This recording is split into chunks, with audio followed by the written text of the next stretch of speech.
Hello, everybody. Welcome to the pub. It's Saturday night. I hope you all are doing well and had a good week. Last Dance, good to see you, man. RW, hello. What do we got here? Hey, Topple, what's going on, man? Russia or Ukraine? Okay, cool. Um, I was going to bring up possibly the summit in Alaska and how some people are painting it as a picture of embarrassment, and others that on the other side are painting a picture of um, triumph, if you will. So again, it's just this polarization of everything. Of course, Scum TV, what's going on, buddy? Good to see you, man. Just Stevo, what is up here? 10 minutes early, right? Cool. And that is great. You guys started conversation at 5:41. Very cool. All right, we'll keep an eye on that. Let's get that link pinned. And it is there. All right, let me pop over to YouTube, get that pinned on the top of the chat, and then we'll get this bad boy running. Gorgeous day today. We're experiencing the effects of Hurricane Erin up here, and the waves were good today. Definitely only going out there if you have a surfboard. So they were, I'd say, 10 feet overhead. All right, where's that link? Link's gone. Throw it up there again, would you, buddy? Am I looking at the wrong one? No, this is it. I can do it. There you go. Thank you. Hi, Plastic African. Welcome back. Message is pinned. Rock and roll. So, a lot of good surfers out there today. I saw one kid who looked like he was a pro. He was cutting, carving, and ripping and shredding, floating on top of the wave before it crashed. It was absolutely epic. I love watching those guys. I have a surfboard. I've just never really gotten around to it. Got to dedicate some time to that in order to get anywhere. Yeah.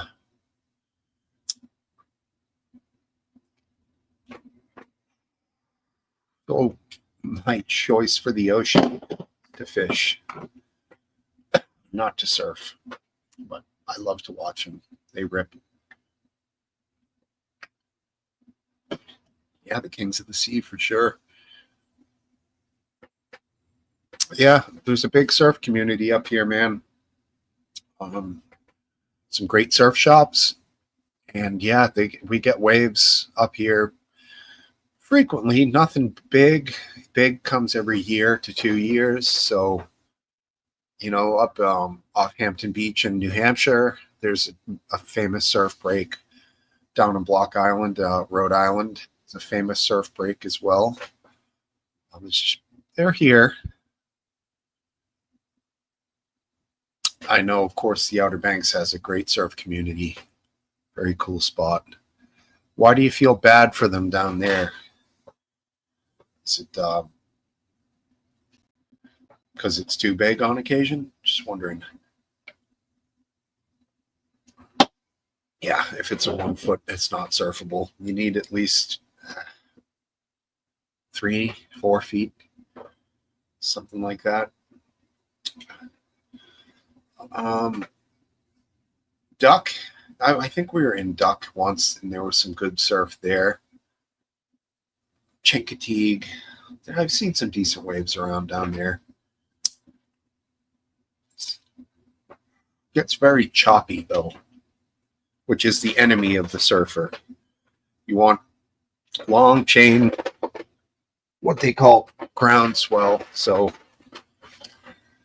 you have a fairly calm water, and as the mass of water gets close to the beach, the ground pushes the wave up.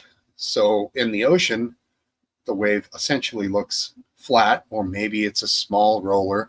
But as it gets closer to the beach, the ground pushes the wave up, and it obviously becomes a bigger crest of water. That's groundswell. That's what you want, what you really want, for sure. Basically have to risk your life to get right. I hear you. Yeah, it's similar up here. All right, let's get this thing rolling. How you doing, man? All right, how are you doing? I have a second monitor that I've deployed, and it's I have to get a little bit used to it. Why? To watch YouTube simultaneously? Yeah, it's just so I can stop flipping between the two. Because I use a laptop, and it's got a small screen, and I have to share space with it. Sure. Did you buy something else for that, or just scrounge up something? Scrounged it up, yeah. Yeah, some old piece, laptop or something. Just a monitor. Oh, it's just a monitor. Cool. Yeah. No computer involved? No, my laptop supports an extra monitor. Oh, cool. So is it like on a separate tab? Yeah, I mean, it's sort of, I could scroll now beyond the bound of my laptop screen, and it goes into the other monitor. Cool. What's going on, Eastwind Farms? Eastwind Farms. Dubs, right back at you, brother. Yeah. Here, let's get this guy going too. We'll get it all opened up quick here. How you been, man? All right, RW. Well, hello there. Yo. I just wanted to share a quick beach experience from probably 15 years ago at Chincoteague or Assateague. Yeah. So the waves there come in and pull back really fast, and they pull back strong. So my great aunt came out with us, and she was boogie boarding, and she must have been like late 60s or whatever, but she was a go-getter. So she boogie boarded the wave in, and then it kicked the board. Her face hit the ground, and her legs went over the front of her head, and then the wave pulled her back, and a shell cut her nose and like flapped it up over her face. It was the most dramatic. Like, all the kids were just sitting there like, and it didn't bleed right away. It took a couple seconds, and then it just went, and it was just like, it was a weird experience. So I thought I'd share that with you. Congratulations. Damn. Well, she sounds amazing. Like a cool aunt anyways, but yeah, sorry she experienced such a traumatic injury. Yikes. Yeah, their waves aren't big, man, but size is not everything. You know what I'm saying? No, Righto. Yeah. That's what they all say. Were you with Poor Signal last week, RW? Were you? Was I not on? No, I can't remember if it was the week before that you were like out of town and it was spotty, or last week. Yeah, I was down. I was at the Eastern Shore for that one. Gotcha. Sorry, I got a young kid sneaking in here. I know sometimes you say even your signal at home is not great, but it seems good. I found out that it was these things. So I put these on so that I'm not making noise for the rest of the room, but the Bluetooth connection with the headset caused the StreamYards to bug out. Oh, weird. Yeah, but at least I figured it out. One of these babies here, old school, no problems. I might, but I mean, the speakers do pretty good, and they've done really good with feedback technology in StreamYards and other stream programs. Otherwise, I'd be acting like a madman. I mean, Skullcandy makes a $30 to $40 pair of wired headphones that are pretty good sound, and they'll last for a couple of years. Obviously, the best kind is the kind that the wire detaches from the headphone itself. So when the wire shits the bed, you can just change the wire. A lot of the lesser money ones, it's hardwired into the ear. And then once the wire becomes frayed or starts to short, if it gets bent, you can't change it unless you take apart the headphone, which is going to be a pain in the ass. Yeah, I'm not that good of a technician. Sure. Well, let's get this guy back in. We haven't seen him for a while. Hello, sir. Howdy. How you doing? Good. How are you? How have you been? Well.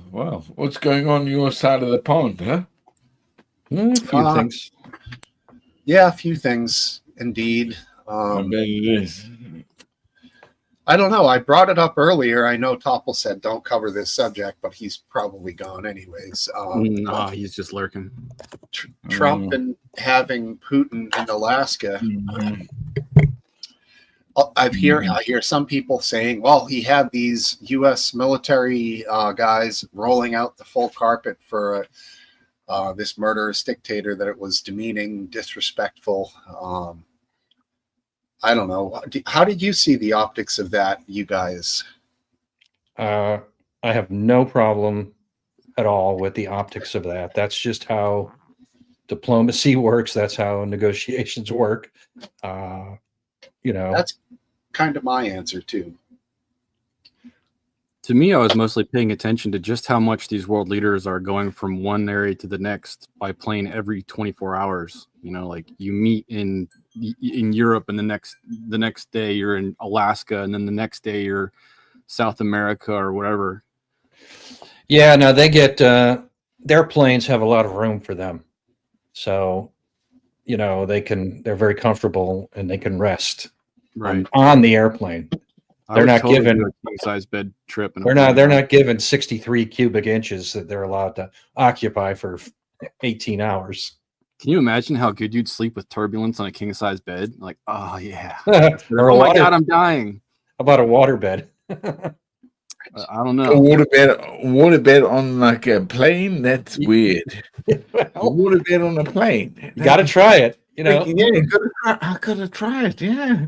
I've never thought about it. There's got to be one. one. They strap that bad boy down. Oh damn! It's got to be one. I'm gonna do it, man. I'm gonna ask.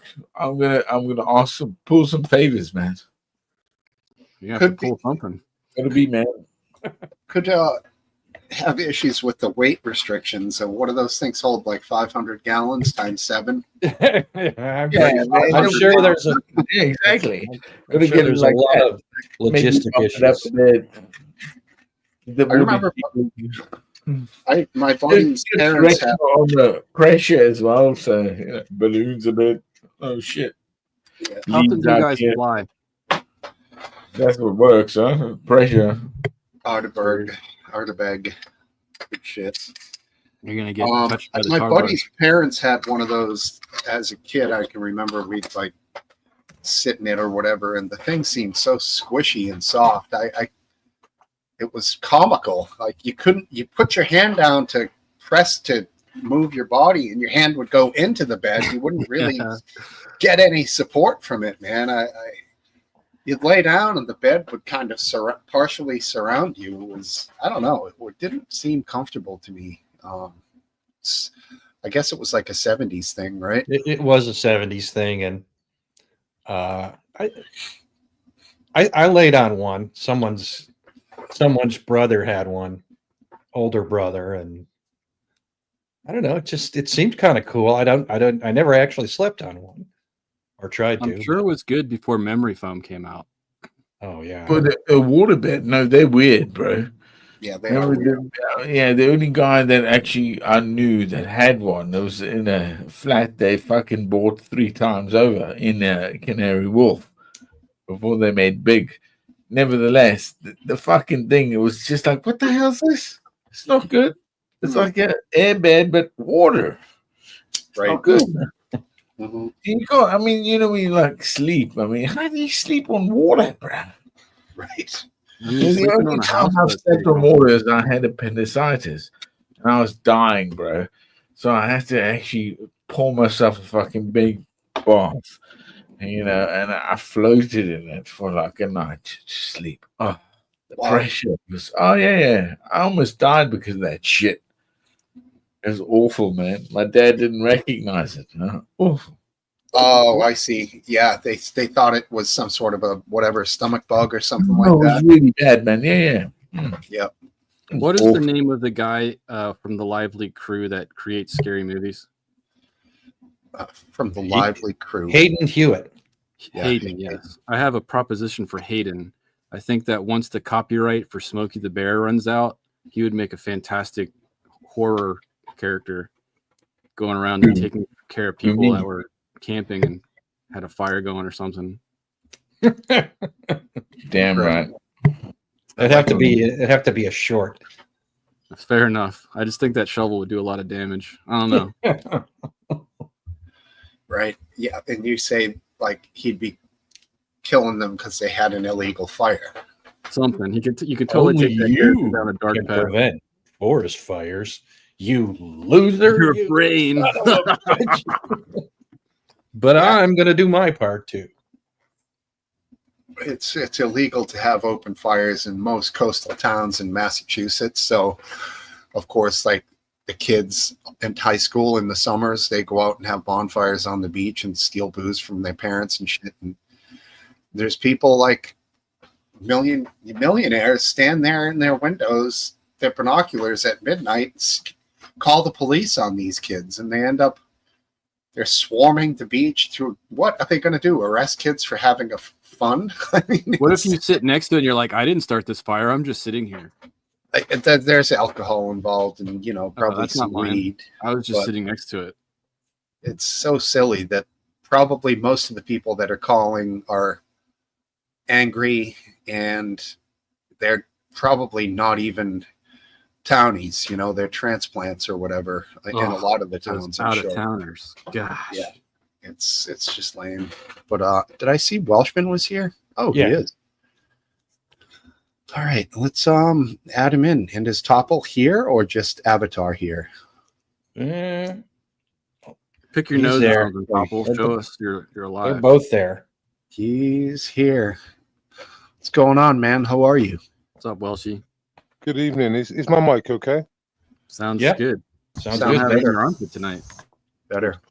Well, I just bought it. It was echoing on someone else's live, but it's fine on this one. So, damn! Look how bright it is down there, Topple. It's like dark, almost like dark as night up here right now. Really? Yeah. He's in the Arctic. That's 500 or so miles difference south, and that's how much. The Black Moon tonight, huh? Or is it? Am I really in Pennsylvania? The Black Moon tonight, huh? You live in if that's a live oak behind you, you might be in Florida. I don't know. It's hard to tell. No, not in Florida right now. I'm actually at home. Cool. How come you're not drinking it out of a jug of tea? Is everything okay? Are you all right? I got very self-conscious from you bringing that up that I actually put the tea in the cup now. So it looks like I'm drinking something else. Good for you. I'm proud. I got feels. Yeah. How's everybody doing? We'll work on that. Good. Pretty good. I figured I'd jump on early because I've been getting off earlier every weekend. So just saying what's up. How's everybody doing? It's been a long time. Yeah, doing good. I'm okay. Yeah. We're glad to be here. This is exciting. Real communication. Things are I don't know. We're getting close to the end of summer, so sadly, this is where I get depressed. Topple, have you had a cooler than average summer? You think? Every time I've been in the Philadelphia region, it's been super fucking hot. I've been here for over 2 weeks now. It was actually cold this week, like depressing cold. But like I bounced places, so I'm not. Every time I was here, there was a heat wave though. So yeah, we had a lot of heat waves up here, man. 3 days that were 90 plus, which is rare for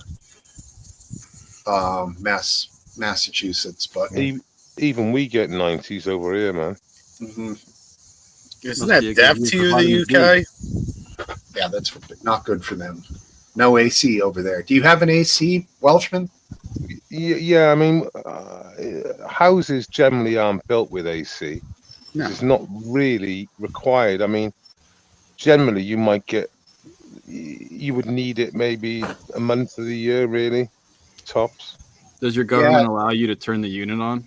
I mean, can you have a window rattler? I know in some places they're illegal because they can block entrance for firefighters. But yeah, they can have window shakers there. You guys are baiting it, man. That's brilliant. What? Oh, I'm what asking you as said is funny actual as fuck, concern. man. I love it. Can you have a window so Well, the police can get into your house to evacuate you when it burns down? I had a letter from the council saying to Oh, me, it's my property, but it was an ex-council property, so we've got to pay like management shit and all that. And outside my front door, I've got a mat, and they said that I've got to remove my mat because it's a fire risk for the fire people. And I'm so like, A rug, a square rug you put in front of your door is a fucking fire risk. yeah, but directly below me, I have rows of cars with 60 liters tanks and one electric car. But that's fine. That's fine. Don't worry about 60 liters of explosive So- fluid directly so under when them. you get this letter, what do you got? Do you actually have to remove the mat, or are you just fucking ignore it? Well, we're at the stage where they've said that if it wasn't removed by last month, they were going to remove it themselves. Thing Oh, is, what's hilarious is that there's people out there with flowers and skateboards in their little porchway and everything, you know. So I, in the grand scheme of things, I'm nothing, but I have screwed it to my floor. how'd you they're gonna have screw it to the floor? I got fucking one of those posi screwdrivers that go into concrete and just fucking Got a put hammer screws drill to in. get in there? Wow, that's so. They're allowed to come on your property to remove stuff. Yeah, they call it communal, but it's not. It's your porchway into your property. That's right. You guys are not allowed to have guns. Did you have a moment of silence for Terrence Stamp passing away over there, buddy? Theoretically, anything that's made as at least over here, that's a rug or a floor covering is going to have fire resistant qualities and it's you know, when it's made. I mean, unless you're putting a cotton you know, rug down, which it obviously isn't, it's not going to be something that's going to readily catch fire. It doesn't seem logical. Yeah, but they're calling it a trip. They're calling anything at all apart from nothing is a tripping hazard for fire officers. Quick question: is there a certain design on there that they might not like a flag or? No, basically anything kept outside your front doorway, and you've got a little porchway. It's like an open, like a cove, you know, and you can't put anything at all there. Nothing. That's what they're saying. Are you sure the fireman can't just pick it up and toss it to the side? Yeah, that's what I said. Yeah. Or is he just obligated to trip over it? And everyone is going to trip over it one after the other. Well, I did inquire with the council, and I explained to them about the car situation directly below my door. There's these cars with 60 liters of fuel in them and stuff like that. But that's fine. Yeah, that's silly, but what are you going to do, right? Yeah. It's much safer to have electric cars near a fire. I wonder, is a what did you call it? A council? Is that like an HOA that we would have over here? Similar, right? I don't know. Not really. I don't think so. HOA is a property that's run by that you've got to abide by certain rules. It's similar in that. It's similar in that way. You got to keep the streets, you know, like car free and stuff, which is different. But because basically there was a council house that eventually turned into a private house with 99-year leases, basically. Council house to a township. The council house is like public housing. Yeah, originally, yeah. I see. Some of them were still council, and some of them were like sold with like 99-year leases. 99-year lease. Wow, crazy. Okay, cool. So it's like a halfway between a public housing and not, I guess, sort of. It's kind of a hybrid sort of thing. Yeah, I mean, the only thing they really control is they like services a lot. Like I'm sure is with the HOA and all them people. They're just pricks, really. Anything they can't do anything successfully. The council. This is a joke. If it was a private business, it would go bust. Does the council have members? on like a board or a governance body?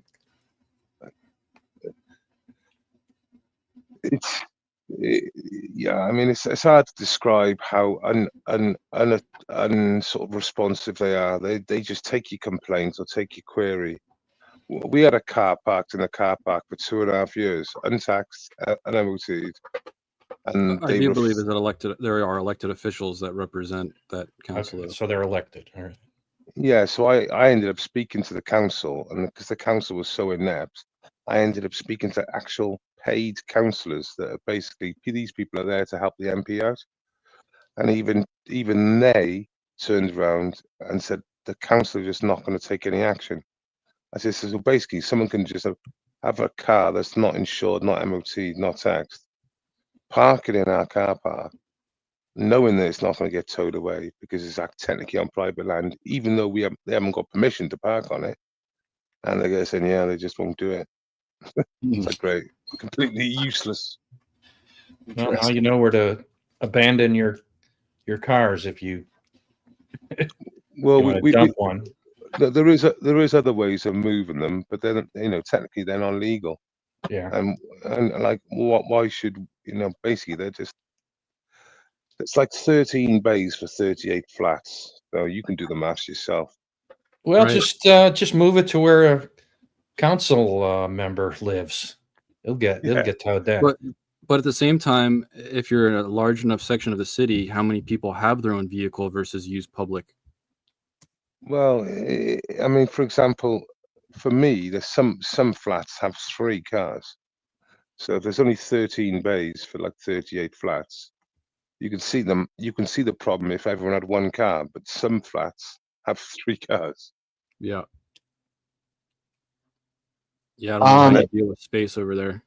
And then when you got 2 cars that obviously taking 2 bays up, and they just stay there, don't move. Like, I can show you one of my neighbors that has probably 50 to 100 cars in their yard.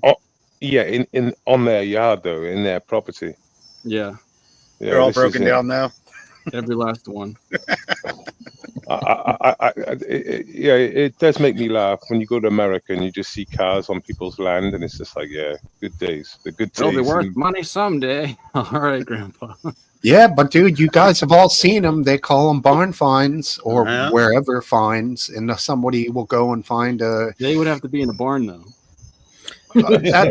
That's a generalization. Not rusting. I've seen them found. I mean, truthfully, right? When they say barn finds per se, and I do see them Ferraris in a shed and stuff. You can call that a barn find.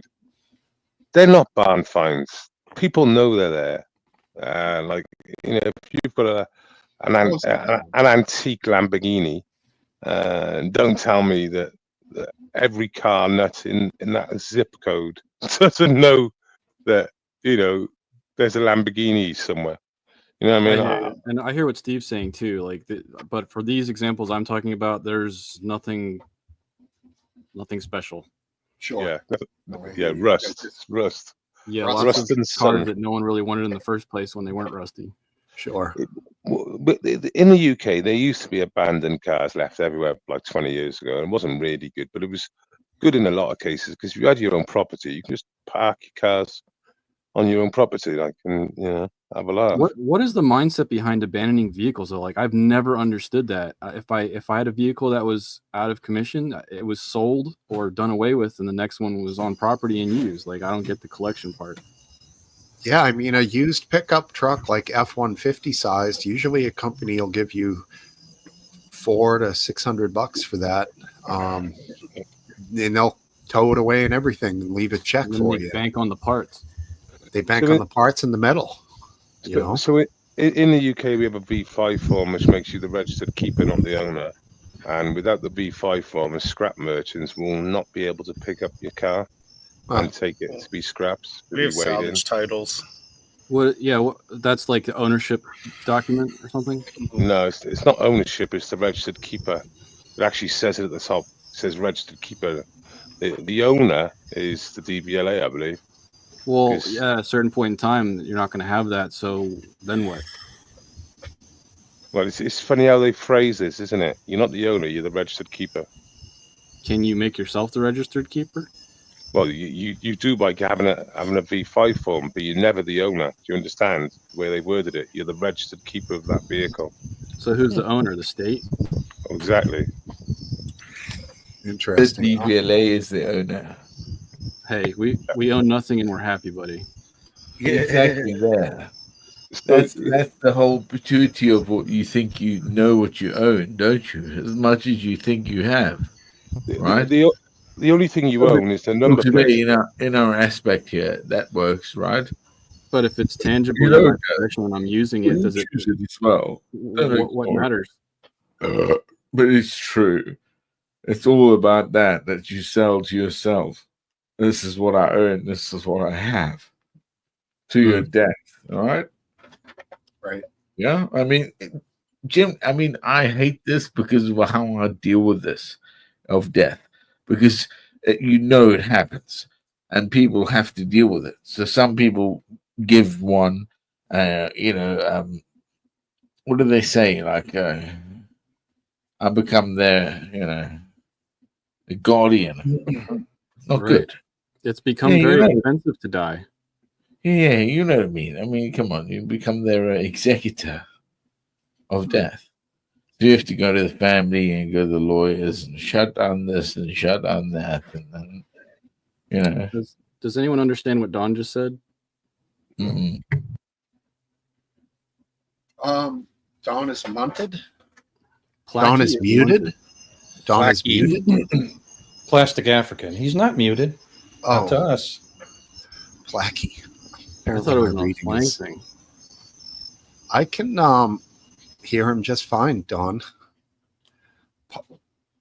Maybe headphones. I'm not sure. How's Washington's EC going? Is it quite? I can show you the numbers if you want to see them. Yeah, I'd love to see some numbers. RW, you're good for that, and I'd like to see some of that. I mean, I seen a one particular arrest where they took a fugitive off the street, and Wanted means. and what happened was, he was found. Well, there was a gun found next to him in a tree, which was quite interesting. Well, that's where they grow. Yeah, Damn, and the Russian trees. and there was this That'd be crazy. great. AKs.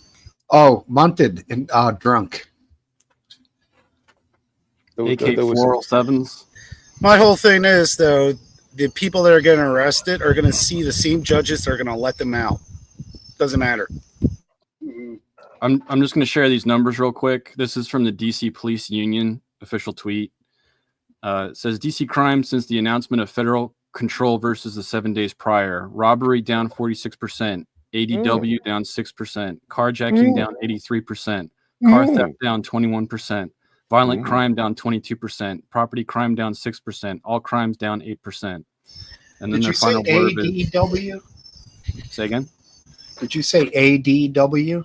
Yeah, I'm not sure what that is. Last Dance or anybody? Topple, Yeah. get those fingers a flying. Assault with a deadly weapon is my guess. Of course. Oh bloody Yeah. hell! Yeah. Well, you got to also know it's been a little chilly the last 2 weeks, so crime usually goes down when it gets chilly. 86%. What was one? That's how lazy the criminals are. Yeah. So it's Just make the it last cold. Part of the blurb is while federal assistance gives us a boost, we must repeal the misguided Comprehensive Policing and Justice Reform Act in order to make these changes permanent. And I thought that statement was interesting because this is coming from the official DC representative for the police union. So my understanding is they're actually Democratic bias. So for them to say that is unique. And Yeah, I at wouldn't the end of think. so many days, how does this go? I wouldn't expect the police union to be democratically biased. Unions in general, yes, but I Yeah, biasly think that. But, You know- it's Democrat run, isn't it? So Oh, it would generally swing either way, whichever way, Republican or Democrat. They'll just follow suit. They're just order followers at the end of the day, isn't it? To take that into context, though, like the presence there is stopping crime from happening, which is fantastic. But if crime were to happen and they arrest them and then they go into the system and have to deal with the judiciary, I don't think anything would happen to them. I'm not sure No. how it worked from there because they're at System's odds. failing. Yeah. So That's what I mean. They're just going to see the same judges, and because of Trump's action, the judges are going to be very biased and let everyone out. but if it's actually stopping crime from happening in the first place, like 82% was it for carjackings or 83%? Yeah, but it's only for a month, right? Amazing. It's for a 30 month days only, to right? start. So Yeah, what are we, 15 left? But it's great optics if the the courts release them and stuff, and no money bonds and shit like this. Just carry on doing it. I think it's great optics overall. Well, they do it already in all the cities, so it's Yeah, but not now like, it's being now people can see that crime does drop, and then the courts don't actually follow it up. Oh, they The don't public care. has had enough. The public is slowly having enough. They realize, Do you even think, though, that Democrats. Are they going to push into Chicago? Because some people are viewing this as a soft rollout of authoritarian Hey, president. can you imagine, man? I'm one of the motherfuckers that come from South Africa and under the apartheid, and I had to police an apartheid in Herzegovina, Yugoslavia. Yeah. Yeah, seriously, under KFOR. Madness, isn't it? I don't Bosnia understand. was a wild place. Yeah, for sure. Were you a soldier there? Africa? Yeah. I mean, I was. Yeah, of course. Yeah. how long were you there? Oh, no, not during the highlight of their. I was just there in their. I was going to say it was 2003, I think. Was that like peacekeeper role sort Yeah, of thing? that's right. That's Yeah, right. yeah. Peacekeeping, yeah. It kicked off. It kicked off in Serbia. I think it was it's '92 or not bad. '91. But nevertheless, coming from South Africa, seeing apartheid to policing apartheid. I mean, I remember the shit that happened in Ireland and that. It's like, yeah. Well, I hear you, buddy. Crazy, man. The question was brought up about Chicago, so I don't know that it would be legal for Trump to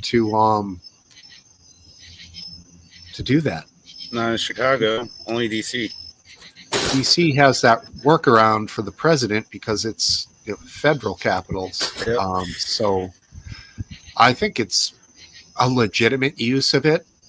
I don't know how many friggin' times I've heard the media quoting the statistics on how violent crime is down this much and that this seems unnecessary, but boots on the ground and people who live there will tell you there's crime, Yeah, and they're sick of it. it's the capital of your country. It's like London. It literally is, and it's the same result. Obviously the town centre bits are really nice and all that, really touristy. But all of a sudden, there's scammers all over the place. You just got to be aware. There's pickpockets everywhere. There's phone snatching. It's just like the same in DC. It's a fucking shithole. That's what the locals say about DC. That's what I've been, under the influence of what I'm hearing. It's dangerous. Even the fucking homeless people are saying how dangerous it is, and they don't want it. And I got to say it. It shows the decay in Western society, full stop, when our capital cities are the shitholes that we're so against. We allow it. If the regular police force isn't correcting it over years and years and years, Chicago is a good example. There's other places like Jackson, Mississippi, and other random small towns. Baltimore, St. Louis, Philly, Boston, not so bad, but New York has got its issues. And these police officers have been working forever to try to fix this, and it doesn't seem to be getting better in a lot of these places, So I can see Trump saying, well, they've had enough time to fix it, and it ain't getting better. In this one place, DC, I can do this. But I don't know how he could legally pull this off in any other city. See, the problem we got sometimes, everyone on the panel can see that, like Philadelphia, Chicago, go on, name them out, are shitholes, and they need to be sorted out. Now, I don't want to be praising China or any other real government around the world, but they'll just get it done, wouldn't they? You know, they'll make the decision and get it done. The worst thing about democracy and the way it works sometimes, nothing ever gets done. Nothing's ever down one line, all looking for the one goal. There is problems in that, because if you make the wrong decision, like the one child birth rate thing, that can cause problems too. And when you're all in on it, that's when the problem is. But a lot of times it just seems this hindrance, like the Democrats not willing to put wrong and dangerous people away.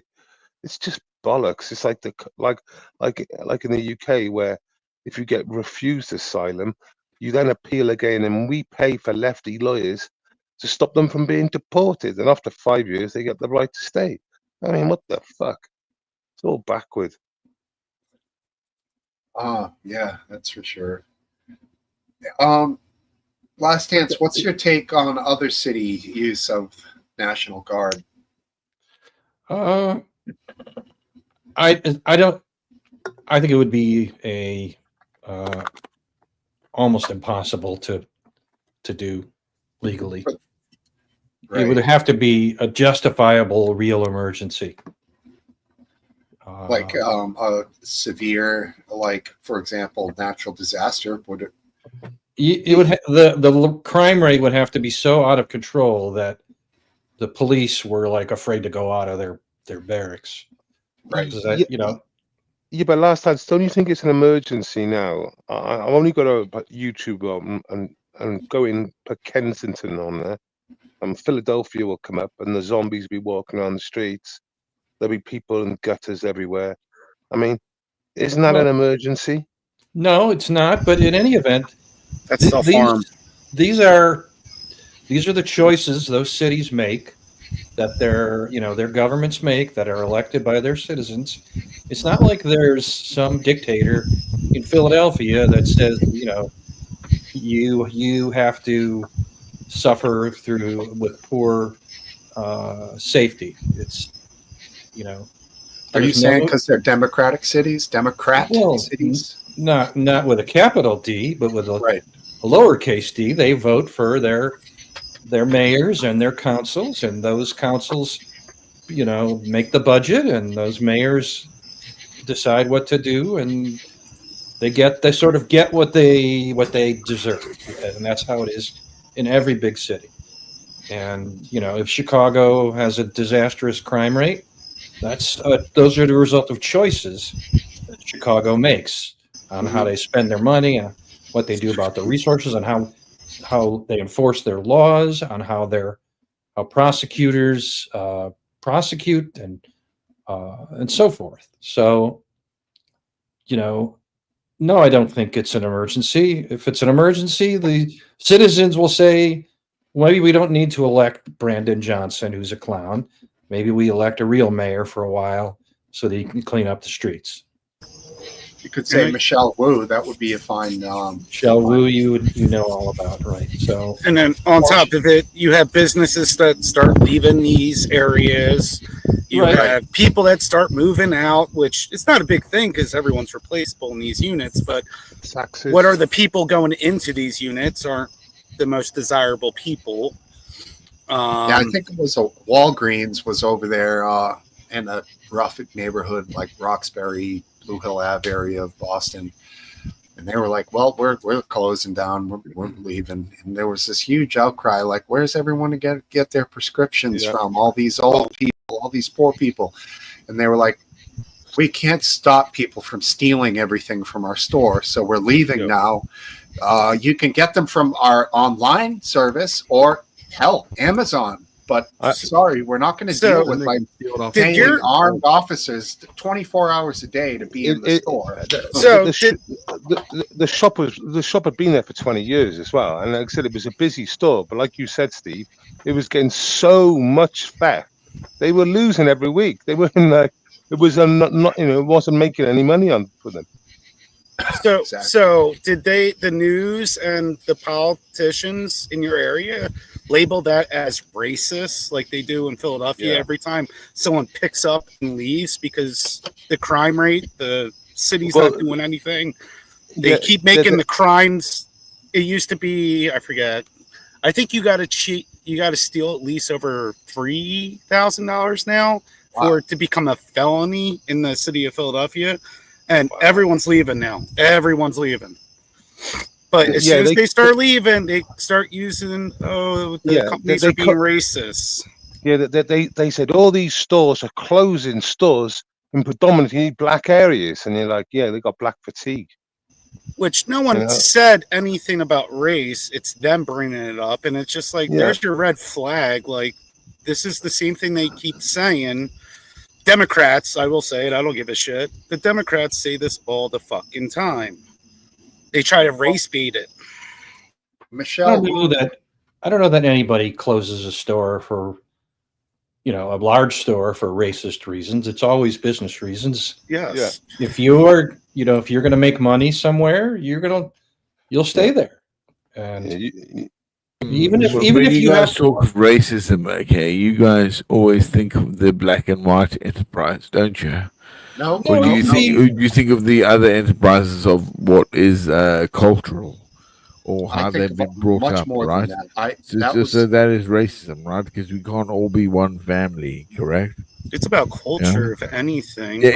Yeah. I mean, especially when it comes down to culpability and the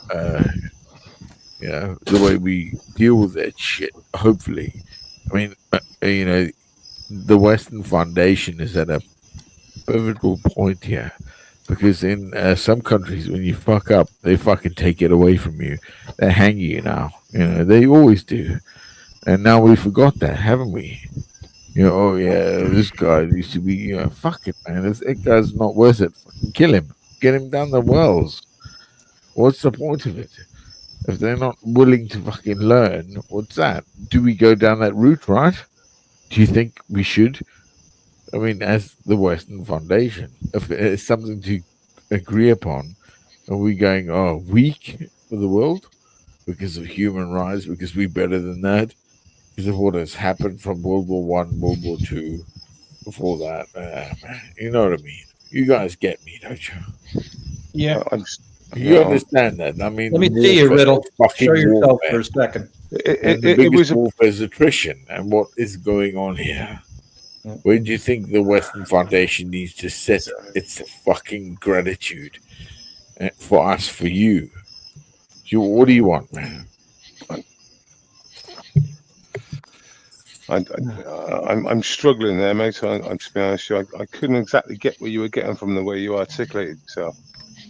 Couldn't get there.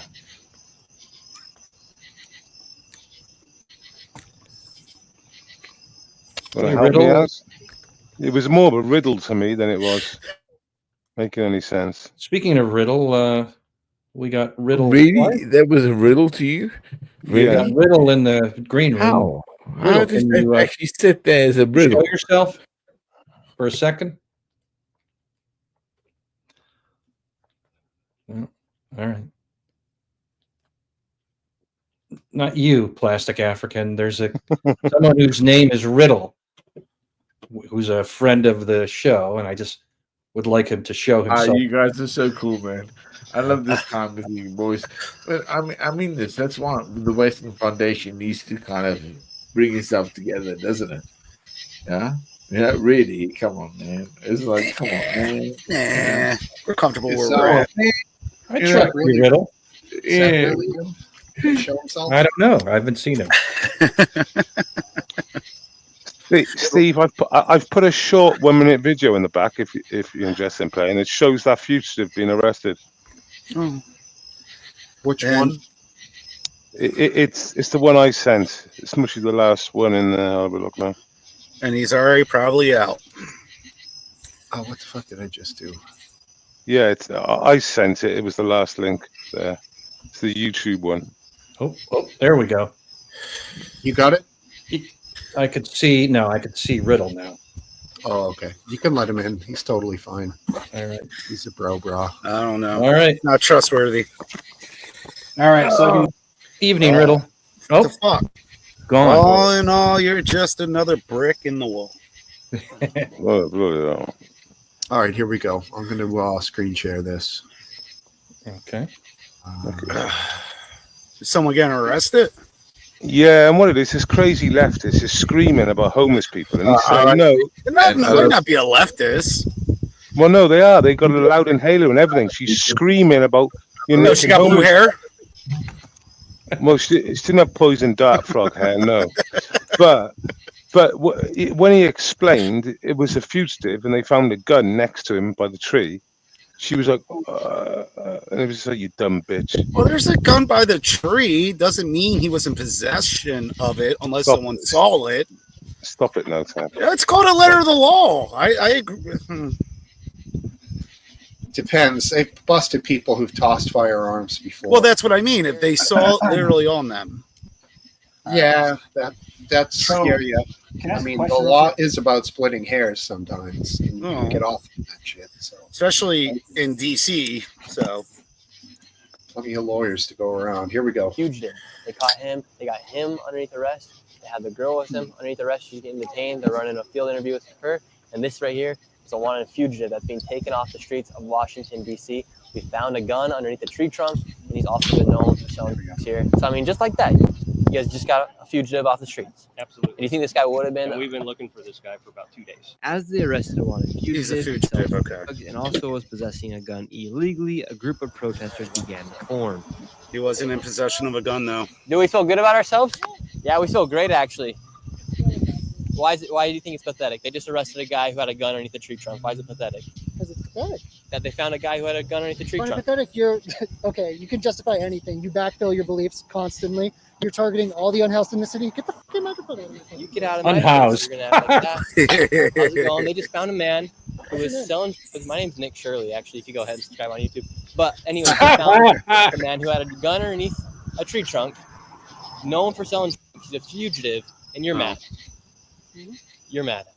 How are you mad that they found a fugitive on the streets of Washington, D.C.? Don't worry about me. How are you mad? U.S. Marshals. Okay. You're not faking it. Sir? Faking You're not faking it. Like a lot of the other folks around here. You're not faking U.S. Marshals. Right there. Name, badge number. What's your name? Why don't you pull down your mask? We're done talking. He's faking it. Why don't you pull down your mask? What? I can't even watch that guy. No, I want to punch him right in the fucking face. Me too. You can see why. You can see why I called him a woman. Can you? Not a woman. He if he had any ounce of integrity, he would have said, "Oh, all right, he's an actual fugitive, then I was wrong. Good job, fellas. Fist bumps." But no, he can't. He can't back down from his No, he principle. can't. He cannot. He's a fucking gun of guns. He's a drug dealer. He's a bad dude. Oh no, I'm still right and you're wrong, and I'm going to argue no matter what. I mean, he could say those are just accusations, innocent until proven guilty, but he doesn't say that. No. The silence says everything, or the lack thereof acknowledgement. And the mask says everything as well, doesn't it? The mask That's- says everything. Yeah. We don't know what he's going through. He might be Hey, sick. did we ever go over the Crackle Barrel rebranding? Well, no, we've yet to do that. You Oh. want to? What do you My bad. think, Smoke Steve? You want to hit that topic? Cracker. Somebody had, I don't Took the know. Cracker out of Cracker Barrel. That's bullshit. Yeah. It was probably AI, but they put Sydney Sweeney in a cracker. Yeah. I saw that. That was the one I was going to bring up. That's what they need No, I right mean, there. That's a good rebrand. Well, that might actually sell. I mean, that's exactly what they need. They've lost. I think it was 2 billion or something crazy. They've lost in shares value. They 2 lost a lot billion of or- money over the last Yeah. 10 years. I think it was like 112 in revenue million, I believe, or something like that. In I revenue. remember did you put a Cracker Barrel link in one of? Is that what one of these is? Stock revenue. Yeah. Can you imagine, No. right? Saying, look, I'm going to take over the company, and what I'm going to do, we're going to rebrand, and they go, And can you imagine saying this and like 4 weeks later you rebrand and the share value just fucking hits the floor and everything just fucking. Rebranding is one thing, but did the CEO actually say they changed it because of? She did come out and say that though. Wait. Say what exactly? I'm sorry. So they redid the logo and removed the cracker from it. But it wasn't based on any race or anything. It's just they're rebranding, right? Cracker Barrel is still there. It's the Cracker Barrel for today and tomorrow. That's literally what she said. She didn't explain why they took it off, really. They just said they want to rebrand for today and tomorrow. And what the hell does that mean? Yeah, it doesn't make a lot of sense because I read it. Somebody somewhere wrote that they said basically my parents go to Cracker Barrel, but when we go to visit, this is an adult who's married. When we go to visit, we go to good restaurants. So they like the older people are only going to these places like with their spouse. Maybe they meet their old friends there, but you know, like they're not having their younger adults. Children and their kids come over and fucking Cracker Barrel. I gotta ask about that actually. Yeah, but Steve, who's got more money? Old people have got more money. There's loads more old people than young people out there. Yeah. So actually, it's mostly a great model at the moment. I gotta ask about that. I think Steve brought up a good point right there, and I want to question that. So like, because people aren't going there because they don't go there for their like awesome food compared to the places, right? No, they go there as a meetup and for nostalgia, and the fact that they go there and do that and they take all of that away, then what's the point of going there now? They did change out the decor there too, right? The decor, the decor, the logo. I mean, the logo was just the logo, but they changed the decor. They're fucking with the menu now as well, and all of that stuff. They're trying to make it better, according to them. Yeah. Okay. They're trying to modernize the menu. Basically. I only been on one Cracker Barrel my whole life, and never again. Yeah, dude. Because people, I mean, look, it's really here. They didn't go for like the 5 out of 5 Michelin star. Yeah, dude. It was the hangout. It was comfy vibes. I mean, for me, and I think for a lot of people, the whole Southern vibe is the only reason to go there. Exactly, literally the only reason to go there. So, I mean, it's their store. They're losing money. They've been losing money for years. They're gonna try something different, and if it doesn't work, to go out of business, which is where they were headed anyway. So they're off to a great start. They're just speed running it now. Yeah, maybe. Well, like I said, I don't have a problem with it if the CEO didn't come out and say, "Well, we're doing this because of woke reasons." So she didn't help. I mean, she's just an embodiment of just I California got you. White liberal woman. Let's be real here. I mean, if they want, white women are scary these days. If they want to liberal become ones successful, they got the power to ruin everybody's lives. Everybody. What's absurd is the conservative overreaction to it. Yeah. But, I mean, a lot of it is driven by the usual slimy engagement farming. Well, you think it's over? You think it's an overreaction? Well, like what do you mean? Yeah, it's overreaction. It's not. There's nothing to do with woke. It's not a woke. No, it's not about woke. It's not. That's about what conservatives are saying. Well, I mean, they have to. That's their brand, you know. Yeah. But it's just like the left says, you know, what is it now? What is it still? It's like an anti-racism, being woke, or I mean, they don't call it woke. You got the Sydney Sweeney thing that just happened. Yeah, that's the polar opposite. You got two sides there. Yeah. So. Yeah. Oh, the reaction of that isn't that a complete overreaction of genes? You know, like on both sides. Yeah, on both sides. Yeah. Well, I think actually no. Honestly, I would say no, because one is a legitimate reaction and the other one's completely retarded. You're right. One of them genes that the ad is. Come on, really? You're gonna just blow up over that? You think blonde hair, blue eyes? Well, she's hot.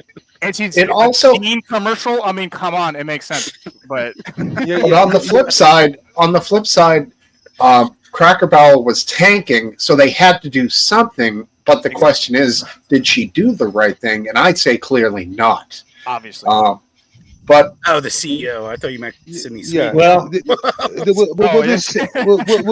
did everything right there. Let me just throw it out there. So this Sydney Sweeney thing, like the worst thing there was there was a little bit of a joke with the word jeans, and the most important thing that was wrong was there was a pretty blonde, blue-eyed woman. That's it. That's it. Because there was just ads released not long ago after the Sydney Sweeney. It wasn't the same company, it was someone else. They had 11 female models doing the jeans, and not one of them was white, which is your standard advert these days. It's either a mixed race couple with mixed race kids. And generally that would be a white woman, not always, but predominantly. And that's just not reality, just like everything else. And there was nothing toxic about the adverts. It was just that they went back to traditional advertising, which is a fit bird, not a fat bird, a fit bird, not a black bird. She can't be black, but she needs to be fit. She can't be a fit.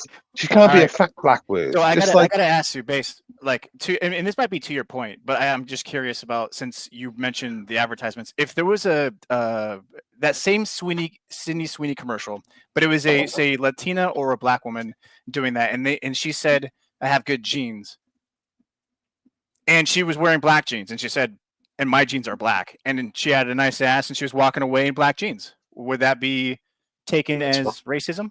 Well, no, of course not. No, of course not, because it follows the narrative that they want to push. But it would just fire up. It would just fire up the Groyper right-wing fringe to go crazy. So you really win. Exactly. But like it would. You're right, but I just don't think it would be as bad. I think it'd be more like a meme. But okay, so let's just reverse it to a straight reverse. I don't think it would raise any. You added the word white or black. Sorry, you added the word black. Yeah, Latina or black, or just different. Which does change it. If you just flipped it and had a fit Latino bird, and she said, like you said, "I got good genes," I'd say you fucking have. Right? Yeah. But the thing is, if it was a black she also said, but she just said blue, right? Which referenced her eyes. She said, "I have blue. My jeans are blue. I have good jeans. My jeans are blue," is what she said. And then she walked away, and and it zoomed in on her butt, right on the jeans. I think we should watch the video. I think Steve should pop up the video so we can watch it. Yeah. Let's watch it. Yeah, maybe a couple times. I honestly in certain spots. Just in slow motion, maybe like 0.75. Like how large slow motion. How could the word blue refer to a skin color? I don't exactly. That. Well, that's what I'm saying. Because blonde hair, blue eyes is the association. I mean, only white people have blue eyes. Usually, she's just being 99%. She's being descriptive. Mm-hmm. She's a blonde, blue-eyed. It's a playoff. Big of that. tit, Right. big titty, beautiful woman, right? I don't know about beautiful, but she is. She's cute. Wait. So she says blue jeans, because that was totally taken out of context. Everything I read about it just said jeans. So no, it's because she said, I believe in the commercial, and you could play it honestly, like because I've never seen it honestly too. Win-win. So the commercial is basically like, I was blessed with good genes. Blah blah. This is paraphrasing. It said, but my jeans are blue. Oh, okay. She didn't say she was white or anything. She doesn't say blue at all. Oh, I was about to say my jeans are blue. That's what she says. Does she say anything? Well, maybe us men don't hear her say it. I mean, dude, she's wearing like a jean jacket and jean pants, and it's all loose. It's not like the hottest thing in the world. I don't really understand the allure to this. Maybe, I don't know. This is from the American Eagle website. They're saying this is it. Yeah, well, look, let's be real here. It's because it's the left are off their tits. The left got way too overreacted about that. Just like the right is overreacting about Cracker Barrel in certain aspects, but not as comparable to how bad the left is reacting to this commercial. Yeah, but the left are memeing it out. The right are memeing it out. They don't really believe that Cracker Barrel thing was some sort of woke thing. They just it's just it's just watered down, trying to rebrand it in a bad way. It's just annoying. But if we go back to that Sydney bit and you just flip the script and have a black flip bird or a Latino flip bird, nothing would have happened. I'm telling you, the right wouldn't have gone on, because it means nothing, right? Like if, for example, you're a nationalist, you believe in black history and Latino history and heritage, and obviously white history. So you were nothing against these people, so I don't think they would have jumped down their throats on it. But like you said, the left was going Hitler and Hitler and Nazi and Nazi and Hitler, and it's just like you're just pissed off that a company has gone from trying to get fat, ugly birds to sell their product. They've gone back to traditional norms. They went back to traditional norms and had fit birds doing it, whether she was Latino, black, or white. It didn't matter. It was just going to be fit. Okay, I'm sorry. I'm laughing at this before me AI thing. and their parents before them. My genes are yellow. No way, they did this. That's an AI ad. Oh, okay. Has yellow genes. Sorry, I had to shut it off before Tiffany the end Pong has yellow I don't genes. want to get yeah, I Max guess or something for that because she didn't make it. But yeah, I mean the Sydney Sweeney thing. It's a nothing burger, a giant nothing burger. Do you agree though that advertising is changing from that woke, fat, ugly bird agenda to sell products? And it should. It always. I don't care if what race or. I just think it's appealing to the eyes to have attractive people on camera. Sorry, but that's just how it is and how it has been traditionally. It is a newer thing to feature some bigger people. Now, throughout the years, there's been some big people here and there, but especially in advertising, that's rare. It's mostly good-looking people or really funny fucking people, one or the other. But I mean, you don't really want a size 20 birds selling your jeans, do you? And she's got hepatitis B and she wears it on a badge on her arm or something. You just wouldn't want that, would you? Jeez. Tough break for that one.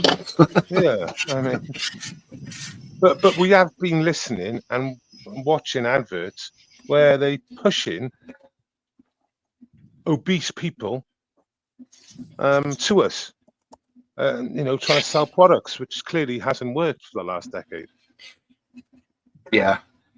I mean, I think restaurants in general are going to be going out the door. I think cost is just getting outrageous. I think people are now going to the good places. That's why the places like Cracker Barrel are dying because, hell, if you're going to spend, $100 for a family to have fucking breakfast, you want that to be a good breakfast, not the primary flavor to be like grease. Literally, do you think, Steve? I had a question. Do you think with this rebranding of Cracker Barrel that they'll increase the prices since it's more modernized now? I'm sure incrementally. They're not going to slam it down with $5 on everything, but I think they will slowly. Yeah, you're right. I think slowly. I think they're gonna. It's an excuse to try to make up profit losses. I mean, there are companies like Arby's, for example. Arby's was tanking 20 years ago. It was just crap. Well, deservedly so.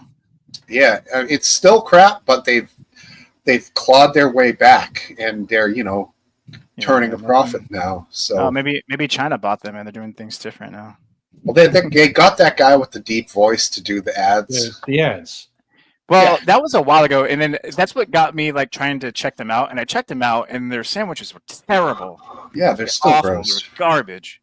Yeah, like no. Fish sandwiches is probably what pulled them out because all they had before that was absolute slop. Yeah, but my point is, you can come back from the brink of death in that chain restaurant. Yeah, you can. It's hard though, and this is a tough first step for them. I don't know. I think restaurants as a time life, TGI's obviously, because this is Fridays. You get that in America, I TGI Friday. Yeah. I haven't seen it for a long time though. Yeah, exactly. So I noticed in my Cardiff that the one that was there has been shut for a while. for a couple of years now, and I think a lot of these sort of restaurant brands tend to have like a bit of a date life. It's, unless they rebrand successfully, like you said, that Cracker Barrel just looks like an old sort of restaurant, from what I'm hearing from you lot, that no one really wants to go into. They just, they want the cheap food and Not anymore. Well, Shit, yeah. Who wants to go into a modernized Southern style place? It's the complete antithesis of that. Like it's the complete opposite. Right. They're going for the nostalgia, so they ripped that out from them, and the people aren't going to go there anymore. People around here are most likely going to be done with it. Yeah, I don't think they're going to recover. I think it'll recover a little bit, like the stock wise, but like I think it's permanently damaged because it's going to look like I think in my brain it's billions. It's like 6 billion or 9 billion they've lost in shares. But say, for example, they turned around, stole the name, kept the stores, and rebranded the stores. It's a complete rebrand. They have to fire the CEO, and the CEO has to apologize for trying to lie about it. Lie? Yeah. Yeah. Did you see her interview on Good Morning America? No, I didn't. Oh, dude. He's completely how much? How much? Oh well, it's a clip. It's like clips. It's not the whole show, but yeah, like she explains about the whole rebranding of Good Morning America, and she literally like is lying. She's saying, "Oh, that's a small vocal minority." And also, like, we're getting overwhelmingly positive results from people that are not only in the customer service space, but also in our board meeting rooms. And they just are like lining up and wanting to have hey, let's put me on the list first, please. Let me get this. Of course, she's explaining it, right? And like, you are lying, dude. Yeah, lies, dude. You well, are. Like that's what corporations do, right? They lie all the time. Everybody loves the new rebrand. Yeah. Everybody I know loves it. Exactly. So he's using an anecdotal response, like, "Oh, well, I know people that they all told me that it was great." It's like, I think their clientele is by far a conservative clientele. Yeah. And, I think their clientele, such as it is, likes the old Southern kind of charm, the whole they like the design. They don't want to see the logo is the least important. Yeah, what they should have done, they should have rebranded it with a Confederate flag, old American flag, and "Don't Tread on Me," the Gadsden flag. Now, if they'd have gone for that sort of thing, tread on me harder, Daddy. I reckon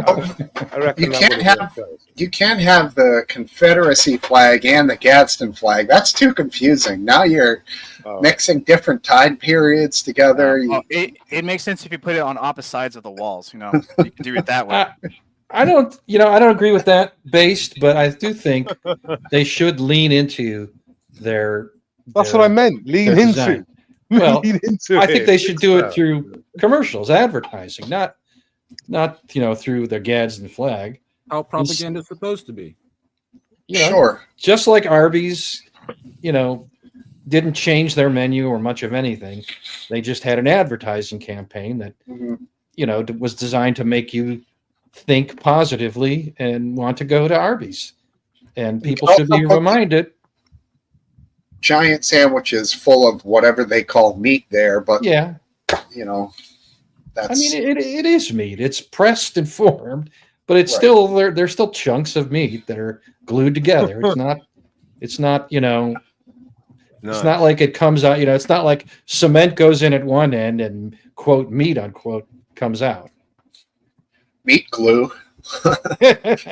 Seriously, but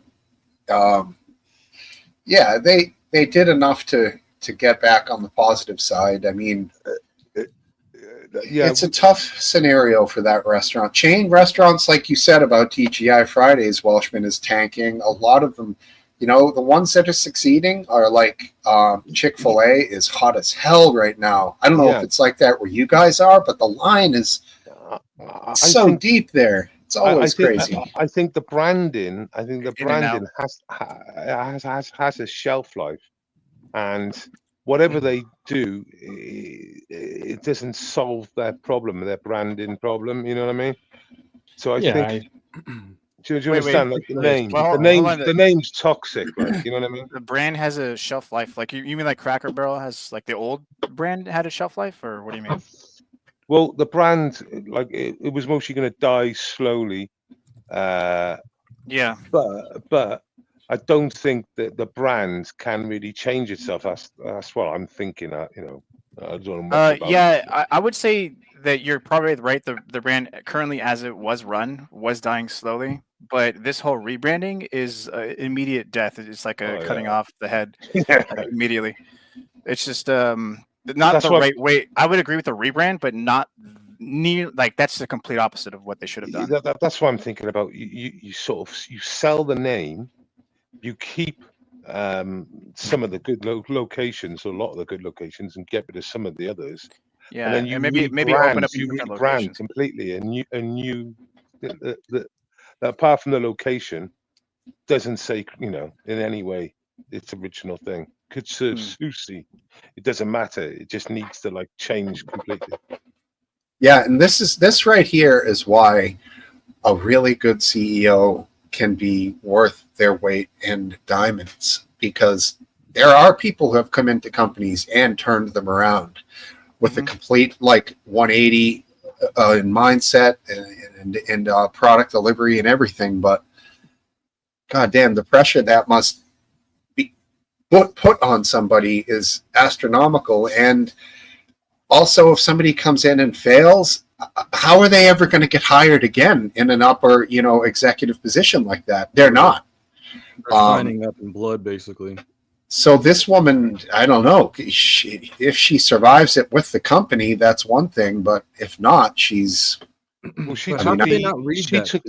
How could they not have an inkling that that would be the backlash? Well, I think she took the easy option, right? Like you said, that wouldn't expose her, but in reality, it totally has exposed her because it just shows how weak the whole setup was. Where in reality, I think the only way for the brand to survive long term would be to get rid of the name, keep some of the properties, and then rebrand the whole thing. Not rebrand, new establishment. Right. Which is a huge thing. Which is a huge, like, put your neck on the line. But yeah, I mean, but that might be their biggest asset is the property. So yeah, the locations. Yeah, for sure. But physical locations and the real estate. It's on. Usually, it's on or adjacent to highways, so there's going to be a fair amount of travelers already. If they've been about for many years, which is the impression I'm getting, they've got some prime locations dotted around America. Sure. Usually, well, for what I've seen, they're more out rural areas, like Steve was saying, and it's great parking for RVs and trailers and stuff for travelers. That's a specific shoe to fill for the next person to come in and utilize that space. Exactly. Yeah, I suspect, and I'm certainly not a business expert, but I think they have a pretty good niche that they occupy, and they should just lean into it and try and advertise it, remind people of what that experience is like. And I'm, you know, as long as you don't try and as long as you're satisfied with being less than the number one restaurant, you know. Right. Being the number 20 or 30 is not so bad. It's a big country.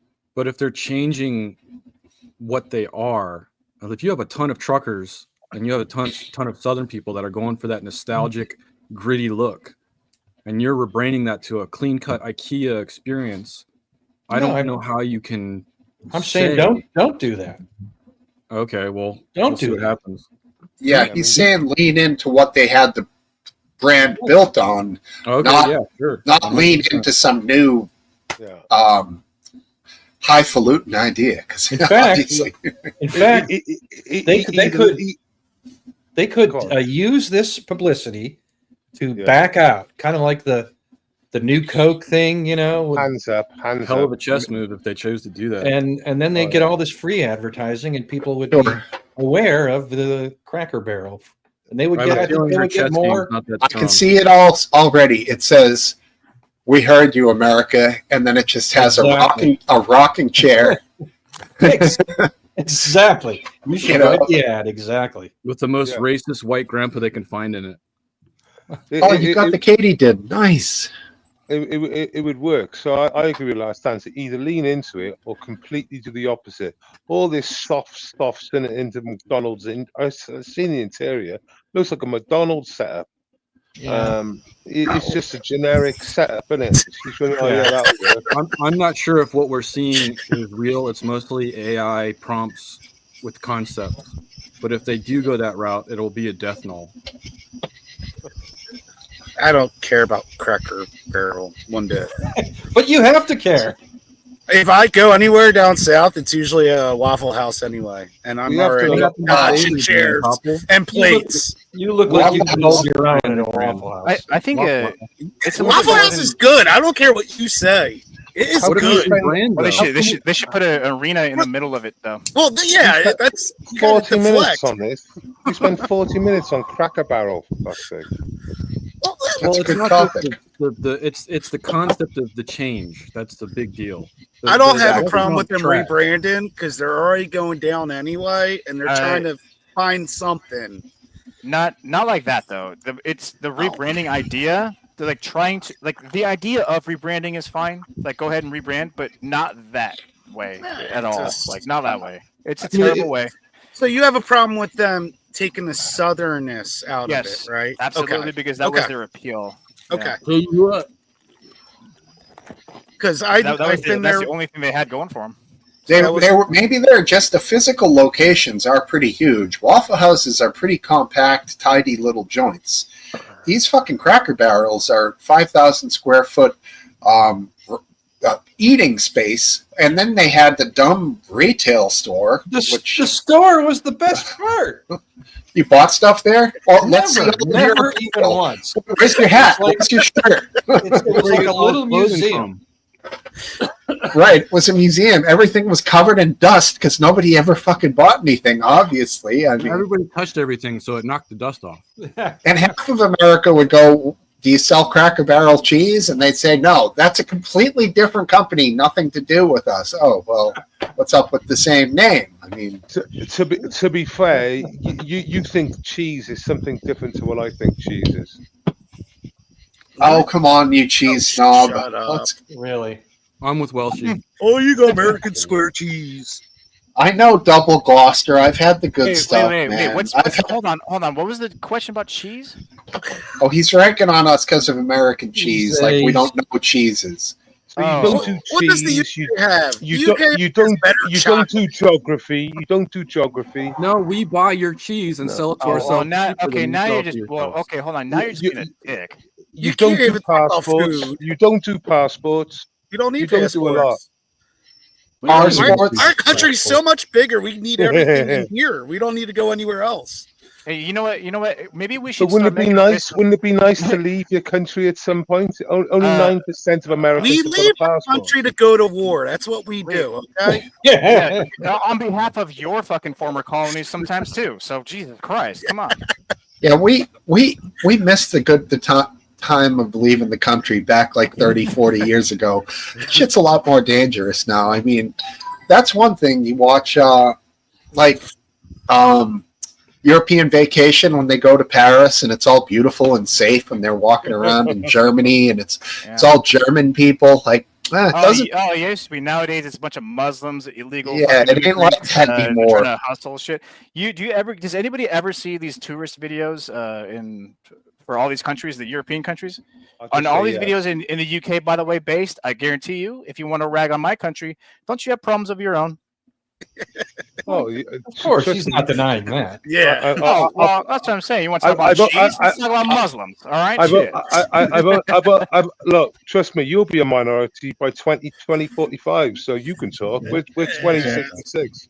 Exactly. Rag on Canada. So hold that one back. You'll be having Sharia if you don't step off the plate. It just so happens that I didn't understand half the things you just said. What the hell did you say? I know. Can you say it clearly, please?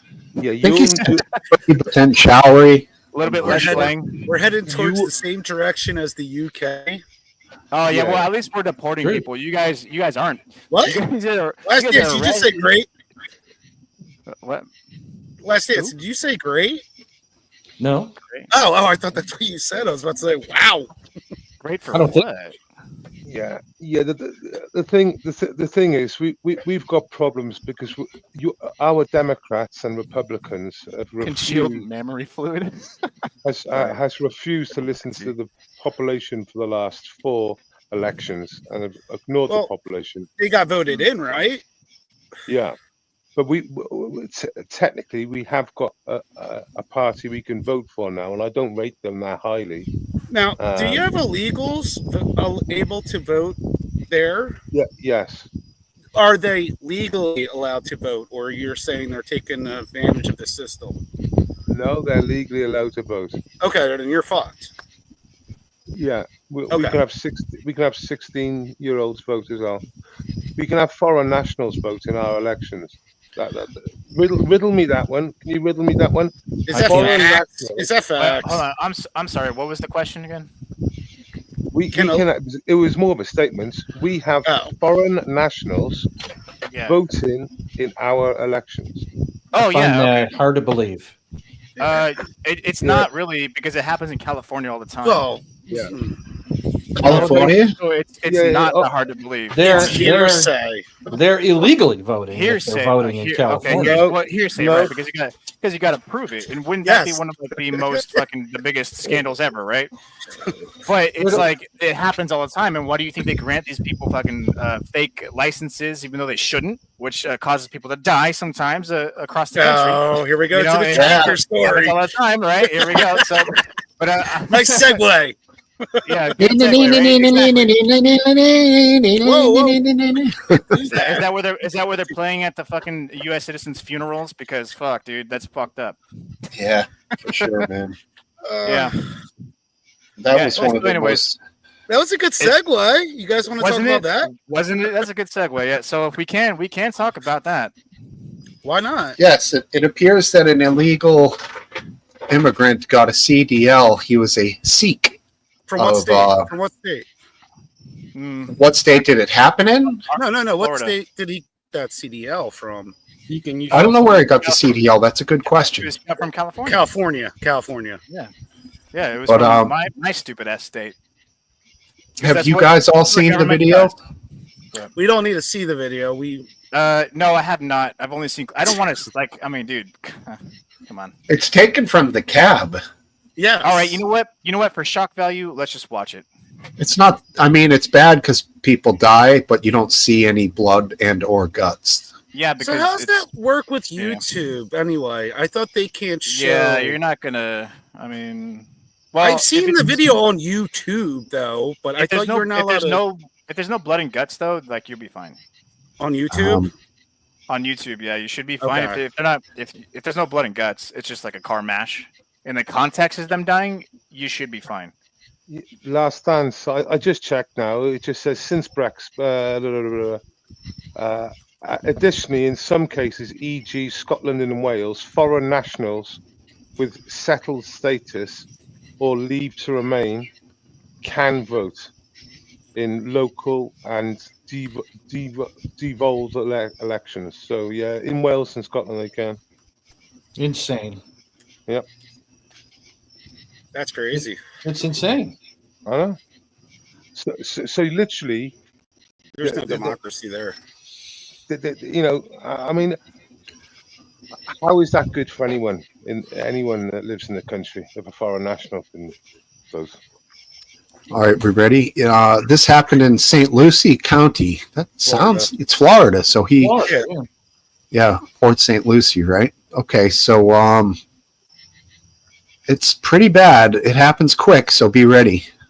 New dash cam video circulating on social media. The moment a truck driver makes an illegal U-turn on the turnpike, causing a deadly crash in St. Lucie County. The victims in that vehicle, all from South Florida, they did not survive. And tonight, I got to say, his lack of caring, seemingly at that moment, he barely was pretty bothersome. Yeah, I don't care about that. I care about the action that cost the lives of people. Steve, oh, yeah, I know. His action was ridiculous. It was horrible. It's a strength, Stephen. What it is, he'd come in, he hadn't had the proper license. He's had 2 jobs. He also had issues before, but the Democrat courts allowed him to walk away from it. Courts. Yeah, so he was already in trouble for shit for driving. And I didn't see that. Yeah, he's now killed a few people in that car. Well, so no, before he shouldn't. He shouldn't. I think it was one. Either he shouldn't have been in the country, or 2, he's not qualified to drive those vehicles. Illegal. And he's So- already been caught. If that was a full sizer, that they have a sign on them that says 110/52. That's 110 inches high, 52 feet long. He thought he's going to pull across an entire highway to turn the direction of a 52-foot long vehicle. Like, that's what they do in India. Doing it in a Porsche is pretty stupid. Doing it in this thing, I mean, I can't believe the decision making of this guy. It's so bad. Yeah, but Steve, have you seen the standard of driving in India? Yeah, I have. I mean, trust me, of course. he was the main don in India. You know, he knew all his angles over there. I mean, it's a normal maneuver just to switch 8 lanes on a highway, and because you do a fuck up. I think he was lost. He fucked up. calling bullshit on that one. Well, either way, He's right. Either way, He's he was right. illegal. Like- He fucking made a bad move. The only time I've ever seen any move like that, I agree with Welshman here. It would be in like India, maybe a big city in an underdeveloped city in Africa. You don't see that move here. He would have thought it, Steve. He would have thought. He said, "Do I travel 10 miles on the road, or 5 miles on the road, or do I do a UE here? I'll do a UE here." That's what he did. Yeah, that's the problem though, right? Because you can do that in the UK, but you can't do it here. No, you can't do that in the UK. Trust me. Oh, one I does mean, that like you here. said, India. Right? I'm sorry, in India. I was about to say India. He came. Yeah, well, either way, he can't fucking. Even though it might be normal to that location wherever he's used to doing it at, he's obviously illegal here. He can't do it here, and he did it here, and people died. Right, and that's the reason it's illegal right there. That's the but reason. But the biggest issue that we need to address is not just him. I mean, yeah, throw the book at him. Absolutely, I'm glad that they're doing it. But who issued the license and what state did that? And like, go for them. Go after them. It needs to be fucking thoroughly done because people are losing their fucking lives. I'm sure there was a backstory to this where he was already arrested for driving offences. Yes, yeah, and he chose to be deported back to California because he felt safe here, or some shit like that. You're gonna say India? No. No, yeah, he's right. Jesus. This why. No, yeah, he did. He chose to they didn't. I don't feel deport him. safe in Pakistan. Jesus, India. Or some shit. So they kept him in California. Yeah, that was exactly. Yeah, that's what we do. We fucking we love you here. Apparently, except for the actual citizens that were born here, we don't care that much. Like I said, blue states will attract wrong-uns. Like I said it a couple of months ago, and it will happen. It'll keep on happening. I thought the CDL was there was federal laws with that. There are. So what? It's a countrywide licensure. Yeah. So how the hell did diversity's a strength, lads? Just cut it out. Stop questioning. I mean, there's obscure laws that are actually true. You do have to be able to speak English to be a long haul trucker. Yes. That's a law. To what degree? Long haul truck. Oh. Well, yeah, a CDL doing multi-state stuff. I think you can get away with sticking around in your own state without it. But if you're like interstate trucking, that's when that comes into play. And also, of course, the tracking. I think you can drive for 10 hours. They make you sleep for 6 now. So no more cocaine highway. Go for 25 hours straight. Yeah, those little pills at 7-Eleven have changed also. Give me weed, whites, and wine. Yeah, that's little feet. Really, All right, Some- sounds good. But that leads me to another question about this whole thing. Sort of kind of forgot it now, actually. You can do it, Steve. It'll come back when you're trying to change the topic, I guess. Yeah, it will. It will. But So- it was somewhat related to this. So federally, you have to speak English or read English to get a CDL. At what grade level? Yeah. No, but that's what I was going to say. You know what? That's fair. Like, what grade level of English? I think it could be that the 6-year-old individual- standard. It could be 6-year-old standard or 10-year-old standard, couldn't it? Exactly. It'd be a good investigation to do, like the standards that they're using in some of the really liberal areas in the CDL programs compared to, say, a really conservative area. But yet they both get the same license in the end because it's a federal accreditation. Like, are they being like challenged the same way, trained the same way, and are they,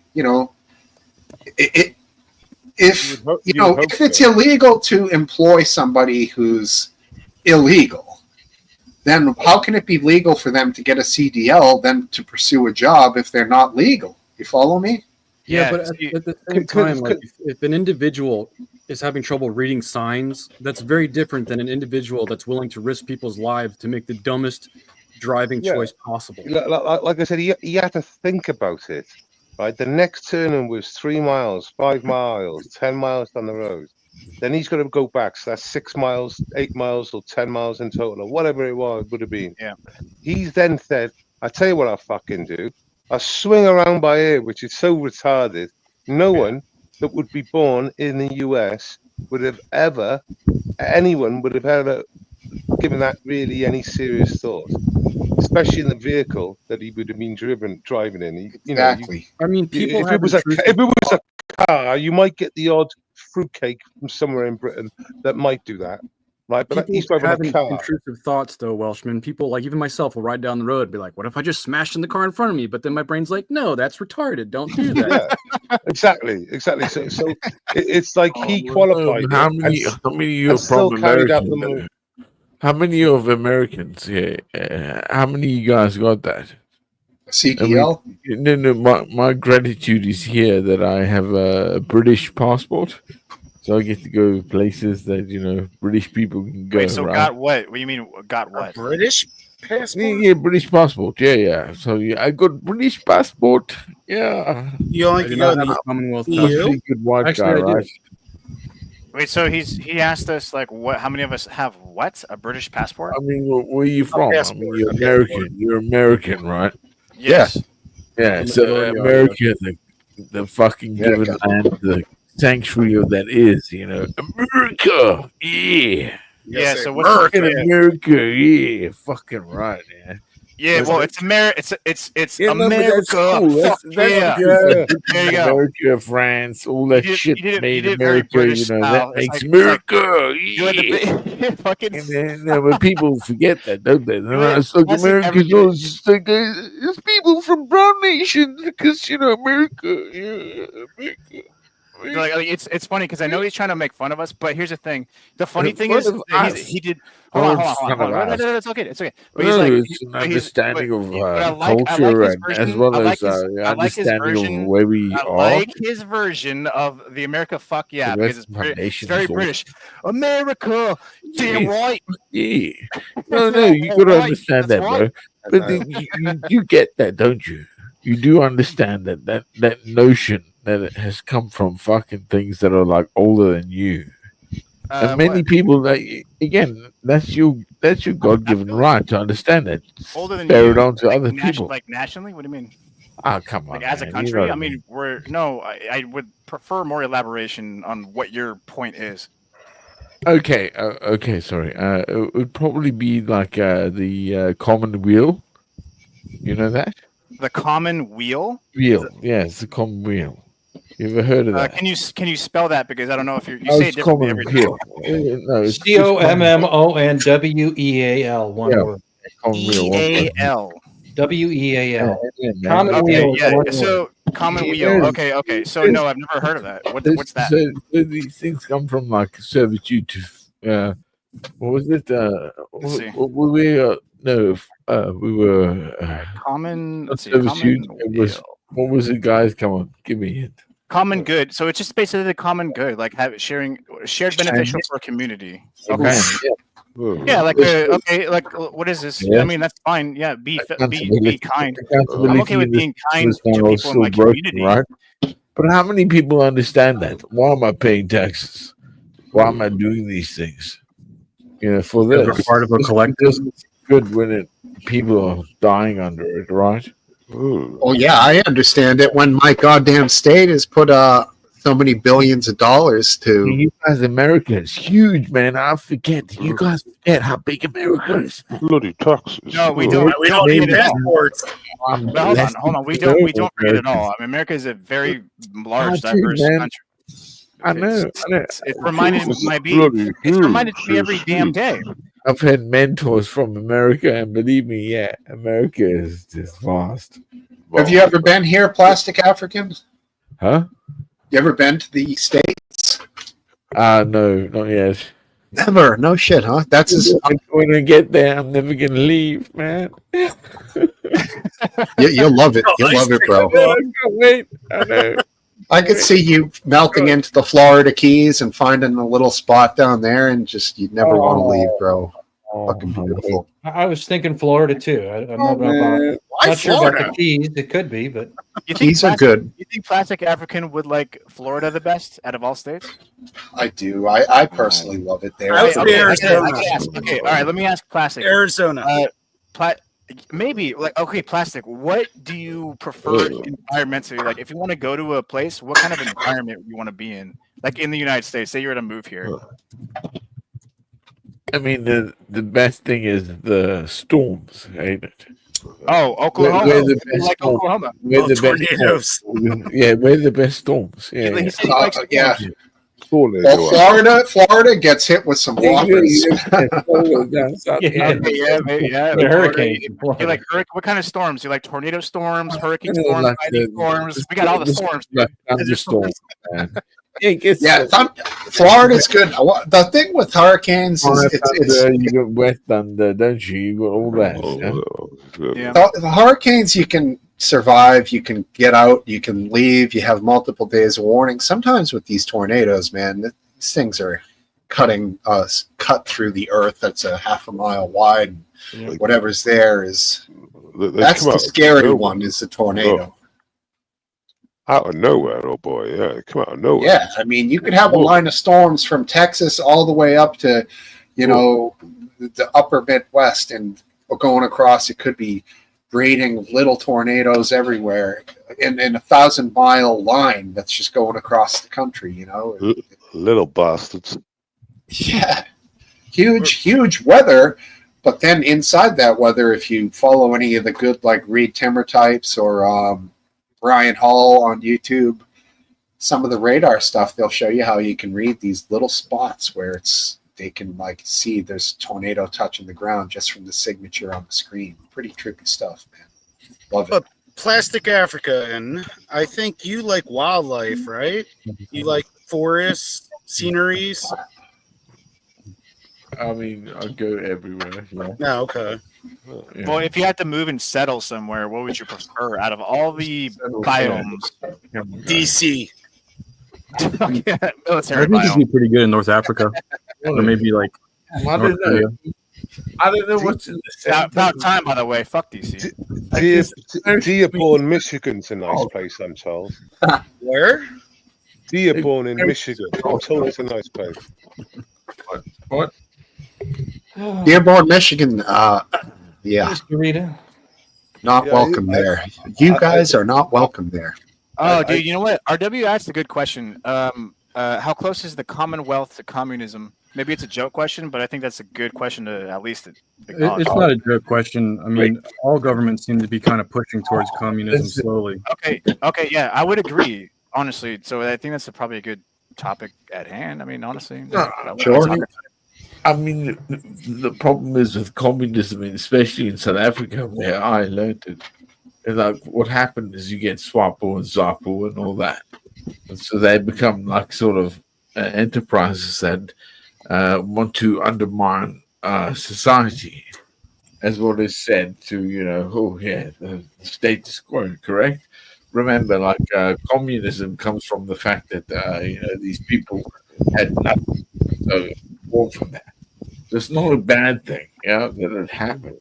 Okay, Right. so I barely understand anything you're saying, but basically what I do agree with is that communism is bad. Well, I think if you look at it if you can apply it like at a grassroots level, like there were in the 60s and 70s, there were a lot of communes. Communes, okay. And commune is the first part of the word communism. Right. So a commune essentially is in a small situation, as everyone works in a small community to maintain its own community. And occasionally they have a psychopathic murderous leader who sends them on murder missions in the middle of the night in Hollywood, California, the Manson family. But most communes didn't do that. Yeah. And most of them ended up failing because they couldn't maintain, and there was no success in it. And then you take that up to the bigger scale. How did they make communism work? They make communism work by running it with a very heavy hand, often a dictator type of a government. So you force communism to work, Right, and it'll exactly. work. But also think about it this way, because you couldn't build up a community from scratch from communism. You have to take a society that's already been built up and then apply communism to it for at least to it even have a chance of surviving for 40 years and then dying out afterwards. Because communism can't be brought up from the roots up. It just doesn't work that way. They always take communism and take it over as a society that's already been built from something else, whether it was capitalism or fucking feudalism, whatever it was. But Whatever. What do you mean, whatever? It's just bullshit. Where do you think it goes from? We got the Grand Wizard of communism over here. I might argue that communism would only work in its smallest form. A few families in an area that are in a remote area that say, "Well, let's band together. We'll share the moose we shoot. We'll share the salmon." Are you not a communist in your own home? Well, at a small level, a single home could be regarded as a communist, or a single person as an individual could be regarded as a minority, the smallest minority, some might say. My wife's a dictator, so. Oh, shit. Communism states again that you are to yourself.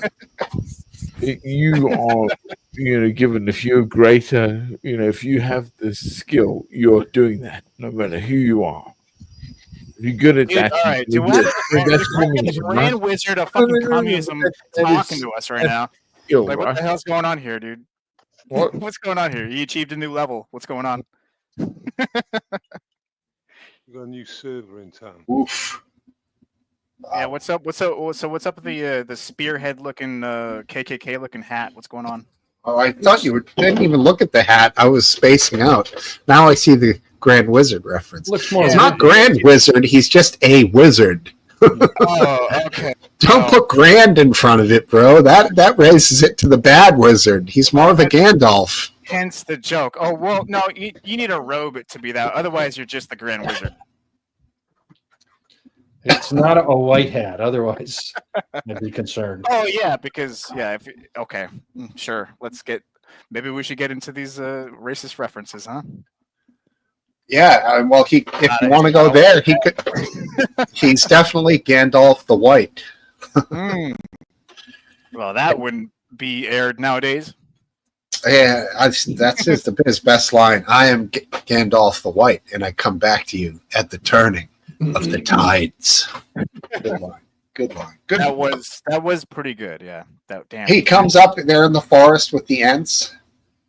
Yeah, you do. Okay, look, honestly, and I know this term, I hate saying peak, but let's be real here. That was fucking probably the best that movie cinematics were ever going to have. Not just cinematics, but story, just movie theater experiences, besides Endgame maybe. But Lord of the Rings, though, that was pretty epic.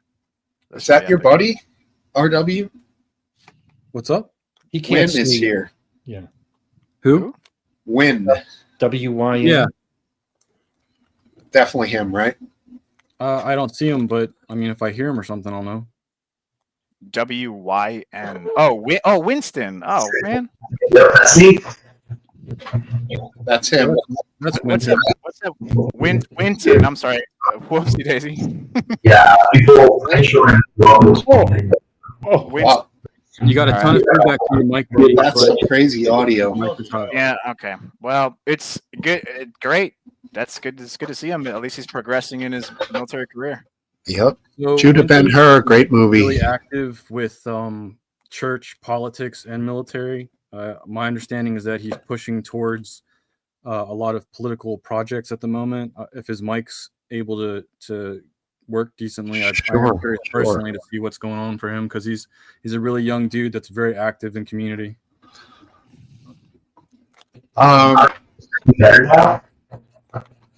No, it's no good. If you've got a mic, take the mic out and go loudspeaker.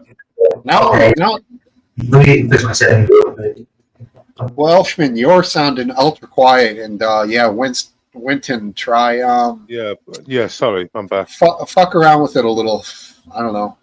Go loudspeaker if the mic's no good. Hit it with some of that hoorah type shit and fucking fix it right up.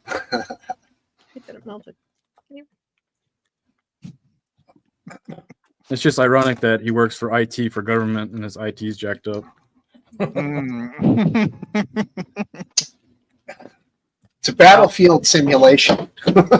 All in due time. This is a test field training right here. Yeah, and I just hear some disturbing news about a possible something going on in Argentina. Has anyone else heard about this? No. Besides like an earthquake in South America, I've heard nothing. All right, guys, what do we think? Way Much better. Sounds good. Yeah, I connected a microphone. I think my computer mic is like messed up. Whatever you did worked. Sound okay. So perfect. Have at it, Winston. Take the soapbox, bro. It's not my show, but you know. Yeah, how you been, Win? Oh, been busy. Been trying to stay productive. Like RW said, been working on a lot of projects as of late. A lot of stuff going on in the world, you know. So basically, just trying to keep a hold on that. Trying to manage military, business, because got to make the money, and then also just political involvement. Okay. Well, okay. So I got to ask, if you don't mind, if you have the time, because it sounds like you're a very busy man. So how's the military treating you, and how do you? Let's just say this. Let's start with this. How's the military treating you? What's your schedule like? It's pretty busy so far. We just had a new change of command. The new First Marine Commissioning Force. Oh, what the? Are you okay? Sorry. Sorry, I was trying to kill a fruit fly and I missed. Okay.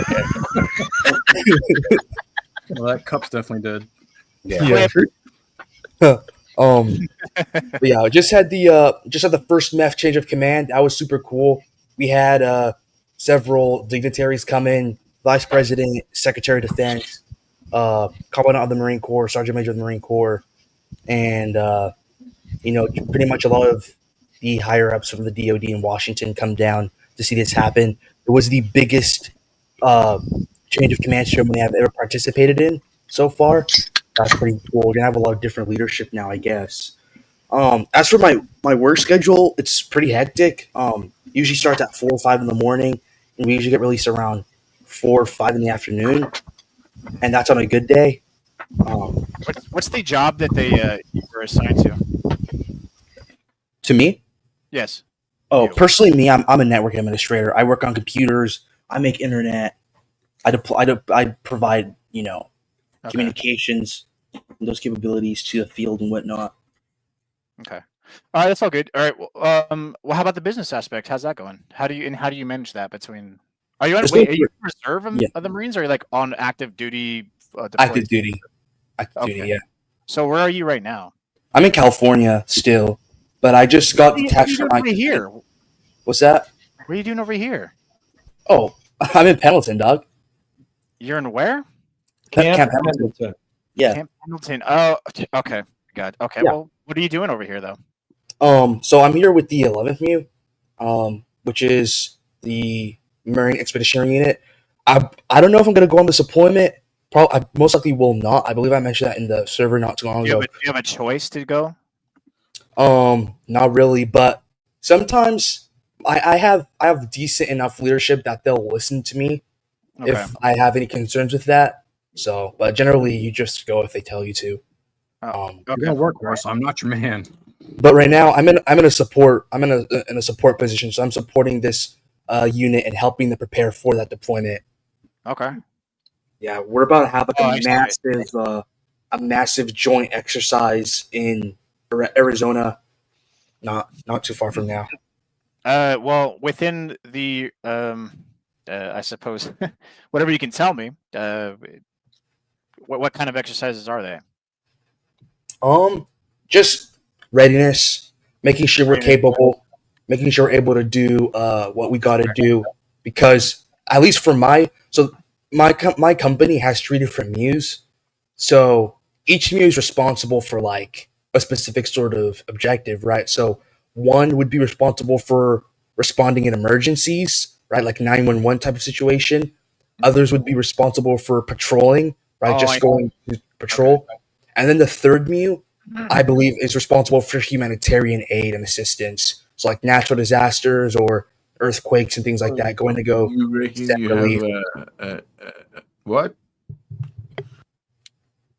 So so basically you're running like simulations, like simulated scenarios where you're training for that position when you actually do it, right?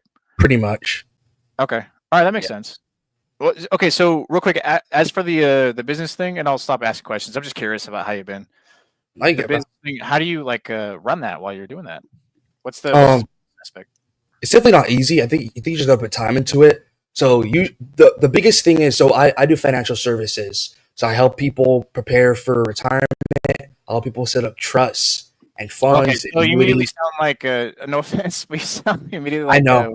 Like, I'm sorry, dude. Like I'm not. No, you're totally right. Yeah, it does come off of that, but like I'll tell you this. I think I generally do help people because people don't pay anything. Like no, I don't. Good. I apologize. Go ahead. Like what's No, you're good. How's that work? Like how's it operate? Or like So- what do you do? Like, Right. So basically, help people prepare for retirement plans. Right. Put money into accounts that won't be affected by market crashes or that won't be affected by tax. you would buy anything for cuts. stock? No kidding. Yeah. And You're so a consultant what's that? basically, or you're a stock consultant basically. Not That's exactly. insane. Not because I don't tell people what stock to buy. However, the accounts that I do like provide people is affected by the stock market. So their money, obviously, the way they grow their money, like gains interest is by going to the stock market. And then hypothetically, if a stock market does crash, then And these are for retired people usually. not necessarily. It can be for anybody. Well, what's your main base though? So your My main base, clientele. like macho market, which is like married, over the age of 28, children, looking to prepare themselves for the future and whatnot, secure the future financially. Okay, you say this is like a part-time position for you, or like do you want to get into this after you're done with the military? Like, what's your main passion at the moment? I'm doing my own startup right now. Yeah, I'm running my own agency currently, building it from the ground up. Yeah. So and I was able to you do in this. charge of this agency while you're going to the military? Well, I just wanted to do my time. I always wanted to serve since I was like a young kid. But at the same time, it's like I don't know if I'm going to re-enlist yet, and if I'm not, I need to make sure I have something that I can rely on when I get out because I don't want to work for a boss again. Like I want to have that financial security. Yeah, I understand. My question is, how do you have, if you're active duty service, how do you find the time to build this clientele that you could rely back on if you don't go back into the military? So it's expensive because I gotta hire people. I gotta spend money and outsource the work a lot because the thing is like when most clients, and also I'm Pacific time, so you already know how that works. A lot of the clients happen to be Central time on the East Coast, and so when they're available for an you're appointment- Pacific, you're my time, when they're available for appointments, I'm at work and I can't sit on calls with them, and so either I have to like wait till the weekend, which is annoying as heck because want to do other things, but So your clientele's on the East Coast, you said, or like outside of? a good number. Okay, I mean Yeah, that would but be a little bit. One client I'm working with right now is in Texas. I feel like that. Okay, so you're stationed here, but you're only stationed here for what, like 6 months, maybe? 3 years. I have 3 years to 3 go. years. Oh, you're still here 3 years. You're it's- straight up stationed here. Yeah. Whatever happened to the Asian Pacific deployment? Damn. It's so that's what the MEU's for. So the 11th MEU is supposed to go Yeah. on that deployment. However, they can take off people or they can add people to the MEU at any time, and the schedule changes consistently. So the deployment's still happening, and if I'm gonna go, is still in talks right now because I made it clear to my chain of command that I do not want to go on this deployment. But you don't have a choice. Damn, dude. Yeah, I, but mean, they I don't blame you, but that's where the hotspot's going to be. If it took off, that would be ground zero of World War III. Literally, for yeah. sure. Literally. So I don't blame you, but like at the same time, people got to be ready for that because that's gonna. I don't think it's gonna happen, to be honest. But that's where it would be if it did. So I don't know. I just think it's funny Maybe that wrong. like his commanding officer's like, "Are you getting deployed?" He's like, "Nah, it's not for me." Yeah, it's like hang out here. We're and- gonna check. We're deploying you. It's like no, maybe no. don't I'm think just gonna so. I'm gonna go over here. I'm just gonna go over here, and I'm gonna like invest in my stocks and maybe Bitcoin a little bit. And it's like, Yeah. oh well, all right, I guess so. But who else you got? You got friends or what? Because we're getting attacked right now. We need your help. No, that's so All right, that's guess so I'll deploy you. real. Yeah. Jesus Christ. Yeah, there was this one guy, he was married and everything. He wanted to stay with his wife, like he didn't want to go, and he just straight up walked to like the higher ups and was like, "Hey, like I don't want to go on this deployment." All They're right. like, "Okay." Took him off. No, but Took him usually off that's again. not how it works. You usually have to do at least a year or two or something. It can, so you can do it because the way the MEU works is the Oh, MEU you is made like a deal. You made a deal or something, dude. No. You must have done something. Everybody that I know in my family, they had to. There was mandatory. You do 1 year of service abroad. no. So MEUs work differently, right? So MEU is a composited force from MEU? different like sections. Yes, a Marine Expeditionary Unit is a MEU. MEU for short is the abbreviation. Okay. Yeah. So how this works is they cherry pick a certain number of people from each like unit, right? So we're gonna grab some guys from the special forces command, grab some recon marines, grab some sailors, some logistic guys, some comms, which I am comms, so they grab a few guys from my unit, including myself, right? Grab cooks, corpsmen, all that stuff, and all of us combined come to about like 2,700, like a force total. And so all of these people, all of these like these troops are put on a boat, and this boat is sent out to go and I don't know, either patrol, humanitarian aid, like I said before, or bring the fight to the enemy if needed. Mm-hmm. And so you don't necessarily have to go. It's more of like So wait, hold on. So you could just apply for this military don't expedition apply. unit, which is very vague. no, you And don't also apply. because You're military. chosen. Wait, you're Yeah. chosen. So you just You're get chosen. However, things change, right? So depending on the scheduling, which changes like every time. Wait, how like, do they choose you? What's the criteria of choosing? they randomly chose me, dog. I don't even know why. Okay. I'm not bad at my job, but I'm not the best either because obviously I'm a beginner. It's my first year, but they literally chose me out of like some of the best Marines I've seen. Like I know a couple guys who like could do better than me and could be more useful, but they're Yeah, like, I'm starting to press X to doubt. No offense, but like I got to know like why would they choose you? Because usually it's every military service has 1 year. You have to do a tour. You cannot No, not it's not do true. a tour. not true. Dude, I've never heard of that once. Never by anybody. I'll give you an example. You can actually search yourself. You can fact check me right now. You actually. No, it's actually- I don't care about Google and Google AI and all that shit. It's not AI though. It's like public information, dog. This is military regulation right here. Like, you don't All right. have Well, I to- mean, you know what? That's good for you, honestly. If you can just like not get a tour from a foreign country, then I guess good for you. But how are they going to use you as a practical fucking sense if you don't get field experience? I do get field experience. We have exercises all the time, just not in a different country. Right, but you're okay. So it's probably because you're a communicator, right? You work in communications, right? Yeah, Maybe it's their job that you're taking. That's like you're not combat field. Like that's not what you're going for, basically. You're still expected to be able to do that, but your main job, like if if I need to fire a gun, so be it, right? But like my main focus is providing communications to the unit so that they can like give orders, talk back home, you know? Yeah. Okay. Yeah, it's all good. Yeah. So we can talk about that later, but hopefully you'll be good here, and hopefully you'll be safe, nice, safe and sound, and you'll be able to do your thing. Absolutely. Yeah, exactly. Any thoughts on the John Bolton raid? Well, RW, you presented the question. Let's hear your thoughts first. I was hoping other people would be in here for this conversation. They're not. Yeah, I know. Unfortunately, who are you thinking who would you hope for? Who? I would like AFED, but I would really love to hear Brandon or Dank. And Dank, Dank is early and AFED is late. They both usually They come in. both will probably not be attending tonight. In fact, I can say definitely for dang. both. To be fair, I think McGrande might bring up some good points this evening. No, he would bring up points. Glad to see you're still with us, Wilson. Yeah, whether or not they're good is, All right, so let's go. Anybody here have any thoughts on it? Oh, he's just weaponizing the system. That's what he's doing. Someone has to do it. I'll be right back. 1 second. He's just returning the favor. Well, we all know that 2 judges had to review this. 2. And they both agreed there was probable cause enough for a search warrant. There's no possible way to evaluate the legitimacy of the raid or the lack of it, and there's no way to guess what the fruits of it will be. The raid is for documents of what manner? What classified? The raid is mainly, I believe, it's part of an investigation of leaks to the media. And also during Russiagate.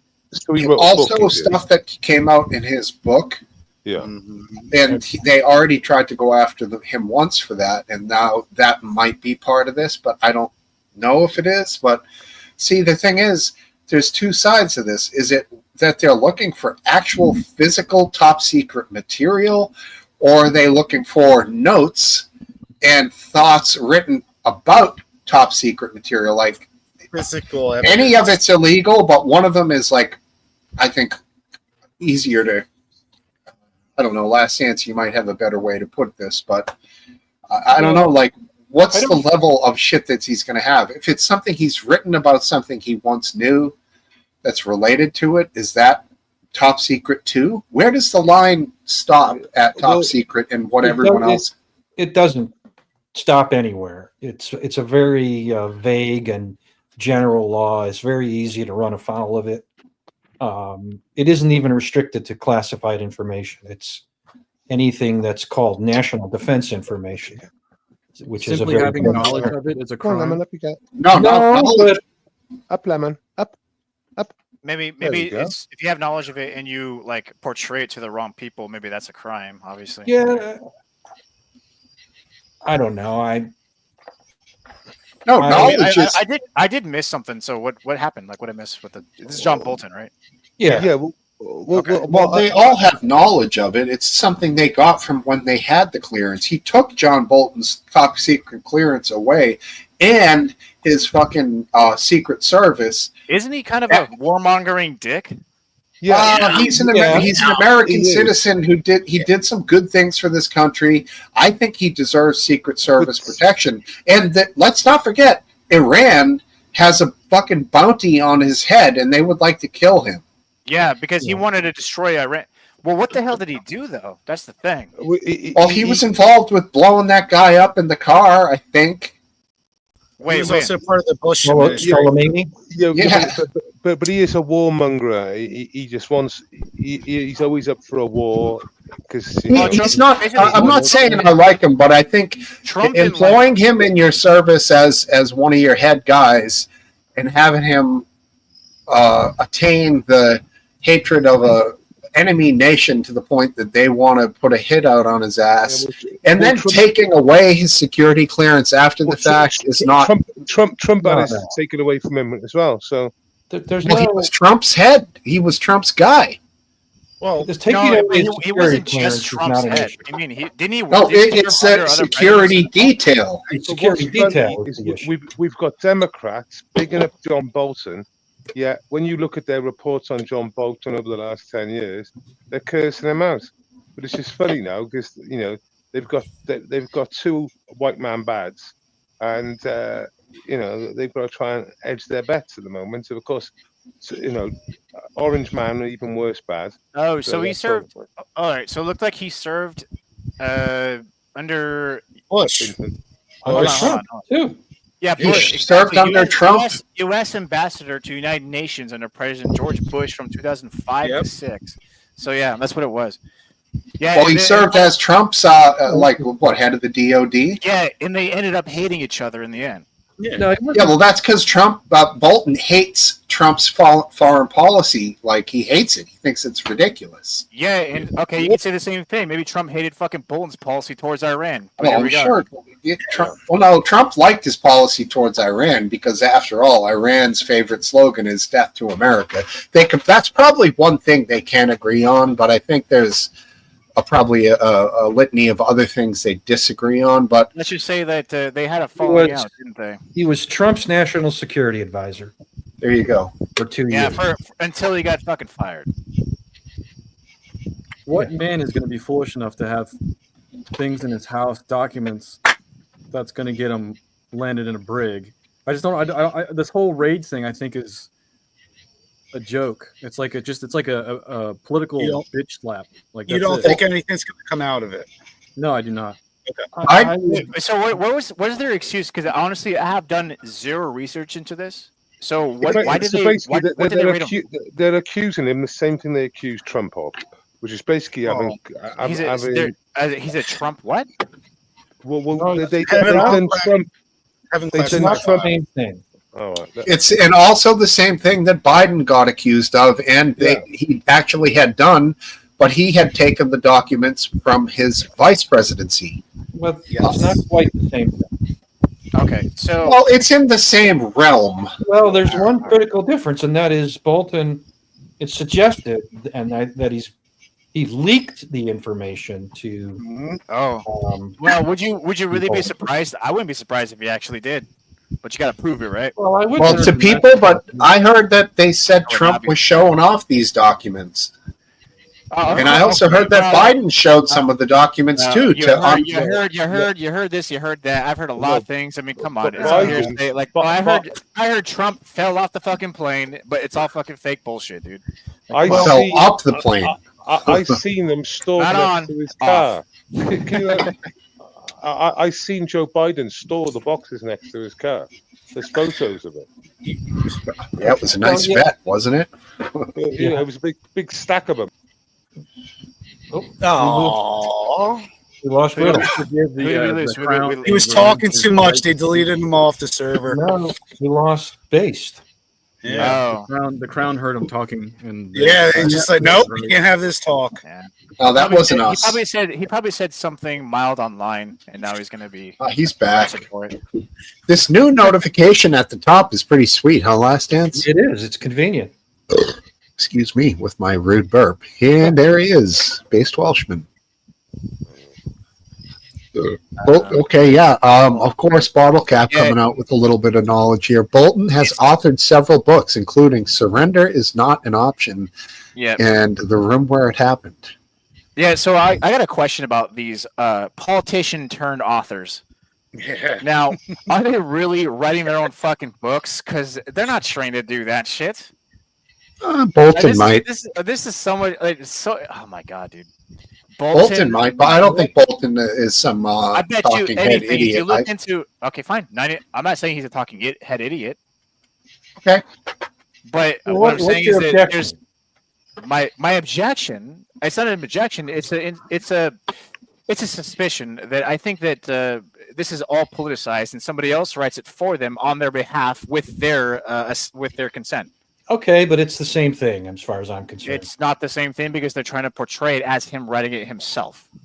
It depends on issue. That's true, but it depends on two things. If it's disclosed that there was a ghostwriter, number one, and how much embellishment was used. Right. If somebody's used for their nuance and to be able to put paragraphs and sentences together from somebody else's life story, that is pretty much legitimate. But if somebody is a ghostwriter means it's not disclosed. That's the it's not legitimate. So none of that, like you explain why it's not legitimate. It shouldn't. No, be but legitimate. some people just aren't good writers, but they have great life stories and they have great, information and tales that. And they also have political bias, and they have to go through channels to publish a book. It's a big process to publish a book, especially if they're in politics. It's just there's no way in hell that these books are fucking historically accurate. There's no way in fucking hell. So well, they're not historical textbooks. But it will be, and it is right now, because if it happened already, it's history. And they're talking about politics, that's what it is. It's political history. Is it fair enough to say Bolton had an auto pen? No, it's not fair. No? Oh, I'm sorry. Yeah. I mean, kind of, yeah, I think it would be. Depending on the definition of auto pen, somebody else signed something for you, then Nice for you, then nice probably. try to change the subject, you bastard. All right. Oh, it's a decent segue. Why not? Yeah, I don't think he did, but I mean, what's up with Trump with his pens? Like, does he sign one thing with a pen, and that pen is where does it go? That seems like he. Biden did the same thing. Gives it away. And what No, is that a thing? Like, is it a Sharpie? Like, I want to know. I got to know these things. Oh, it looks like a nice marker pen. It's bold. It's bold. Maybe it's not a fine tip. It's not a fine tip, that's for sure. But it looks like Trump. Fucking Sharpie. It's a fucking Sharpie, dude. Like a If giant he's got marker. 6 things to sign, he has 6 pens, and he signs each one, and he gives it back to the person, and it's noted, I think, which signature was signed, what thing. Yeah, that's been done for a long time. Yeah, it's not surprised because you use ink, and sometimes with the tip, you have to it has to recollect the ink sometimes. Did Biden use a different auto pen program each time he signed his? He used a different intern to sign it every time. Well, they probably said, Joe, give us your 100 best signatures, and the best one will train to the auto pen, and then it's basically like you're doing it each time, and it's your best one. No, I don't know. I don't think it was an auto pen. I think even with the muscle memory, I think people who are pretty mentally gone at old age can probably still whip out a decent old signature from when they were hotshot lawyer or senator or whatever back in the day. He wasn't running the country for the 4 years he was in, so we all. I'm not saying he was, but if he could do this, he was good enough. He could move his arm. So this auto pen technology, I think it's like 40 or 50 years old. What? It literally is a pen, and it's just like a graph thing, and it's just an autograph. That's it. Right. It's really old school. Yeah. And Joe definitely wasn't doing his signatures. Who was the president 50 years ago? That's my question. Nixon. Damn. Yeah, or Ford. I got Bobby Orr's autograph when I was a kid on the torn off piece of a pizza box. And then I went and brought it to a stupid baseball card shop. And the guy showed me pictures of his autograph. And he put the Bobby Orr one next to it. And he was like, yeah, that's it. And it was crazy. This guy's autograph has looked the same when I was a kid for 10 years. But that's what you're saying. They do it the same every time. Maybe on purpose for resale. Yeah. I don't know, but my signature never looks the same when I sign shit. So say that again. My signature never looks the same. I'm always. Wow, what do you think that's doing? What do you mean? Like, what are you achieving with that technique? You're going to change your fucking signature every single time? No, I'm not purposely doing it. You can't help it. He has Parkinson's. Oh, I see what you're saying. Yeah, I thought you were like some secret agent. I'll change it a little bit on the end this time. No, you're saying it's just erratic. It's never right. Yeah, all my invoices are different. So this is legitimately my signature. So cool. All right. It's an aspect of art. The artist, formerly known as RW. All right, so I gotta. By the way, guys, it was nice talking. I gotta go, so I just want to let you guys know. It was good talking to you guys, and good to see you guys again. So, all right, be well. Have a good weekend, Riddle. Good talking to you. See you guys soon. Bye. Thank you. Oh, that's a shame. Let's see. It's probably 7 or 8 o'clock out there. Maybe he's getting ready to go out on the town or whatever. 7 o'clock, right? 3 hours difference. Yeah. Hey, it's got to be beautiful out. Shut the internet off over there. Beautiful out in California now. I'm sure it's a nice time of day. Yeah. Oh, it's actually like burning. It's so hot here. It's not. Really? It's crazy. Yeah. You're in San It's like- Diego, right, bro? Yeah, he's in San Diego. Oceanside, but same thing though. It's like it was 88 today, if not more. You get down to the beach and scope out some of those California girls every once in a while, or what? California loving. Bro, I went to a party last night with that friend was hosting, and like California girls aren't it. They're not it. Okay. They used to be, but maybe they've fallen off a little. I don't know. You gotta go farther north for that. Where? Fucking Seattle? Come on. Where? No, no, in Vancouver? the state. Oh, in the state. San Francisco is a bust. No. Sacramento. Keep going north. Humboldt County's hot. They're all hot, but they're all like hippies up there. So you know, they're all liberals. Have you seen these like street interviews they do with like birds, and they say, "Oh, what's the sort of bloke you're looking for?" And they go, "Oh, he needs to be 6'4". He needs to earn £500,000 a year. Yeah. He needs to be he needs to be fit. Like go to the gym a couple times a week, and it gives you all this shit. It goes on like holidays every 6 months. And you look at this, and you look at the birds, and she's like 5'2", size fucking 20. Right? Yeah, I've seen them. That's the Gen X. That's the Gen X. And there's a bit of software. There's a bit of software you can actually stick in. It's not software. It's a website. You just fill in the answers what they give, and when they press the bottom bit, it's like that's 0.2% of the male population. That's that Gen X. That's that generation. It's crazy. It's crazy. And these women, I mean, I would suggest 99 times out of 100, these women always overrate themselves, generally give themselves a 10 out of 10. You know? There's one guy that asked the question. There's one guy that asked the question, and he always has a scale.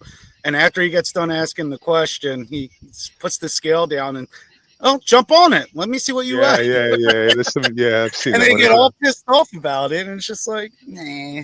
He goes, I don't like you because you haven't got a top lip. You haven't got a top lip. And he goes, yeah. He said, I can't change that though. But it's all good. I can't remember what he exactly said, but he said until we talk about body shaming. And the woman looked at him because she's a big fat porker again, isn't she? She fucking.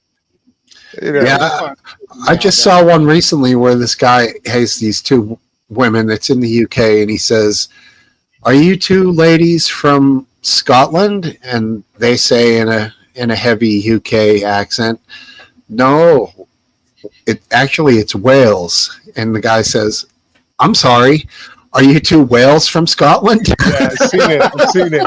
There was two of them, wasn't it? There was two of them. Yeah. Hey, so I have a question for you. I heard something that the police in the UK, these women police officers went for a jog and they were fining people for catcalling. Do you know anything about that? Yeah, so this is a legit story in the UK. So what they were doing, and the police officer that set it up had a little interview because it was all a publicity stunt. Obviously, he said, "Yeah, these things might not be illegal, but they are, they are problematic to the community and stuff." I'm thinking to myself, "Oh, this is fucking unbelievable." Yeah, You can't even deal with like break-ins or anything, for us. But what you're going to do, you're going to set like 8 officers because they said, well, if someone beeps the horn and says nice ass, which is not great, but in the grand scheme of what's going on in the UK at the moment, and they've got officers ahead ready to stop these vehicles, transit man in his white van going or whatever, But yeah, I mean, it is so. terribly pathetic of the man in the white van to yell that to a woman. It's absolutely insane. And I don't know if it's not insane. It's a bit crude, obviously. Proper, it's a bit old school. It's disgusting. I don't find it to be. What did they get in? Like a fine?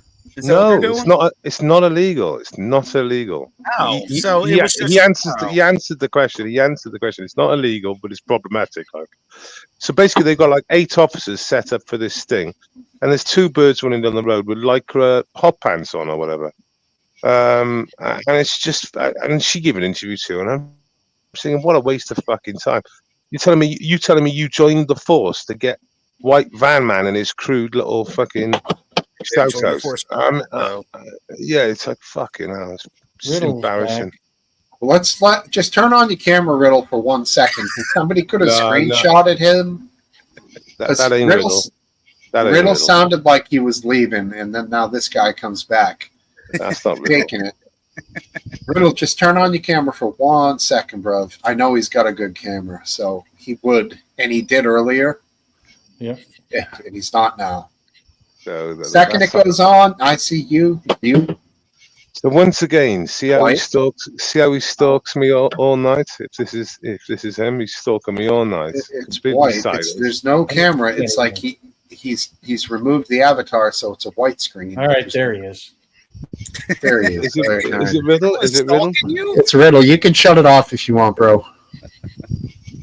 I'll hold off till you kill your cam, and then I'll throw you on stage with us.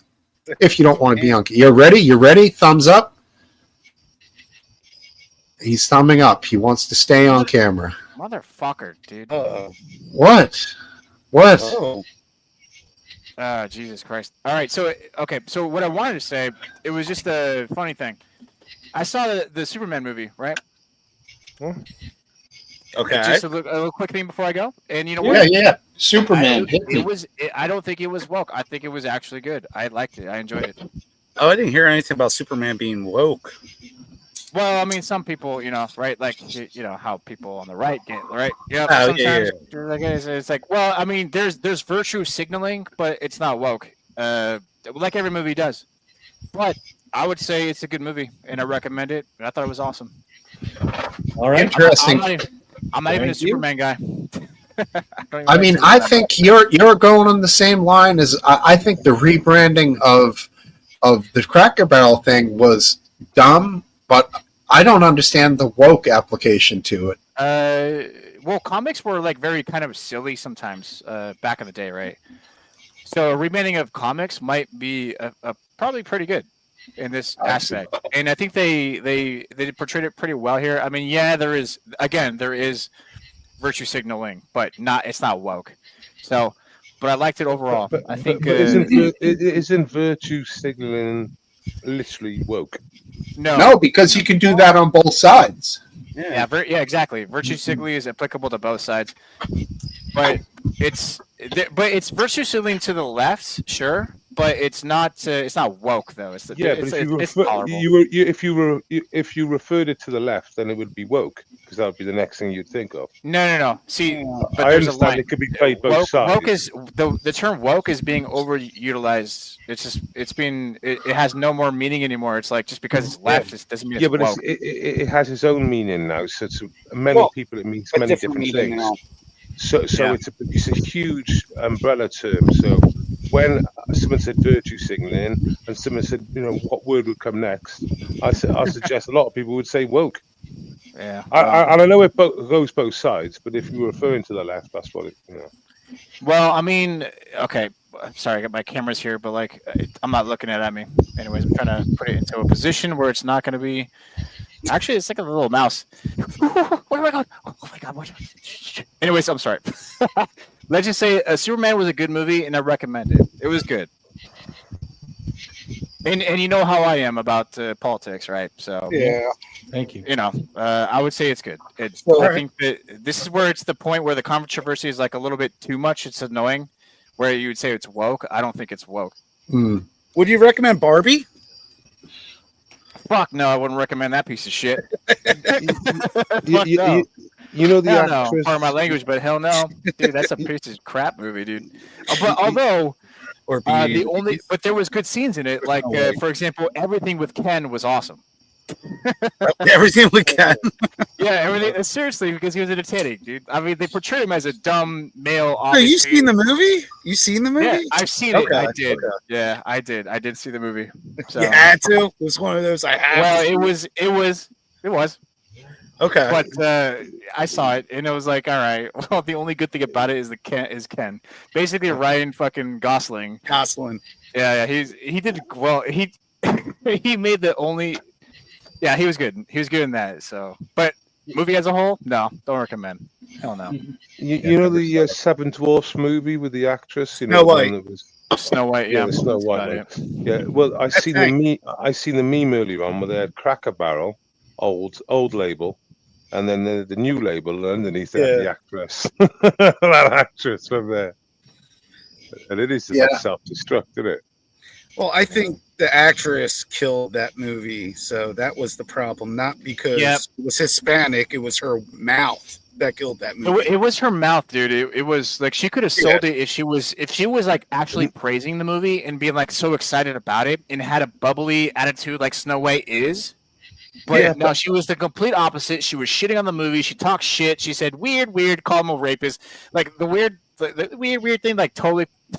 Dude. But it was more to it. It was more to it than that. There was seven dwarfs, and they're a minority. Yeah. Well. They decided to take them out of a job for some reason. They fixed it. They tried to fix it, but then they fixed it with not so much dwarfs, but just special people. Right? Well, you know, special people. Yeah, you know, the special with a Z, right? You know, the ones that need special toilets. Now, the reality is they tried to make it better, but made it worse in the process by then not doing dwarfs and doing just people that are special. I don't think people would be too upset about that. I think it was. Well, they were because I was. I thought, you were. You took. I thought. These dwarfs, they only work one time a year. It's Christmas time.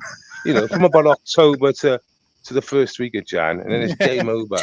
And then also the movie come in, the best movie in the world, and now all of a sudden they turn around and say we won't have real actors, we'll have CGI actors. That's okay. And they're like how fucking outrageous. You know, this is my earner.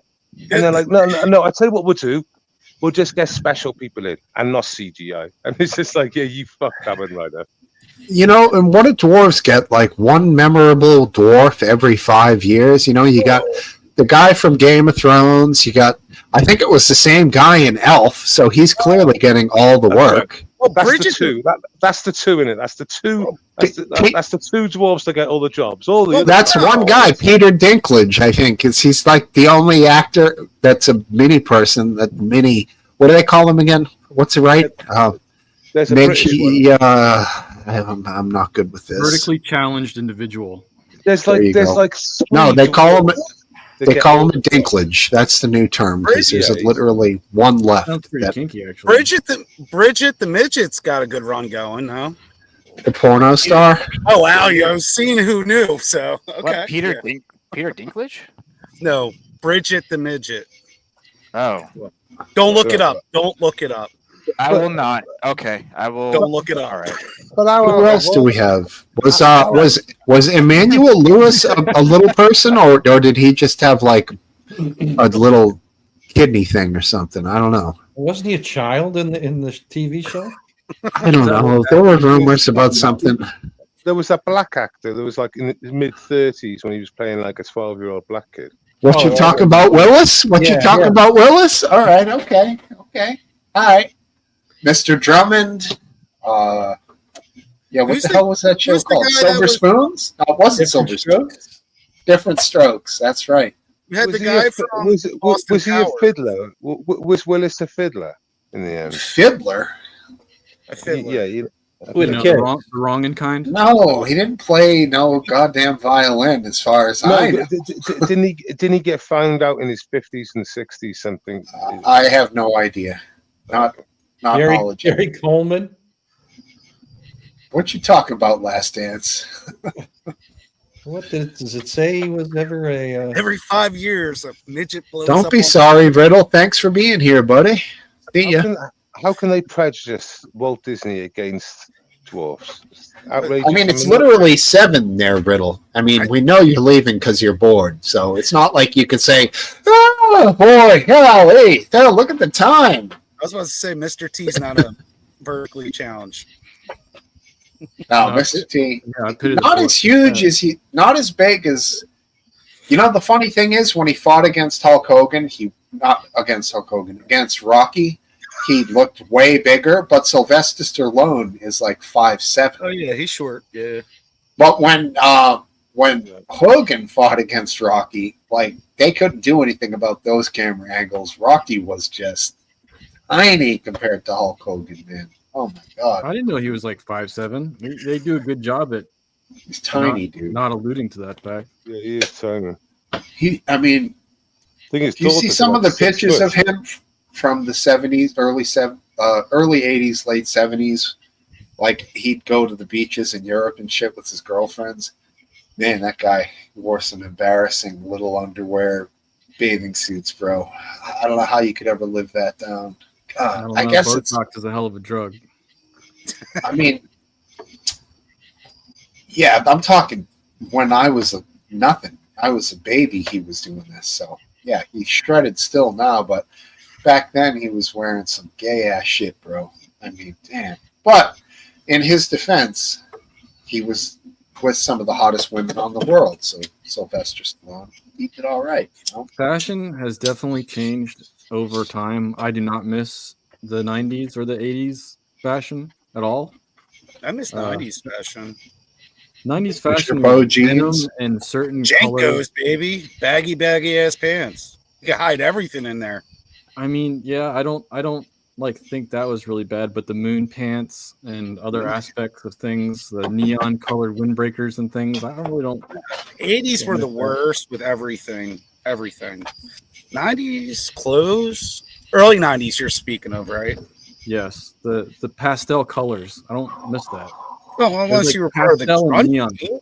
Yeah, the flannel and the skinny jeans with holes in them. I wore the flannel in college. I'd have like a black T-shirt with a flannel on and a flannel around my waist, with jeans and like shit kicker boots on. It's like, how much flannel could one person have? That was it. You were was never Pearl cold Jam. though. No. It did look stupid with shorts though to have so many flannels on. At least around your waist, that'd be pretty gay. Like I'm some tartan from fucking Scotland with all my flannel. No, I'm just a white college kid, constantly listening to Beastie Boys and Pearl Jam, and I guess flannel was the identifier of the time. You never embraced the kilt or the sarong? At the time, I won't discuss any specifics.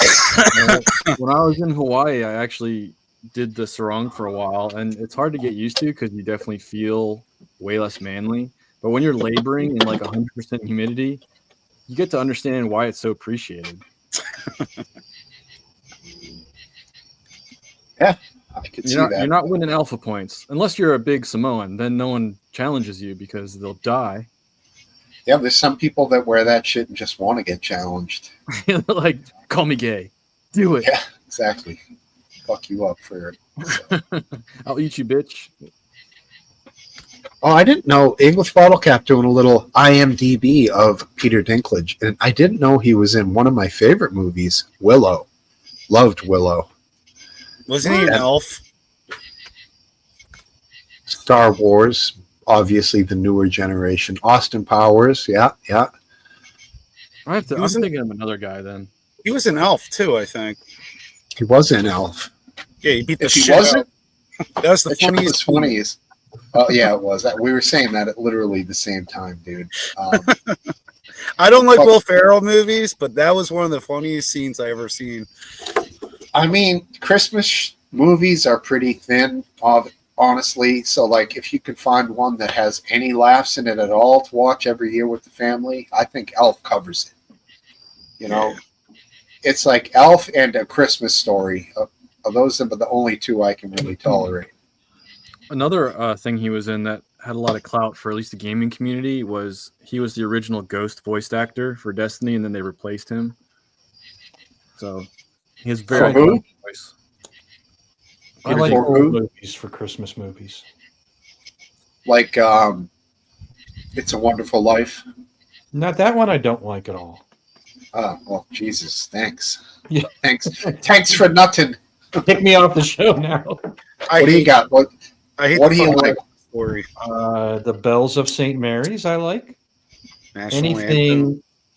Was that a talkie or was that from the silent movies from when you were a kid? No, it's a talkie. Okay, it's a talkie. Well, that's good. We got don't pick on audio. Charlie Chaplin. I like. Is it called Holiday Inn with Fred Astaire and Ginger Rogers? And Bridget the Midget. Whoa.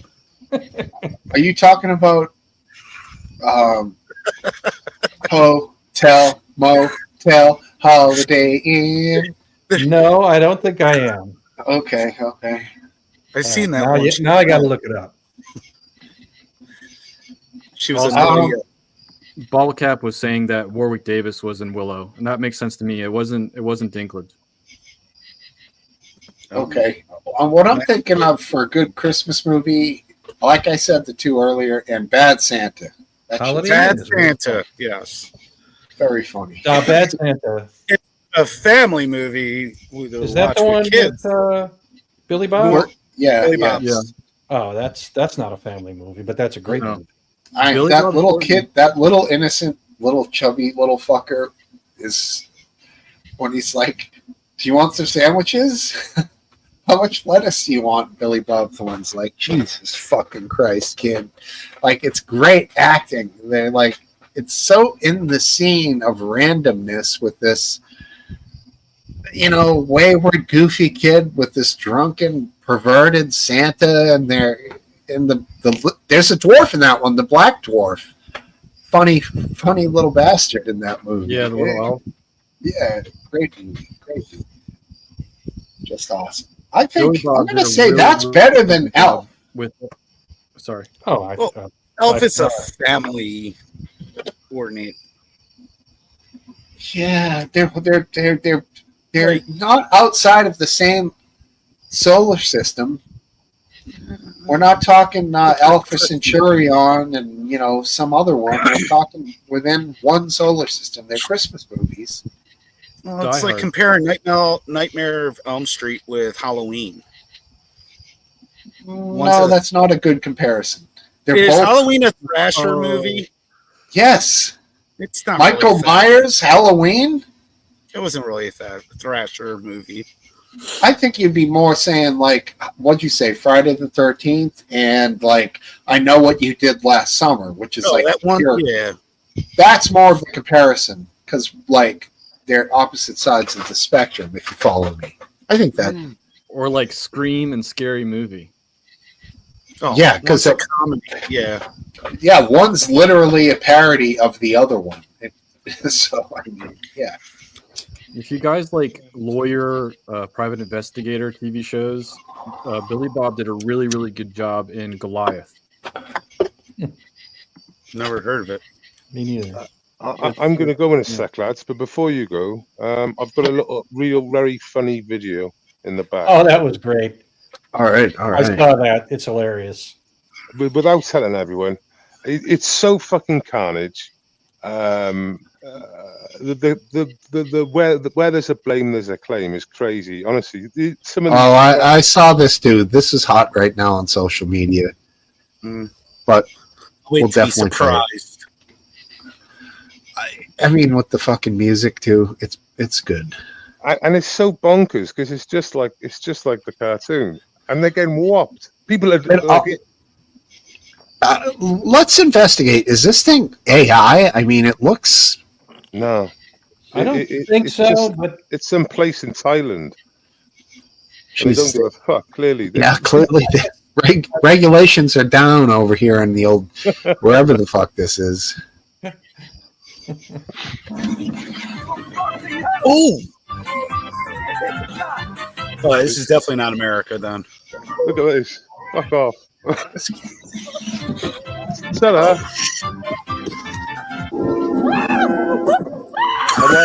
I think it's fake, dude. No, it's I not. thought it might be, but it looks real. Rocket. That can't be. Oh, these contacts are too good.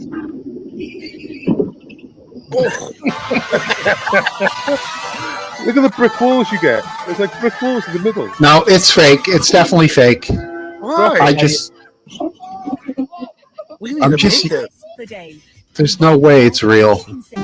No. So here's what another thing I thought. Maybe it's sped up a bit. This is it. It's a wall. It can't be sped up though for the contact. Or They're all wearing cameras on their helmets. Yeah, but they're still going upside down. why are there no wheels on the front? That doesn't make sense. So you could grok it because I put in there human Mario Kart, and yeah, come up. So see what happens. When I was I'll younger, do not now though. All right. I Hey, would- Last Dance, you want me to do it? Yeah. Or you pay money, right? So can't you like get a better answer than me? I don't know. What do you You want? want me to No. just try it? I'll try it first since I have it open. I didn't see no community notes on the Twitters. It sucks that we live in an era where we have to be like, is this real? Yep. Yeah, No, right. it's gonna get worse. Yeah, and it's already at the point where we have to like know if it's real or not based on 3 arms and 25 fingers. It's like, How long does it take for Grok to answer?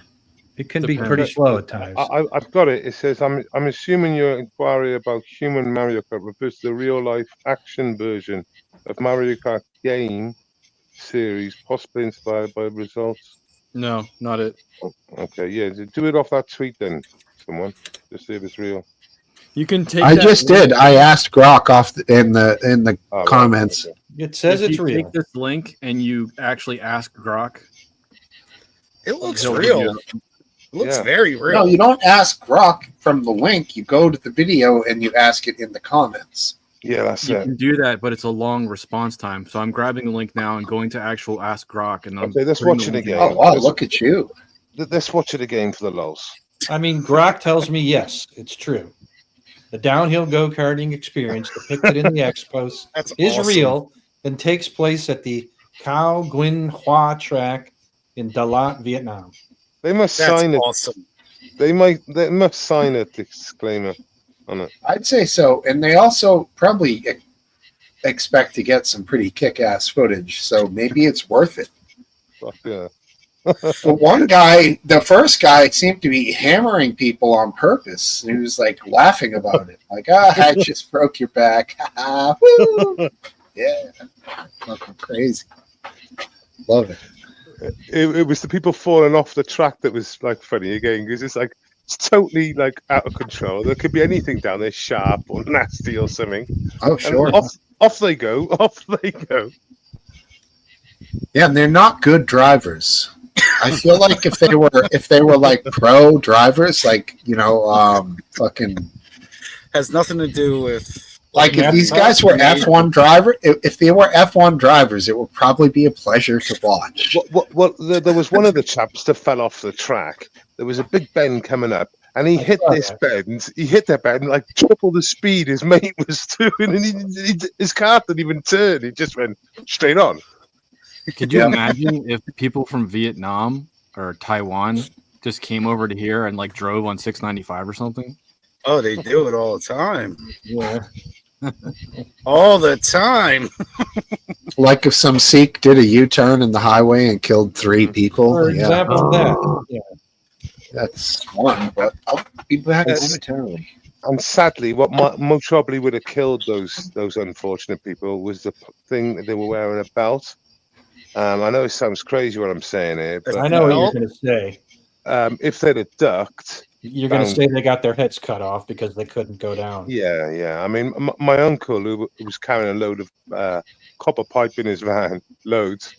He had a crash. He never wore a belt, and the emergency service agreed that if he was wearing a belt, he'd have had his head chopped off. As it turns out, he was He was sandwiched between the steering wheel and the pipes above him, but he'd be all right. You got out of it. How many times has a safety belt saved someone's life too? So I'm just I know, but there is occasions. And I don't know about, is that a law over in the UK, or you by law have to wear a belt there? Oh yeah. Oh, I'm sure. And Florida and Pennsylvania, you do. I don't know about any other states. North Carolina, you do. I don't know. I understand the reason for it in the sense that there's no benefit really from not wearing a belt, and it does work 9 times out of 10 for most. In occurrences. Certain circumstances, yeah. Yeah, when there's no decapitation. Yeah.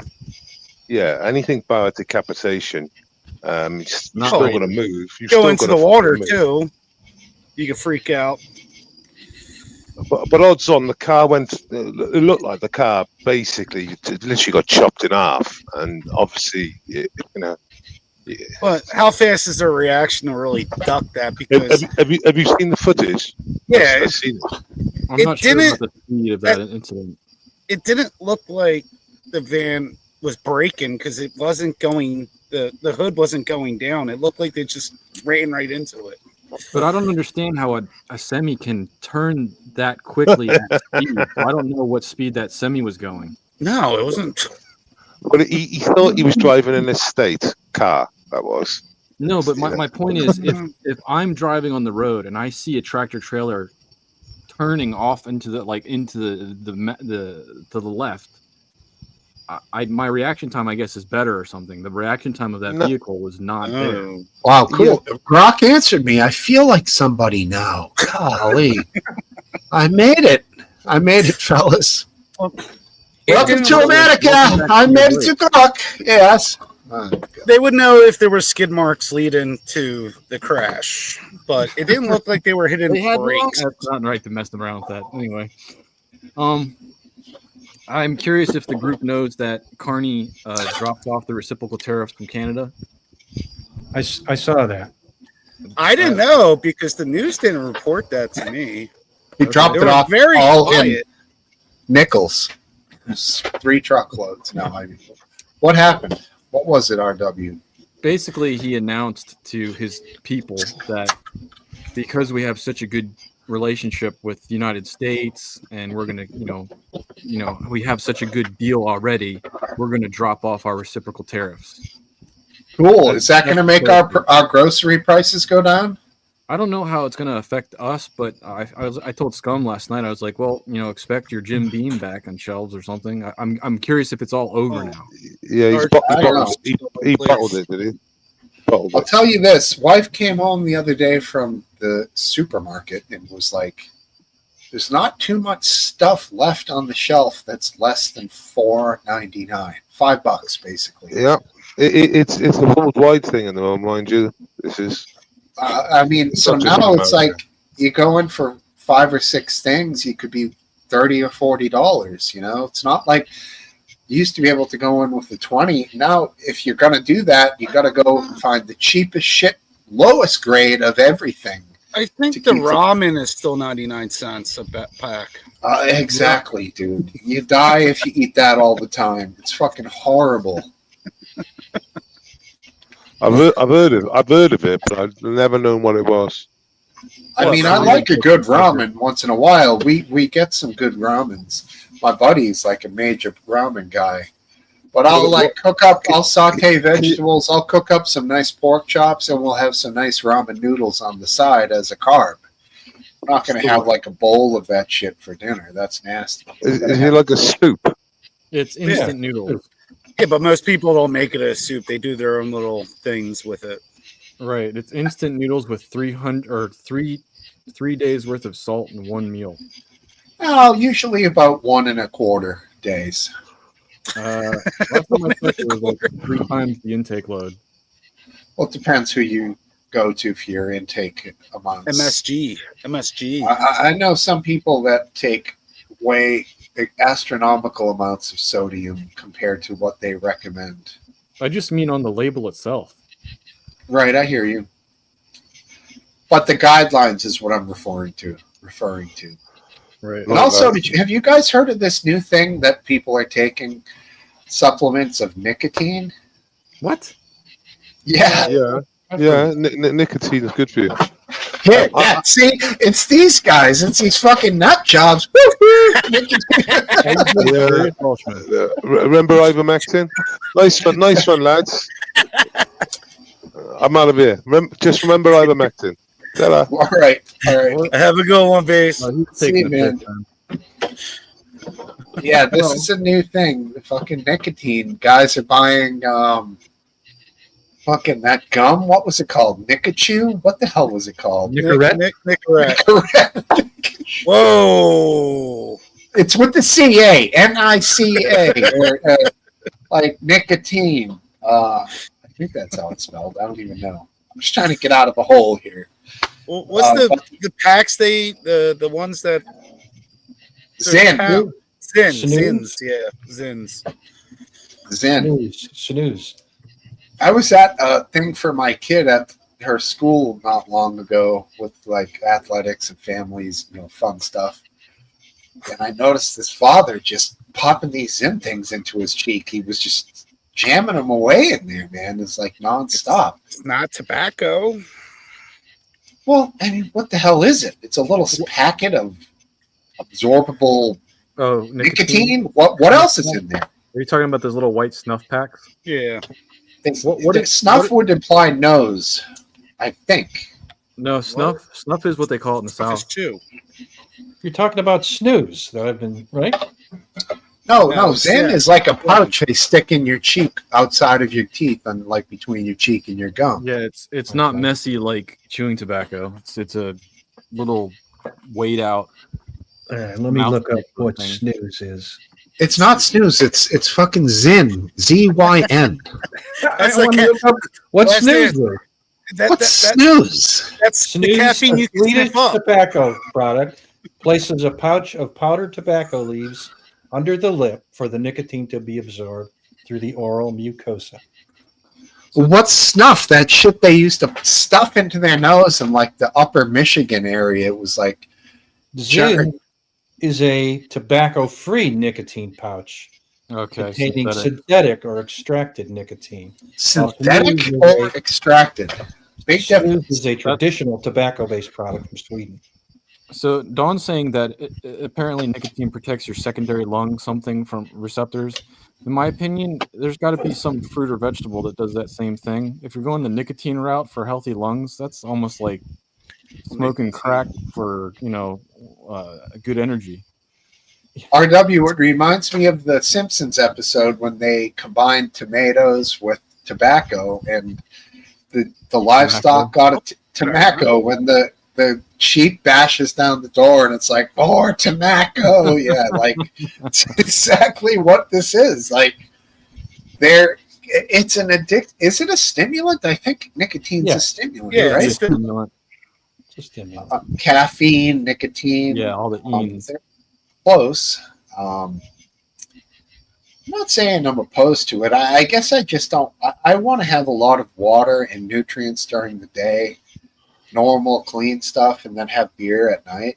So you can totally tank at the end of the day, right? Exactly. I'm healthy. Got to balance it out. More power to you, man. At least you're balancing it out. Yeah, I mean, it's like 20 hours of health and hard work and good eating, and then probably 4 or 5 hours of beer.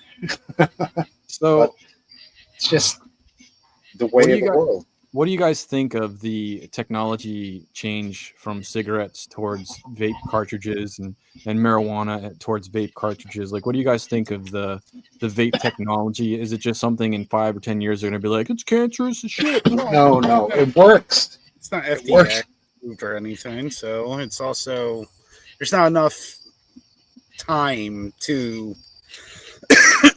know if popcorn lun's going to happen or something like that. So right. I mean, it's too soon to say because it's relatively new and we don't have years and years of experience. It seems hard to believe it would be. It seems hard to believe it would be as dangerous. Anything you put in your lungs is not good. So No, it's not, but it is. Some of it's better than others. If Oh, it's yeah. not an oil-based medium, if it's a vegetable glycerin, I know that's fairly benign. It can be used as the vaping liquid with whatever things you attach to it, whether it be cannabinoids, THC, CBD, terpenes, nicotine. It's the delivery system that's the problem. And I think and frankly, number two, for people who live in apartments where lighting up a bowl or a joint is not feasible, and let's face it, those two things are delivering a ton of tar.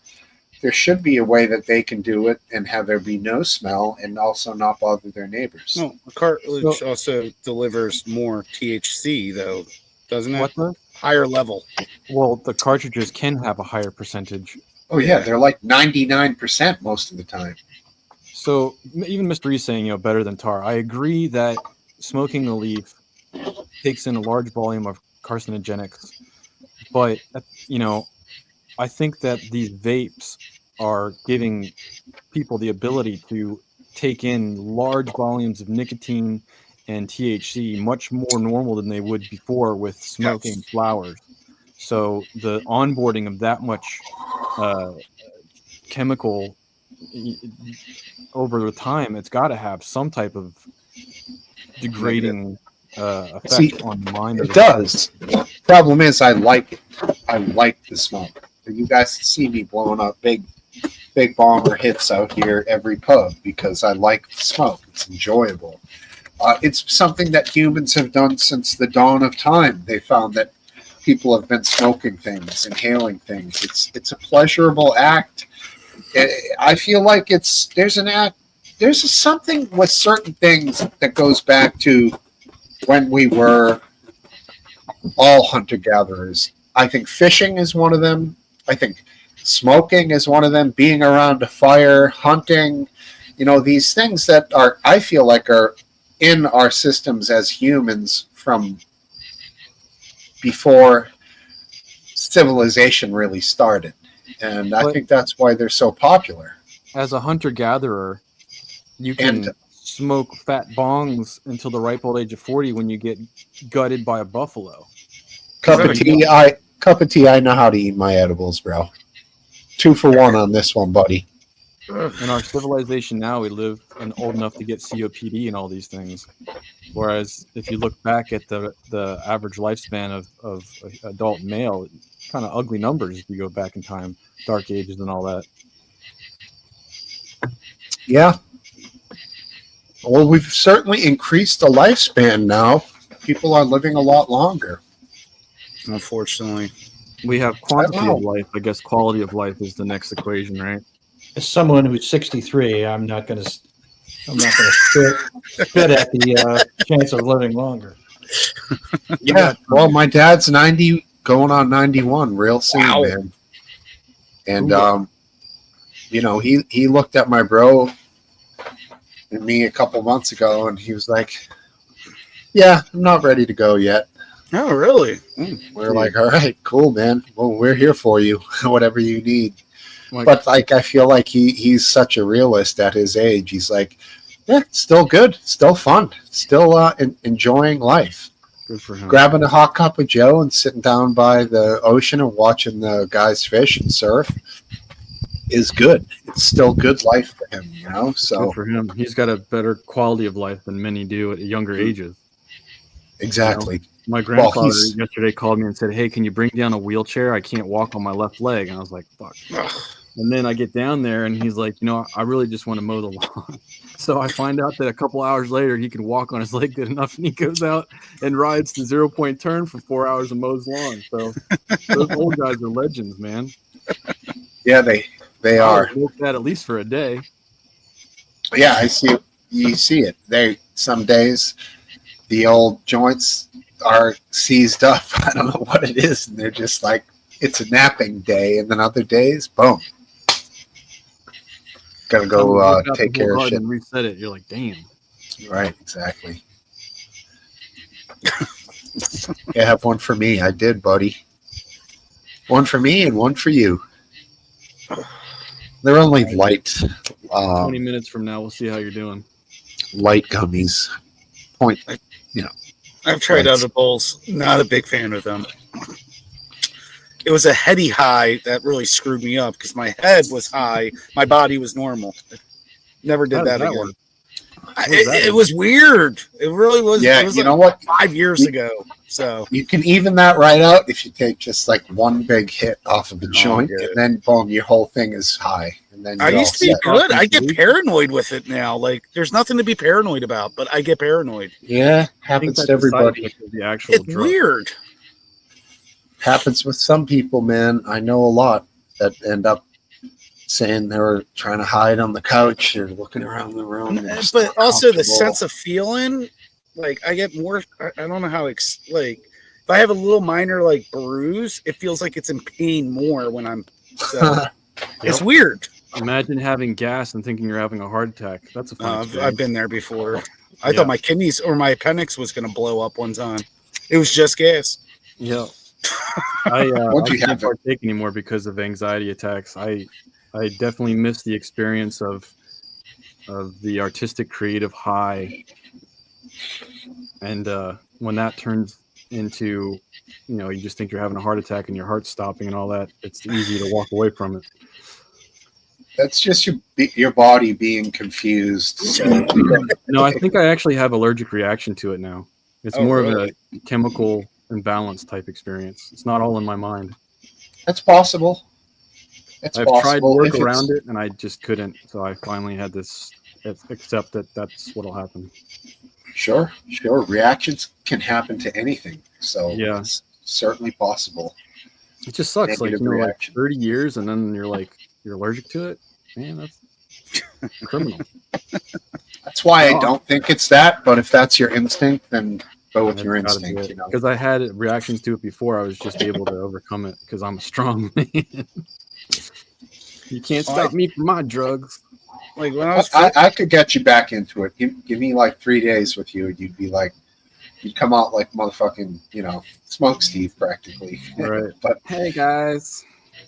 why do I sound like that? What am I fucking like, some homo over here? Hi, guys. Not that there's anything wrong with it. No, there isn't clearly, but No one here is judging you externally. it's just a matter of exposure, maybe potency. I don't know. People say it's- shit's gotten a lot stronger. I can literally at 2.5 milligrams have a reaction. So 2.5 is low. so I'd have to That's why I microdose- think you should go back to old school, a joint. No, because you can't control it's very hard to control the amount when you smoke it. Smoke the shit out of that thing. That's how you And then control go the straight amount. to the hospital. This is the best Hospital? trip to the hospital ever. Oh, you grab some fishing rods and some fucking, bags of pretzels, and you go out fish No, for 3 hours, and then then you cook up like maybe some pancakes, and then you go to bed. I have way more better of experience now just spending time with the people. I don't even worry about the high. The people are in the end what the enjoyment is. The rest of it's just hobbyish. Yeah, I enjoy the people till about 9 o'clock, and then I get high usually when I'm in that scenario. But everyone knows I'm gonna smoke. It's Like you become introverted at 9 p.m. no, but I go out wherever I happen to be and smoke a bowl, and then usually already drinking, so I'll be like, boy, I'm getting tired, because my eyes will now be half open. My dad will be like, oh yeah, you look it. Yeah, I He's remember. back in the 91, day. he Are you doesn't really- tired? Yeah, maybe. I don't know. Sure. Exactly. Like, great, whatever you want to label it. High as a kite, bitch. In Florida, Last time I went to the East Coast, I can do light beers though, so I tagged a couple of those. The muddy hole. What was the muddy hole? It was a Got all the cops in a muddy hole. It sounds like it was a drainage ditch by the side of the road. No. The guy tried to. The car was pulled over. He was out there, and they realized he had a warrant. He must have heard them realizing he had a warrant, so he tried to flee. It was the most incompetent fleeing I've ever seen, and they tackled him right into the ditch. And there was a little water in the ditch. So it was just kind of nasty, muddy all over the policeman and the guy. And this was in the South? It was Florida. Oh, man, you know that water smelled like ass. Yeah. Little drainage ditch, rotting detritus. Ugh. Ugh. Yep. Cop says, you're lucky. Could have been a gator in there. I was about to say gator, yeah. Gators ain't shit. Gator Okay. was running for his life if that big SOB fell in. I'm seeing Gator Alcatraz kind of go off the trend list slowly, so we're moving forward from that one. Yeah, it was a giant troll by the Republicans towards the Dems, and then it basically fizzled out. It fizzled out as quickly as it came around, because if you're gonna deport people and you have to have a place to stick them while you give them some form of process, it could be anywhere. It could be in fucking Florida. Who cares? But we need the space if we're going to do it. Would they rather they just picked them up, brought them to an airport, flew them away, and just dropped them down? Or would they rather they had some sort of intermediary where they maybe get a tiny bit of representation, right? Because that's what this is about. No. What you do is you load them in a plane. Immediately. You fly them immediately. You fly them over the line, an international line. You give the non-criminals parachutes, and you give the criminals backpacks, and you kick their ass out of the plane. That's the solution. That's what I'm saying. These detention centers, though, they might not be, paradise. They're to withhold these people until their final decision is come upon. I didn't know prison was a nice place to be at either. So yes, yeah, the standards they maintain there are the same standards as a federal prison. They're not. Is this good. the one where the one lady says they have a toilet that they have to use in front of others? Kinky. It's like, well, what do you fucking think One of the prison guys- is? One of the guys said we have to brush our teeth in the same room where people are using the toilet. That's every prison. So that's like every home. The only luxury we have here in our toilet bathrooms is that nobody is actively using the toilet while we brush our teeth, but people all use the same bathrooms. See yourself. I don't keep my tool. I do My at the toilet. same time. I don't keep my toothbrush in the bathroom. Fuck that. You don't? No. Hell no. He's just basically saying he doesn't have a toothbrush. That's basically Absolutely. Where do you keep it? In my room. definitely cleaner in there. It is actually. There's no fecal mat. Well, I do fart in there a lot. But You know, not. Look out the Every black time you light. flush that toilet, a mist comes up. It's That's right. That's why I put the fan on. And then on top of it, when you have younger kids, up. they look at the brush and they're pissed off at you. Well, clean the toilet with the brush and put it back. Wow. Nope. No, Nope. That's federal crime. Well, that's why. all I right, keep all my right, all brush right. in I'm there. not gonna lie to you. I have one of those, fucking power brush ones, Sonic Care. There's nothing wrong with that. I take my tip off and hide it. Oh, so there you go. I had those little caps you put on the toothbrush so that the poop's on the outside of the cap, right? Probably. The cap always. leave mine out. I just remove my head and hide it. I got a special spot. Let's Good on suppose you were right to topple. What would be the symptom of it? Symptom of what? What would you expect to happen to me?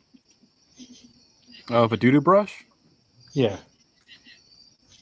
What's the symptom or outcome of him brushing his teeth with doo-doo particles? Maybe, I don't know, loose stool? No, not Wait, what? particularly. Are you drinking schnapps, dude? No, maybe. Was that peppermint schnapps? Yes, of course. Oh, Yeah. How could I know that from that Oh, distance from man. that size bottle? Yeah, it's horrible. Well, it's green. Green. It's Irish, too. I was So, just thinking earlier today, like how I miss peach schnapps, and that's what the girls would all be like.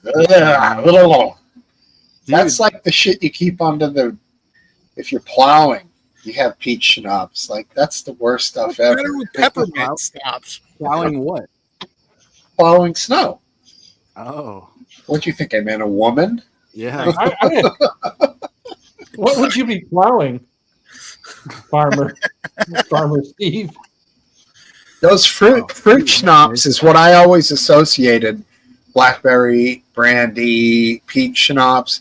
That's what you called the war juice that the old plow guys would keep under their fucking driver's seat, like 2 a.m, buzzing around Boston, clearing the streets. You know, like.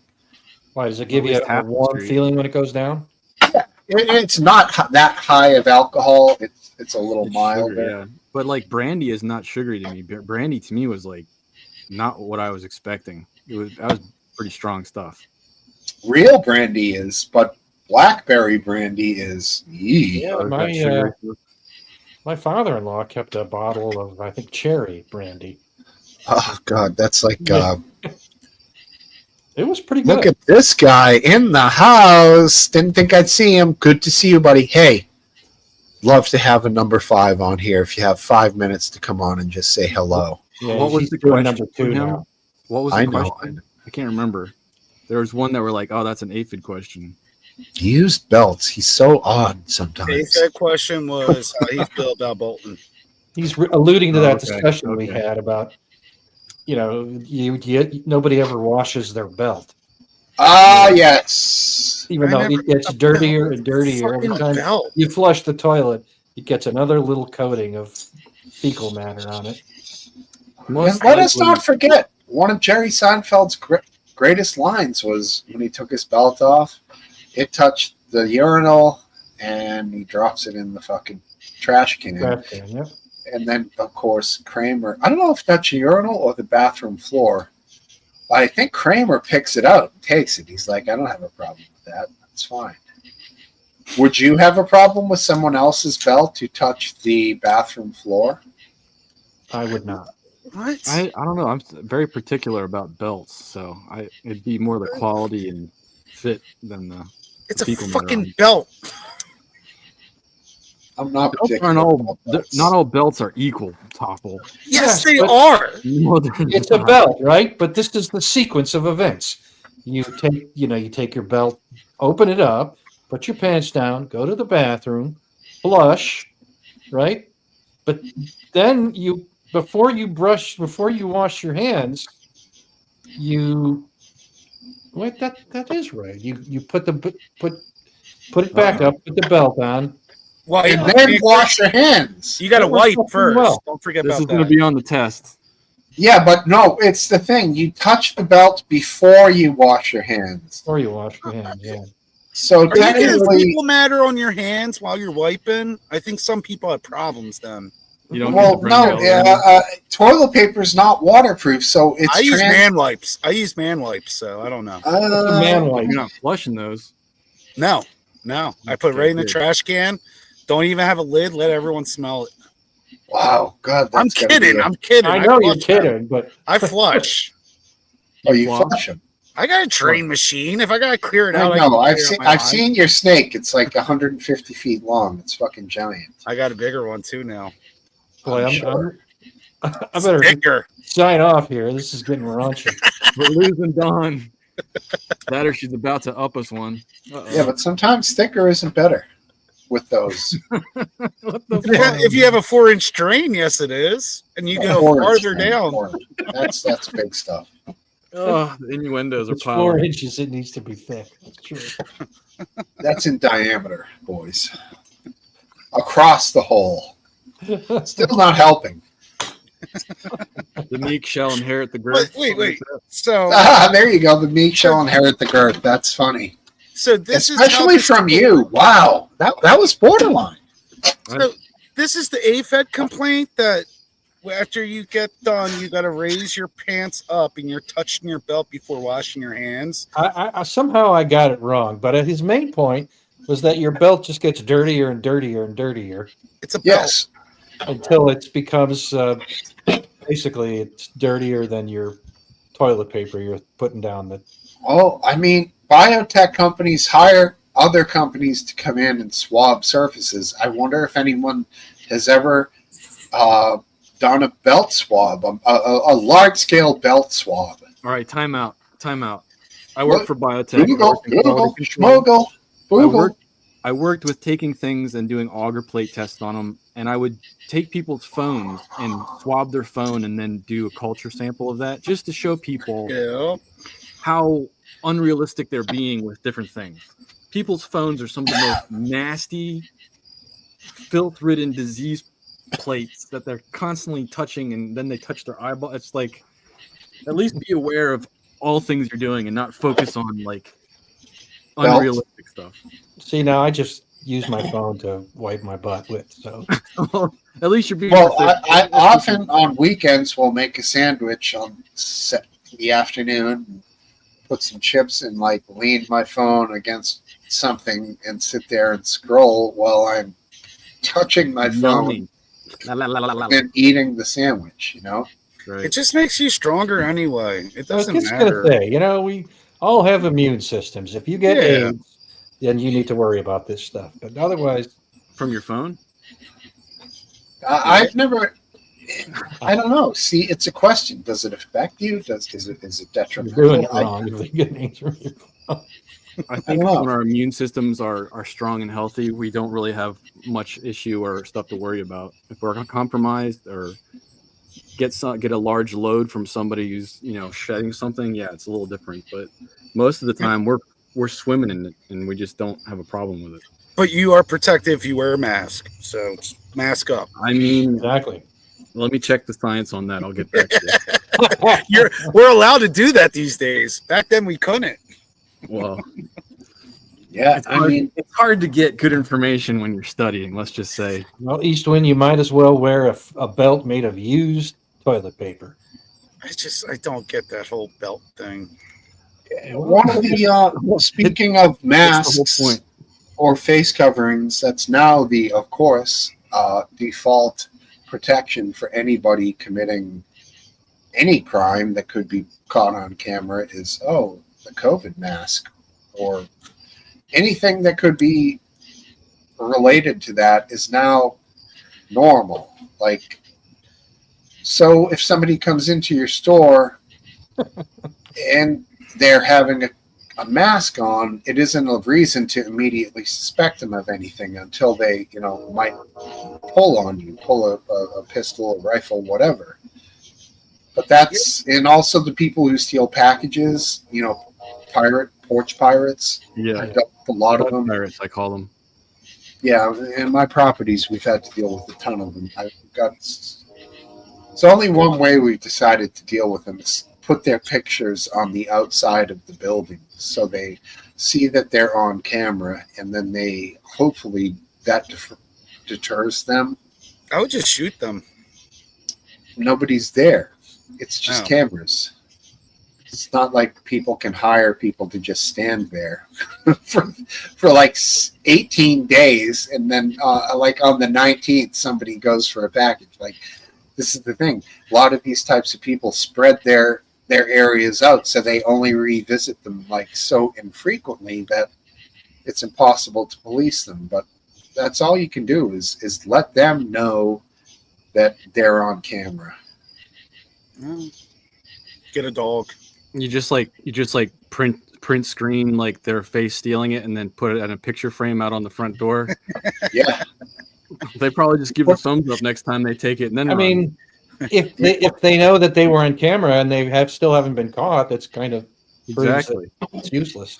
Exactly. It's an idea. It is. I'm not trying to poo-poo your idea, but I'm almost. It's not. I'm not saying whether it's successful, but it might scare them off. Maybe. And then they would have an assumption then that their identification has been given to local police. Of course, in my due diligence, it has. If you put a pressure and plate, they have the same pictures, so it's like, if they're any kind of a criminal at all, they should probably like leave the area at least, because they're now idiots. Have to do something about it. It's hard to believe that porch pirates are anything but the lowest and stupidest. Yeah, they're stupid criminals around. If you put a pressure plate that they have to stand on when they go towards that box, and you make it play the audio sound of a shotgun loading one into the chamber, that might make them think twice before they take the box. That was proven by Paul Harrell to not work, but yeah, Oh, I dang mean, it's an interesting concept. I didn't know. Again, though, what it is you can't do much about these things, so you try to do the easiest things to hopefully deter them, because there's not much you can do. The onus of the legality of the package ends up going back to the delivery person who works for Amazon most of the time, so it isn't like it really matters. Just trying to deter these people and let them know that, hey, we know who you are, and the police do too. I mean, it's a niche crime if they know that Amazon is just going to keep eating the bill and nothing's going to happen. Yeah. Well, it will require Amazon to do a little legwork and figure out how to, get the packages into a secure area and not drop them in the most unsecure area ever and run away. How about, which is what most of their drivers do. Do your cameras have voice activation when it senses motion? No, it doesn't. Okay. I have two different types. One type does, but I never use that because it would freak the fuck out of people if they knew that. Oh, you got people going in and okay, never mind. So yeah, I mean, no, in most of them it's just long-term video recording. Okay. Did you guys see the hype of the Walmart selling radioactive shrimp? I was just laughing at some of the memes. Yes. Yeah. Yeah. I don't know how big of a deal it was or how loaded the shrimp was, but they had cesium-137 in it, radioactive isotope. And it was under the very small, but it was under the label of the brand that nobody should ever buy called Great Value. Total shit. Yeah. Great Value shrimp. You know you're cruising for the bruising. If that's your surf on a big surf and turf night, it's the Great Value shrimp. Well, I'd stick with the turf. I'd avoid the surf on that one because those things are anything great value. They were No, caught just off the Great Value Reef in Australia.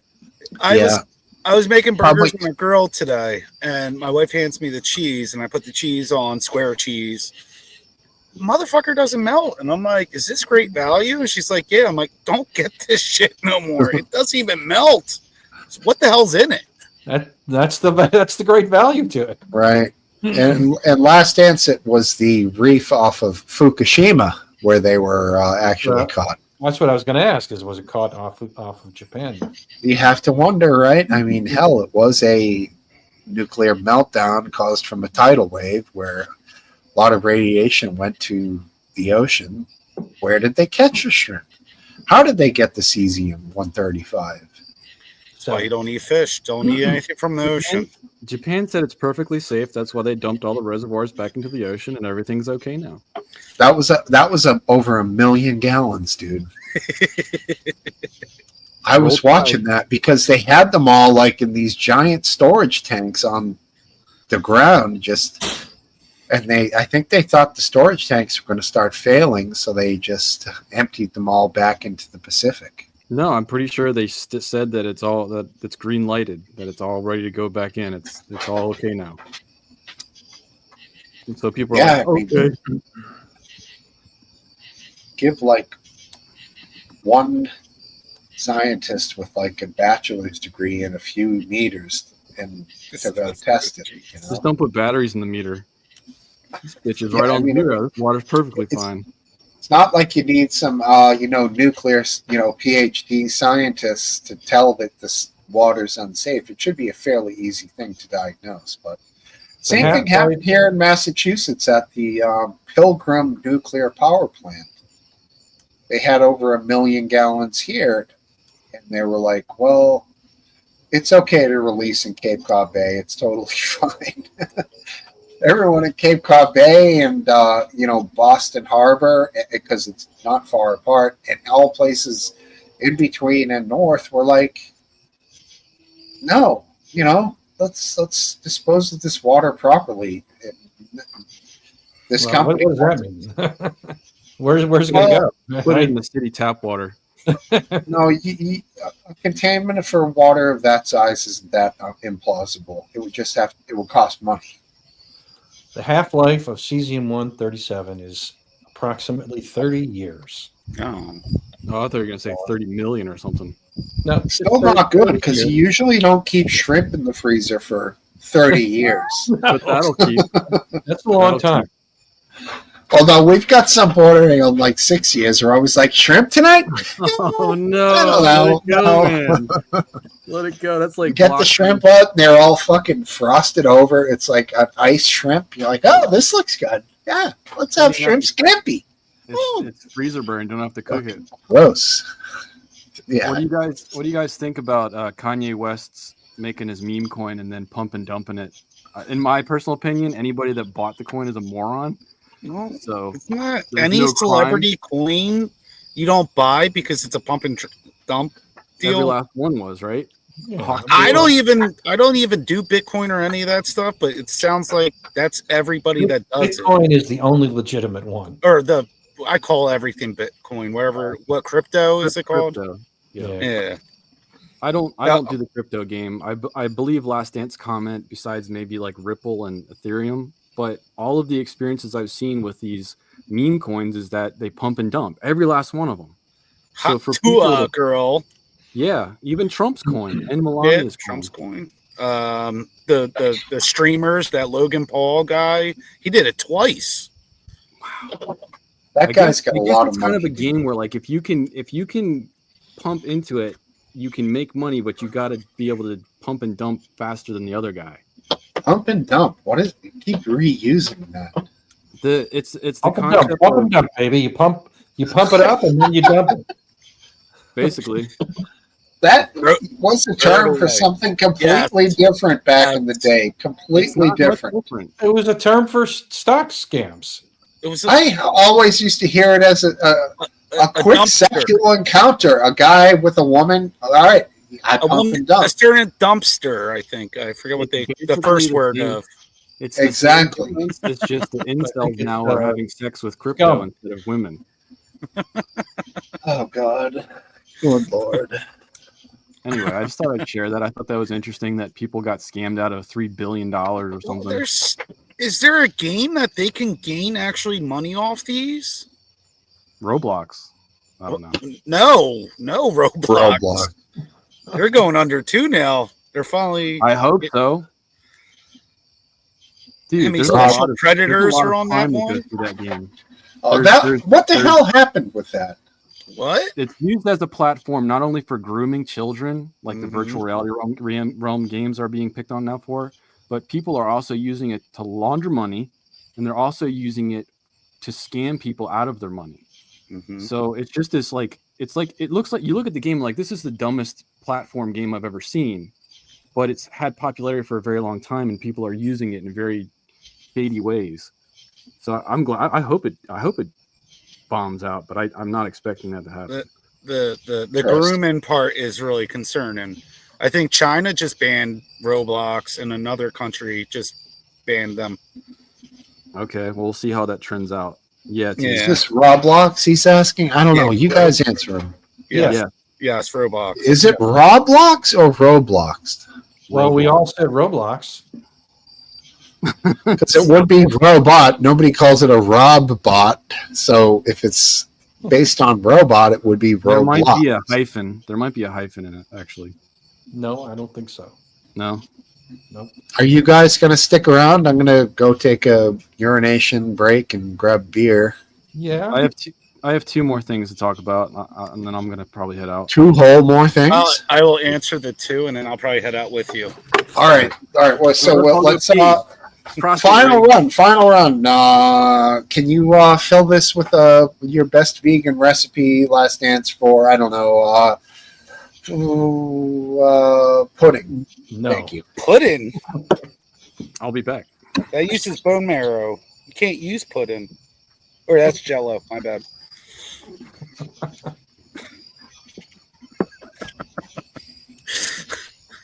I was going to give an update on the the plane. The plane. Jeju, the Jeju Airlines crash.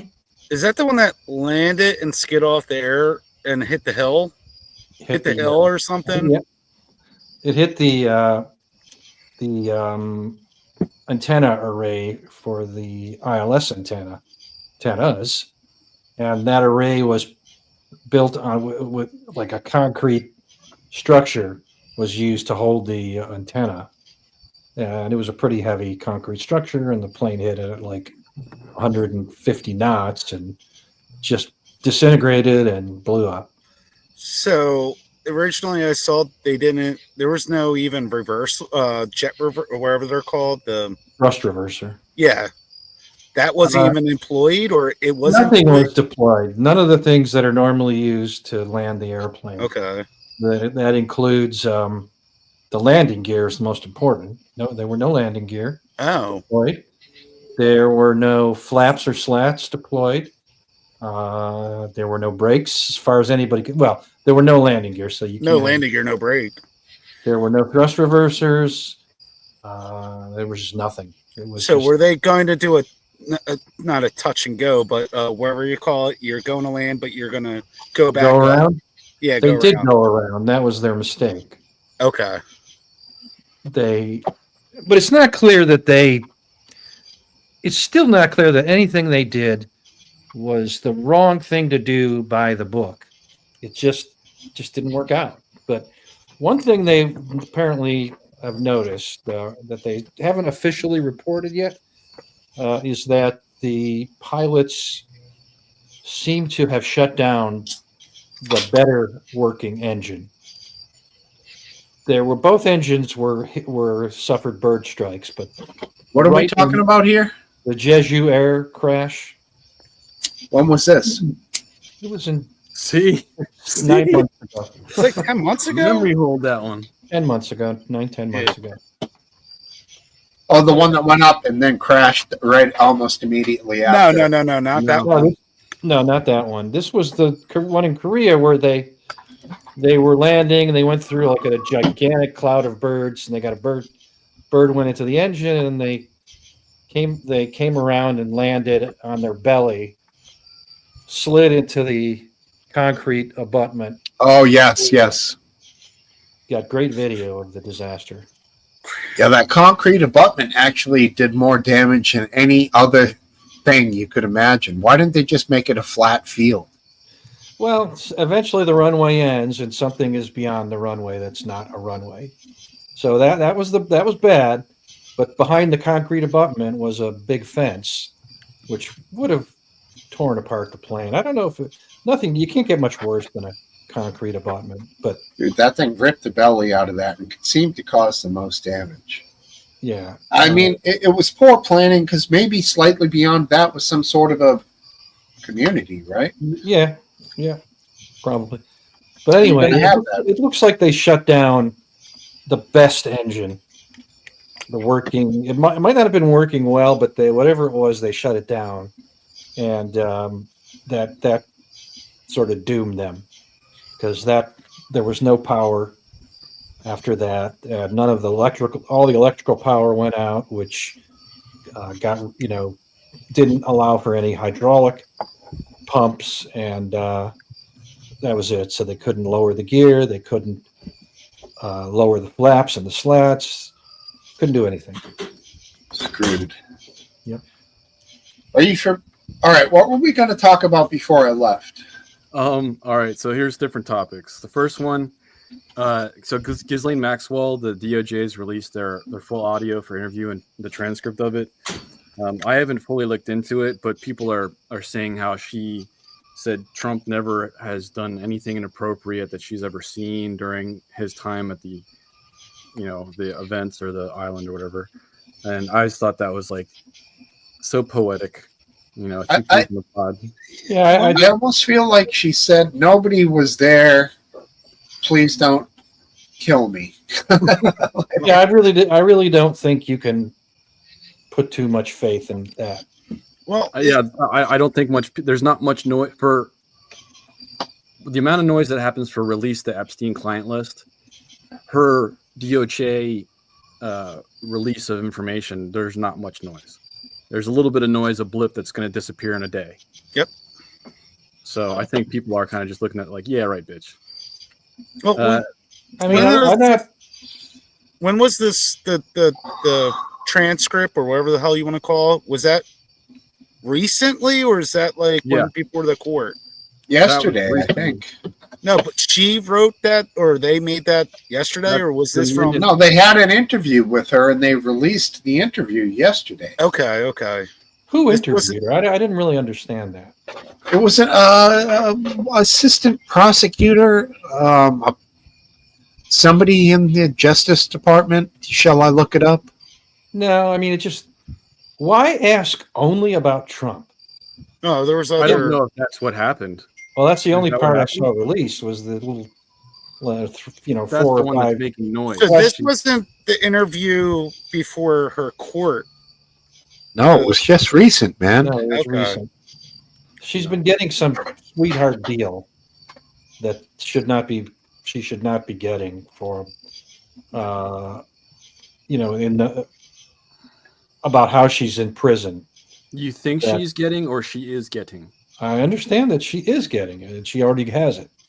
Well, she's out of that. She's in a low security. Low level. security. But she's still on solitary confinement. No, she's not. She's in general population. She's in a low security in prison, which never happens for sex offenders of her. Topple, she's in her the level. same prison as that executive, Elizabeth, whatever, from Holmes? Theranos. Holmes from Yeah. Theranos. I don't The know. the blood bank company that she defrauded like investors like huge money. She got 7 or 9 years. She's in the same prison now. This is a corporate person who made money crimes as this woman, Ghislaine, who's a sex offender. Yeah, well, that's why I can't see her surviving in Gen Pop at all. Yeah, well, what I'm saying, Gen Pop is just executives, dude.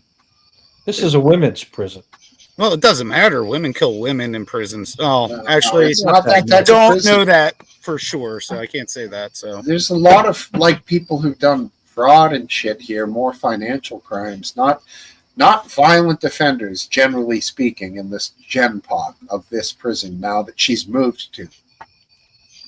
They're benign, if you will. Yeah, that's why, there's no reason to have given her that. And now the only thing we hear is that she's exonerated Trump in some interview. I mean, that's so it's all tainted. Then you can't. It seems like you couldn't get more obviously corrupt than that. Well, the thing is, with the crime she did, they are, in a sense, violence against underage kids because they were SA, if you will. Yeah. So that should qualify her to be in the same places as violent criminals. Trafficking, which was where she was. Yeah. That does make sense that she was there, and she shouldn't have been transferred. I guess See, I'm curious to see what nobody actually is happened. willing to be honest about the Epstein stuff. So we'll never know. No, we Trump- will never know. Trump says stop worrying about it, but if he should explain why, or Pam Bondi should explain why. No, she needs Pam to- Bondi should explain why they can't have Ghislaine Maxwell name names and then just publish what she says. Or if they can, then why don't they?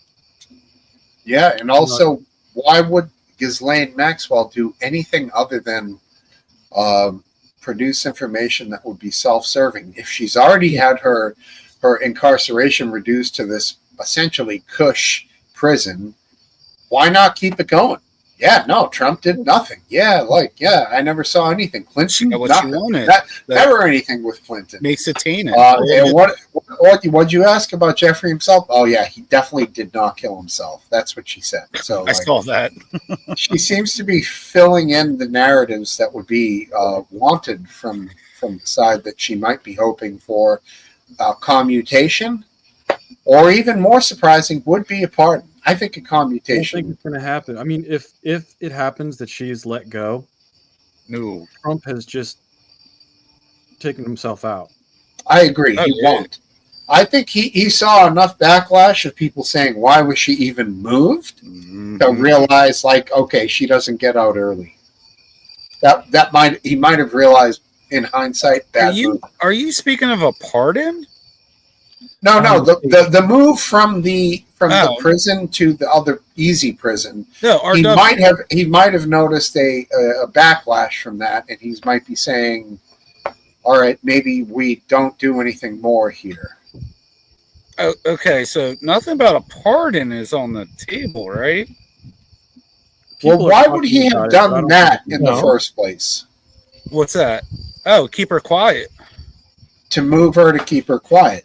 Yeah. So I didn't say pardon, I said commutation. No. RW said let go. Yeah, Commutation would be letting her go. Right. But she still has a criminal record. Yes. Anything that shows her more leniency, combined with the whole shenanigan of we have the list doesn't exist, stop talking about the list. Oh, hey, Ghislaine Maxwell, sing like a bird. Okay, we're going to move you over here. Oh, now you're let go free. All right, see you. But like there's no kind. It's such an ugly display to the citizens of the United States and the world that it's like it's rigged and there's no accountability. How much clearer can it be? Interesting. So it's such a bad look. I don't even understand what's happening right now. It's such a weird. Are you saying in regards to her specifically being moved from like high security to low security? That's leniency. Yeah, you're right. I agree with you. She never deserved that. I don't understand it at all. And it was proved that she actually engaged with stuff with these people with Epstein, and she wasn't just some arranger. She's a high-profile criminal. So yeah. To have I believe the correct response from a world leader that's actually innocent is, "Fuck that bitch." Not like, "Hey, if you say nice things about me, I'll make sure I take care of you." Yeah, I agree. That is a good way to describe it. Seems to be going that way, yeah. That's how it looks. Going the way of him for some strange reason giving leniency. I just don't understand it. And it seems to be logical to make the connection with what you're saying, RW. So here's what Grok has to say about it. Oh, Jesus. Ghislaine, no, Grok, not Jesus. Ghislaine Maxwell Yahweh was transferred to a lower security prison. She was moved from the low security Federal Correction Institute in Tallahassee to the minimum security federal prison Camp Bryan in Texas in late July. This transfer has been confirmed by the Bureau of Prison and Maxwell's attorney following her meeting with Deputy Attorney General Todd Blanche. Federal Prison Camp Bryan is described as a minimum security facility with dormitory style housing, a low staff to inmate ratio, and limited or no perimeter fencing. Housing primarily nonviolent offenders. You know what just occurs to me now is that her as a target would be much more vulnerable in a place like that. Yeah, that's true, but it's houses primarily nonviolent offenders. So not from the inside, from the outside. If she could walk out just as easy, why wouldn't now some guy be able to walk in and stage it? Yeah. It would be a lot easier to deal with, to make some bullshit story for those cameras failing at that facility than giving sweet deals to an individual you're trying to keep quiet. It sure does look that way, doesn't it? I mean, you think about it on other levels, like there was a Fox TV show about like a guy who had to like get into a prison to, I don't know, exonerate his brother or some dumb thing. But with her being moved down to an easier level, now, like, who's to say they wouldn't shuffle some guy or girl through the prison system to unalive her, and then possibly this person's case comes up and then they show it as self-defense. It's interesting. It's speculation for sure. What really she could speak on her own. What really needs to happen is a journalist needs to interview her and ask her some basic questions. She may not be willing to say anything, but I don't think it's going to happen. Yeah, but like Last Dance, how many real journalists are left? Don't you dare say Candace Owens. I'd be willing to interview her. I would ask her, even if she doesn't want to name names, I would ask her, was Jeffrey Epstein the only one abusing minors, in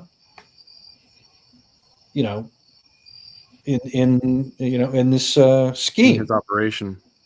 And if she has no reason to, since she's not naming names, she could say yes or no. Then I might ask her how many men were abusing minors in this scheme. And she might say 6. Or she might say just 2. Are you grouping Oprah in with the men? No. No. Definitely not. I would. She's too busy buying up half of Oahu or whatever fucking island it is over there. I think she's renaming it Yeehaw. Conspiracy. So I think people want some information, even if it's not the detail they want. But what they don't want is just to be. I mean, maybe MAGA wants it, but I think people don't want to know is that no, Trump is not one of the people that was abusing it. No, we want to know. We want to know everybody. We want to know the names, but just without the names, we want to know the next best thing, which is how many people there are that a law enforcement should try to identify through investigation. Yeah, I mean, one name I've heard thrown around for quite a few visits is a man named by the name of Bill Gates. Bill Gates, we've seen the list of Stephen Hawking. That guy, I feel like, is one of these low-key guys that affects low-key, but affects the pace of the world. Right. Yes. A very as low-key as that could be. He's not a president. He's not a world leader. He's not this. He's not that. But he affects the world. He just makes them do stuff. If Ghislaine Maxwell gave information on names of people who could then be investigated, that might be worth it for her to get to be moved to a minimum security. She'd be moved to the grave, dude. Yeah, well, she should be then given security detail because it's unfair not to. Well, once she's already she's more danger. She's in more danger by not naming names. If there are names to name, then she would be by naming them. Once she names them, she's already given up the information. There's no she starts singing like a bird, she's gone. Consequences. No, she's a paradox that whether she speaks or doesn't speak, in my opinion, confirms a deep state. No. Okay. No, yeah. I don't find that to be true, but conceptually it makes sense. But yeah, it's a stretch, RW. I mean, we know that it's more. We're almost positive that it's more than Epstein because we've seen Prince Andrew with his hand on the butt of Virginia Giuffre. So it's at least 2. Yeah, the girl that committed him. Yeah, I got an itch right when you say that as a girl dad because exactly I'd like to do things to him. And he never faced any consequences. Yeah. So there is more justice that should be available to these people, and to me that's all I need to be sure that something more should be done. But I think the consequence for the Prince Andrew is that he can never read any comments under anything he ever posts on the internet. That's so. What a rough life he has. That's I think the only thing that will ever happen that the people can actually do. Yeah. Did he get stripped of his title? Prince of whatnot, Duke of wherever. Duke of Diddles. I don't know what. I'll have to ask my Brits in the chat. Yeah. They'll know. Royalty. Does he, has he been impoverished and forced to work like a commoner?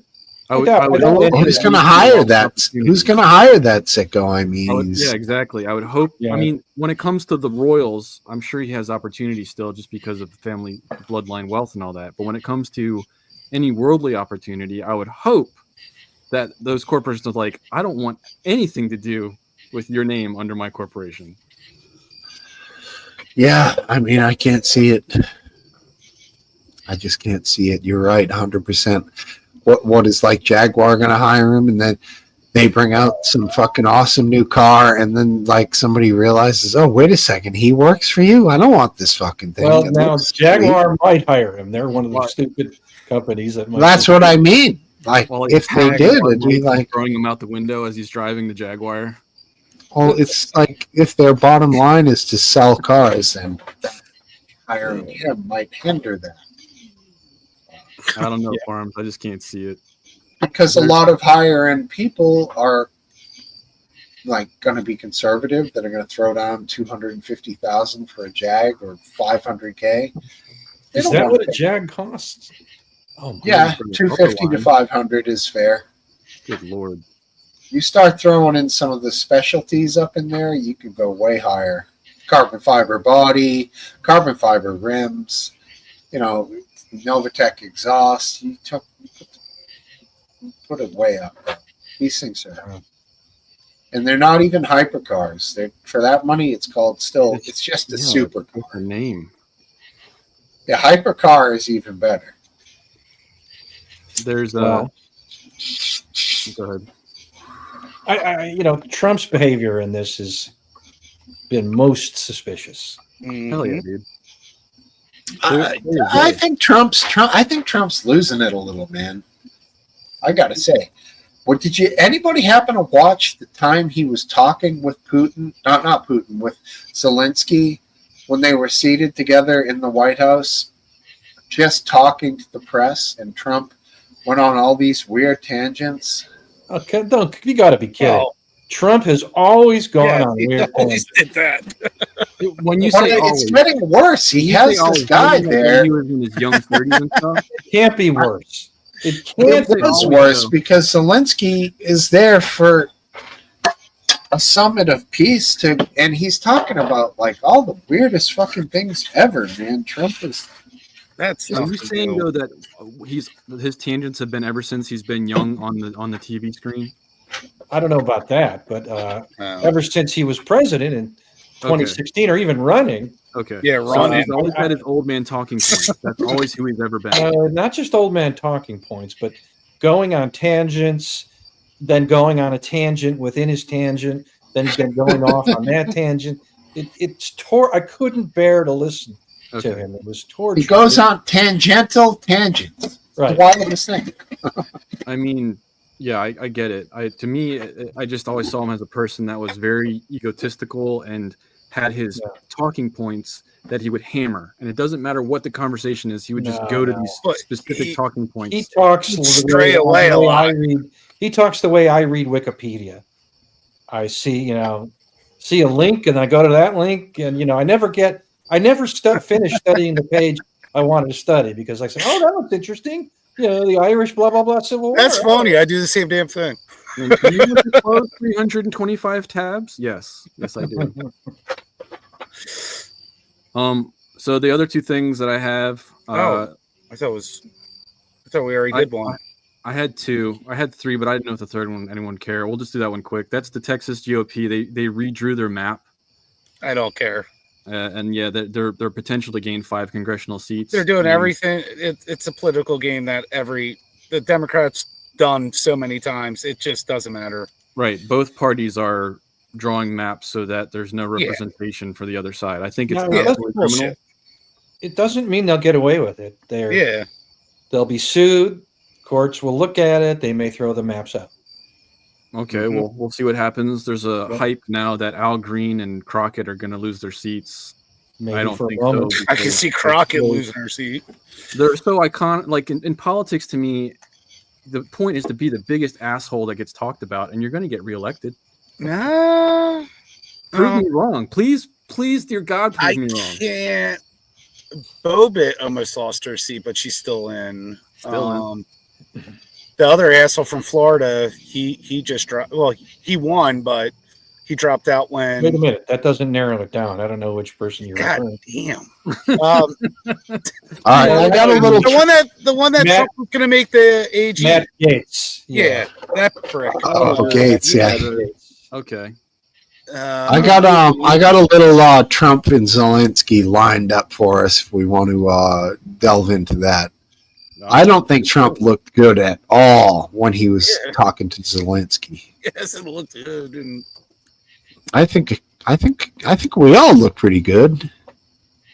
no, I mean he hasn't looked good forever. No, I was just giving here's a comparison of who's looking good, all of us, and here's gonna be old Trumpy. We look better if we get tiny and in the left side of the screen. Yeah, it's good. It's only 1 inch square on my screen, so that helps.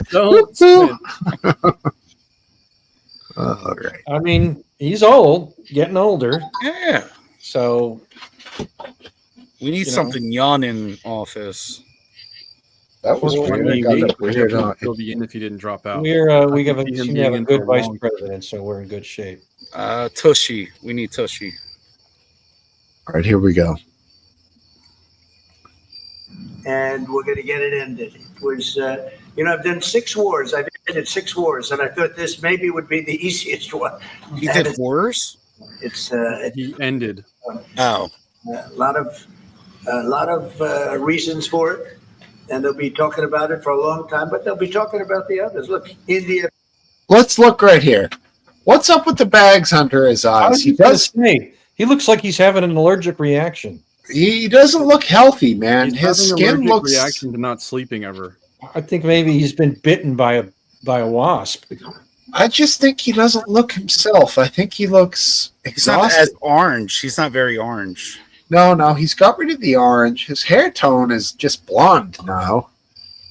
I don't know. He's aging fast. Are you something? So you're going by looks, not by. Well, you can't. This is really just go. a start. Just a start. He's just judging the book we're by its talking cover. about, the big places. When you look at, you just take a look at some of these wars. You go to Africa and take a look at that. Rwanda and the Congo, Republic of the Congo. That's been going on for 31 years. And so we've done a total of 6, and we really have 6, not including the fact that we obliterated, and it turned out to be a total obliteration, the nuclear as you said, the future nuclear capability of Iran. And this one, I think we're going to get solved also. I feel confident we're going to get it solved. Thank you, Mr. President. Can you tell us about your conversations with European leaders and what they need to see to support an end to the war? Yeah, well, we're going to be meeting with a great representative group and 7 very powerful, very big countries. All right, I guess that's enough. He sounds about the same. He sounds right. Oh, he sounds the same. He sounds Trump. Yeah, he sounds the same to me. Yeah, he was never really that with it, I guess. So it wasn't like the way he jumps from topic to topic sounds exactly the same as he's always sounded to me. And I never could stand it. The hard part. I feel like. Go ahead. I want to hear you, RW. Go ahead, man. The hard part is the efficiency of the conversation. If you ask a question, you're like, "Are apples delicious?" and then he talks for 15 minutes about random bullshit. It's just a waste of time. I don't care what he has to say at that point. It's not the answer to the question. It's true, but politicians they can't answer the questions that are asked. They have, but he's not good at that. Right. He does. He has his own way of dodging the question, and it's very annoying.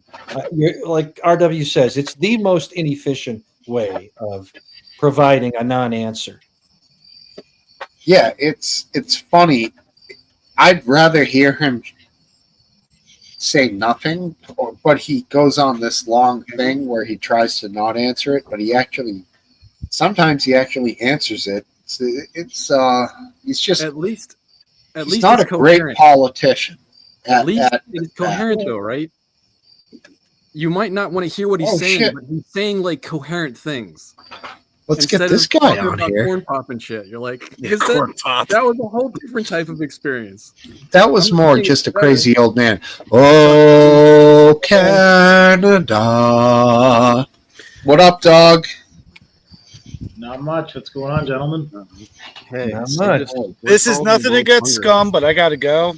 Good seeing you, Scum. Wait, Topple, before you go, wait. Shoot. Fill it in for Topple. Get back to the beach. Shoot. So just quickly, remember the Maryland dad that got deported? Yeah. Okay, well, he's back, and it's potential that on Monday they're actually going to deport him. So there's a big stink going on with this guy, right? Big stink. He was kicked out because and everyone was mad because due process wasn't, enacted correctly, and there's overreach by the federal government and all this. And that. Yeah. Okay. Well, he actually came back all the way back in like June. Mm-hmm. And there was no information on him whatsoever. So I looked into it, the situation, and damn it, that's the wrong link. But anyway, I'll paraphrase. Basically, the state courts kept him in prison because they were afraid that ICE was going to deport him. So eventually they got to the point where they're like, okay, we'll release you. You can go back to Maryland, but ICE is going to watch you all the time. So now he's here living in the United States under constant surveillance, and he's about to be potentially brought in on Monday to be deported to Africa. Africa? To Africa. That would just be another. That would be a the violation of a court order that he's where, the federal government said they never violated the court. They had all these bizarre, the court didn't, he was already on the plane when the court issued their order, but they couldn't do that now because the order is standing, and they obviously know about it, and they would, in order to deport him, they would have to directly violate a court order with no excuse. The court order is that they had an allowance for a 72-hour notice of deportation.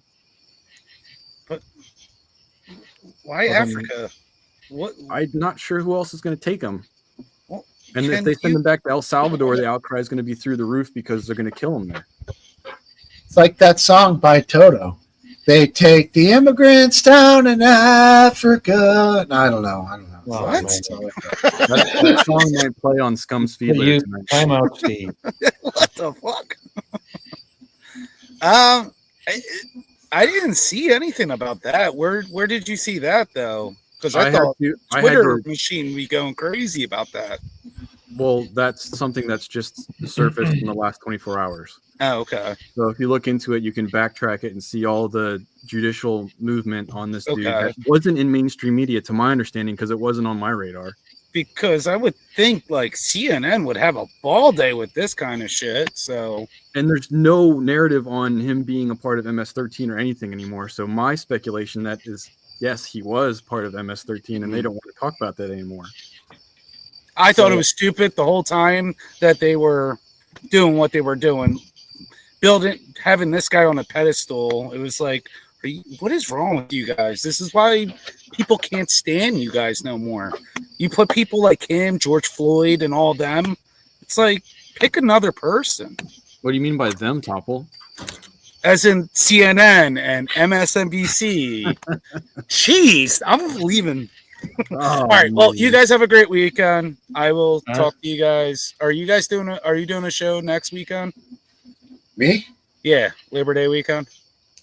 Unless something happens, okay. I always plan on doing it. Okay. All right. I'll let you know, buddy. I'll let you know if it cancels. All right. You guys have a great weekend. Nice have a good week, Topple. Take Later, care. Rob. Good night.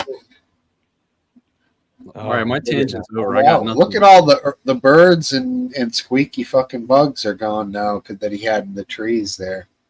Yeah, it's way It more. was kind of nice. It was sort of like a background sound. Now it's like dead silent. I can start making weird noises if you'd like. What's happening with you, Scum?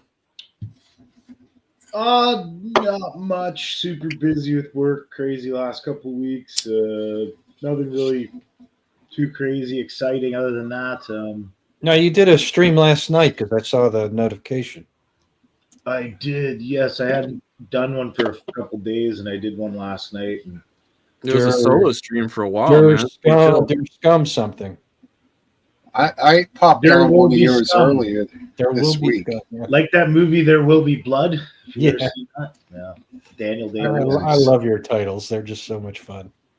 They're punny. Welcome to Scumland, Alice. I think I hopped on one of your streams like Wednesday night or something. Yeah, when you were- showed up naked, fucking lit. Yeah, that happens sometimes. You're just Well, I had no shirt on. We're I going still had- streaking, and then you just clicked on, and I was like, "Whoa!" I had shorts on at least. No, I know. I know you were wearing shorts, so you were totally naked. Yeah. I was. Did you guys hear about the latest tariff announcement? Yeah, man. Yeah, I hope you get your uh, Jim Beam back, buddy. That Canada dropped, I guess, some of the tariffs or whatever. I'm not Yep. sure. Not the. I don't think it was the auto industry ones and stuff, but some of the other goods. I forget which goods exactly, but. It should be all reciprocal tariffs under our trade agreement. Yeah. So Yeah, it alcohol was- should totally be on that list. Yeah, I haven't heard anything about that. Doesn't matter now. Like I said last night, I'm not going back. You're not going back to Jim Beam. You're staying with the No, crew. I'm just gonna What's your buy booze like now, Irish bro? whiskey or Canadian whiskey. I've been buying. Crown What's Royal. the bottle you have within reach? I bet you it's Crown. I got some Glenlivet Founders Reserve, Bushmills, and Crown Royal there on the shelf. I guess there's a bunch of crappy tequilas from like 30 years ago that I don't drink. All non-USA brands. Right. Yeah. The only really American one I drank was Jim Beam, and it was like a desserty kind of thing because it's kind of sweet. I find. I'm just surprised if it was like high on your list why you're like, fuck that, never going back. Just because of the political event? Just because there was it rose a good chunk of awareness for us Canadians to keep things local and support Canadian stuff, and so that's not a bad idea, right? Well, Does anyone ever? Sorry, Sorry. I thought Crown was from England. No, it's Canadian, bro. Damn. Their income must have gone through the roof then. Yeah, I'm sure they probably saw a little hike in sales with no American whiskey available. If people were fans of American whiskey, it probably went over to something Canadian, and Crown Royal's the general, go-to or whatever for popular whiskeys. Dude, do they still give it to you in the fucking purple velvet bag? No. Oh, they That was don't do whole the point of bag buying anymore. it for your D&D dice. No, you may see that as like a Christmas promo. That's Oh, that was the best part back in the day. Yeah. Everyone had their marble collection in there, or their coin collection, or something. Yeah. The booze was Americans the are best, consumers. Ha. but Crown and Coke was a solid little drink, a little snappy Canadian and soda sort of cocktail. I could do Crown on the rocks. It was a little on the warm side. I didn't find it to be that smooth per That's se, but pretty watery and smooth, and not much flavor. It's just straight up whiskey. yeah, it's like straight and hot and then gone. There's no like smoky or oak, but the same with Jim Beam. So it's probably a respectable like substitution if for a quick nip of old Beamer. Crown, same, yeah, right in that wheelhouse. I think they're even the same price. I feel like. Where does Johnny Walker sit in all of that? Because in Australia, that's like the prestigious import. Overrated, in my opinion. Overrated? All the different colored ones? I don't know. Let's hear his scum. What do you think, Walker? Red and black are okay for the price. I wouldn't buy higher than that. Okay. Pay way too much then. But 'Cause they're generally, I'd saying, have like, to agree 200 it's kind of for a bottle of green. overrated. Yeah, overpriced. I guess it's Yeah, good definitely. whiskey. Yeah, good Scotch. It's just overpriced. I think. Okay. Yeah, that Johnny Walker Blue Yeah, is like reputation, $200.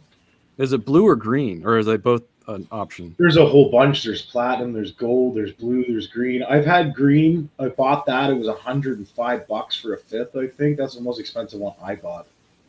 And now the regular average Joe gets red or black. Are the Right. two. And like, has anyone ever done a test to see if it's all the same shit with a different colored label on it? Yes. Okay. There's entire people. They sell like the airplane bottles where you can buy all the flavors in one pack as like a holiday pack, but they don't have that here. I've always wanted to try that. That's dope. Right? That's I could dope. be doing that on a stream for sure. Yeah. Problem That's is, probably it's like so $100 friggin' pack strong. It's so strong. Like, I can only take a taste of that stuff. How could you do a live stream where you're sampling whiskey? Well, just be a little fucking airplane. falling over. Yeah, I guess you're not taking an ounce of each, you're taking a quarter ounce of each. It's got to be. You got to be very disciplined. Can't be drinking like crazy. But what I wanted to say about the tariff thing was that, Can't drink like crazy. Can't be doing that. Psychopath. That was his peach schnapps he was tagging. What I wanted to say about the tariff Myers. was that I'm extremely disappointed in our pathetic fucking liberal prime minister, and I wish he hadn't have dropped those tariffs. I mean, go on. Because I need to hear this. I'll be right back. Because I wanted him to like make a stand, not like that's what he promised in his campaign, and all he's done is get on his knees, and it's been pretty disgusting. So his big campaign thing was, I'm going to take Trump head on, and we're going to have retaliatory tariffs. Every time he tariffs us, we're going to tariff him the same thing back or more. And now he's done nothing. And he said, I'm going to, or I'm going to work out a deal and get rid of the tariffs. He didn't do any of that. But They had all these deadlines, and he never got anything done before them. Trump didn't even talk to him there for like 40 days or something. He wasn't even answering his calls. They're like taking him as a joke. It was belittling him for sure. It was silly. I'll give you So that. now him to turn around and pull this and like, we're going to drop the tariffs, but our tariffs against us haven't been dropped, but we're dropping ours against yours in hopes that we can work out a deal. That's what he's been backpedaling and stuff. Like, well, you guys have those outrageous tariffs for all those. He's been just taking people for a ride like most politicians. That's pretty disgusting. So you were stating yourself that Carney has over 500 different companies of I American want to say stock. it's 530. It's in that area, yeah. 530 American stock companies stock in different companies. Yeah, that many So companies he has it stock. doesn't benefit him to drop the tariff. So the only thing that's logical to me is that Or it doesn't he had benefit no him to choice. drop the tariffs immediately and make that a priority, because the longer they go on, the more money he can potentially make. Right. Off So of for him to America. drop them, it means that Canada has no choice. Sorry. For him to drop those tariffs, since it's not in his own personal interest, it only makes sense that he did it because he had no choice, because Canada's fucked. How could he have no choice? How does he have no choice? Yeah, I'm going to see that part. If Canada can't uphold those tariffs because they have to have that trade, because they're in trouble. We don't have to economically. have that trade. That's what he thinks, or what everyone thinks. There's a lot of people that are a lot of stating resources here. We're good. The word on the street, which is now the internet, is that if Canada doesn't pick up trade, that they're tanking out. So if you can say self-sustainable, then that's cool. But Yeah, our otherwise, government's been letting us do that for like 10 years straight now. So I don't think why they voted in the same government again. I have no idea, because nothing Well, has changed. If anything, things have gotten worse. So it's like, and with our RW, new I government, don't. things have gotten worse. I don't know. Tariffs they harm your own consumers by raising the costs of products that they would buy from the foreign country. Mhm. In this case, it probably doesn't harm consumers, because the consumers were boycotting the very American products that were being tariffed. Right. So I don't know that it hurt anybody. I So don't you know guys what- didn't see what I told you relations about with before, where you America are actually walk into a so- big box like grocery store or whatever here, and there's actually the tags on everything now with a little Canadian flag or not. Yeah. But they don't do that anywhere where you guys live in America, right? No. I mean, They're not No. like saying, "Oh, this is made here." Don't sometimes, buy it. sometimes you'll have "Made in America" stickers, but it's not a very common thing. Never seen it in my life. Me neither. I mean, for whiskey, it says where it's made. So you know if you're interested, yeah, that's all you usually buy. I get it. Yeah, so I don't really. I mean, I think a trade war would be, you know, worse for Canada than it would be for the U.S. But you know, tariffs. I don't. If you know, if Canada and the United States are having an ego war, and America isn't really affected by not having a good relation in trade with Canada, so they can do whatever they want and bully and whatever. But if Canada is trying to keep up with that in an ego war, but can't sustain and needs the trade with America to function, yeah. they back away from it. Yeah, the way to do it is if you're going to back off eventually, just don't do it to start with. Do something else. I think the worst thing you could do is to get all nationalistic, put the tariffs on, and then, you know, 2 months or 4 months later, give up and not, you know, and drop them, and then hope that the other guy will, you know, show pity and drop them on you. That's kind of the worst way to do it. Either way, this guy he's not helping anybody here. He just lied about everything and, you know, and got in, and then it just doesn't look good when he owns all those shares in all that many companies in America that are American based. You know, it's just all adds up, you know, and then all his other, you know, everyone knows what he was up to with Brookfield and all that stuff, right? And being in England and all that stuff. It's not really much. I don't know. It's not a lot of. This guy's just full of shit. He's just a businessman, you know. So what's the backlash for him? It's not like he's going to be impeached or anything, right? It's just people think he's a piece of crap until he's out. Well, his slogan was elbows up, and everyone's telling him that he's knees down. Well, what does elbows up even mean? I never really studied the whole thing. It's something like, I don't know. It's a hockey term, I guess. Yeah, it's like you're some fighting? kind of like, you know, like we're ready to go. Oh, okay, you're ready to fight. I thought it was like some proper sitting at a table. Like, bring it on, buddy. We're not backing down. Like old school fucking Notre Dame. Like Notre Dame, like the... Yeah, I got you. That makes sense. I thought it was some eating etiquette. I had no the idea. Fighting Irish. I don't think it's eating etiquette, bro. No, it's definitely not. That's why it didn't make sense to me. But kneecaps down definitely makes sense. I understand that one. That's like, you know, yeah, you know. Hey, man, our guy's no different than Trump in a way, man. Like, they're like both business guys, kind of. They both hung out with the Epstein crew, so that's the reality. Yay. Such an honor. I don't know anything about that. Cardi has ties to Ghislaine Maxwell and all that shit. There's tons of stuff on the internet you can find. Look it up. You know, so pictures of them together and all that shit. All the lists with his fucking, from his sister to the brother-in-law and shit, all being on the list and stuff. Yeah, it's. No, Ghislaine said that Trump's a good guy, so we're okay now.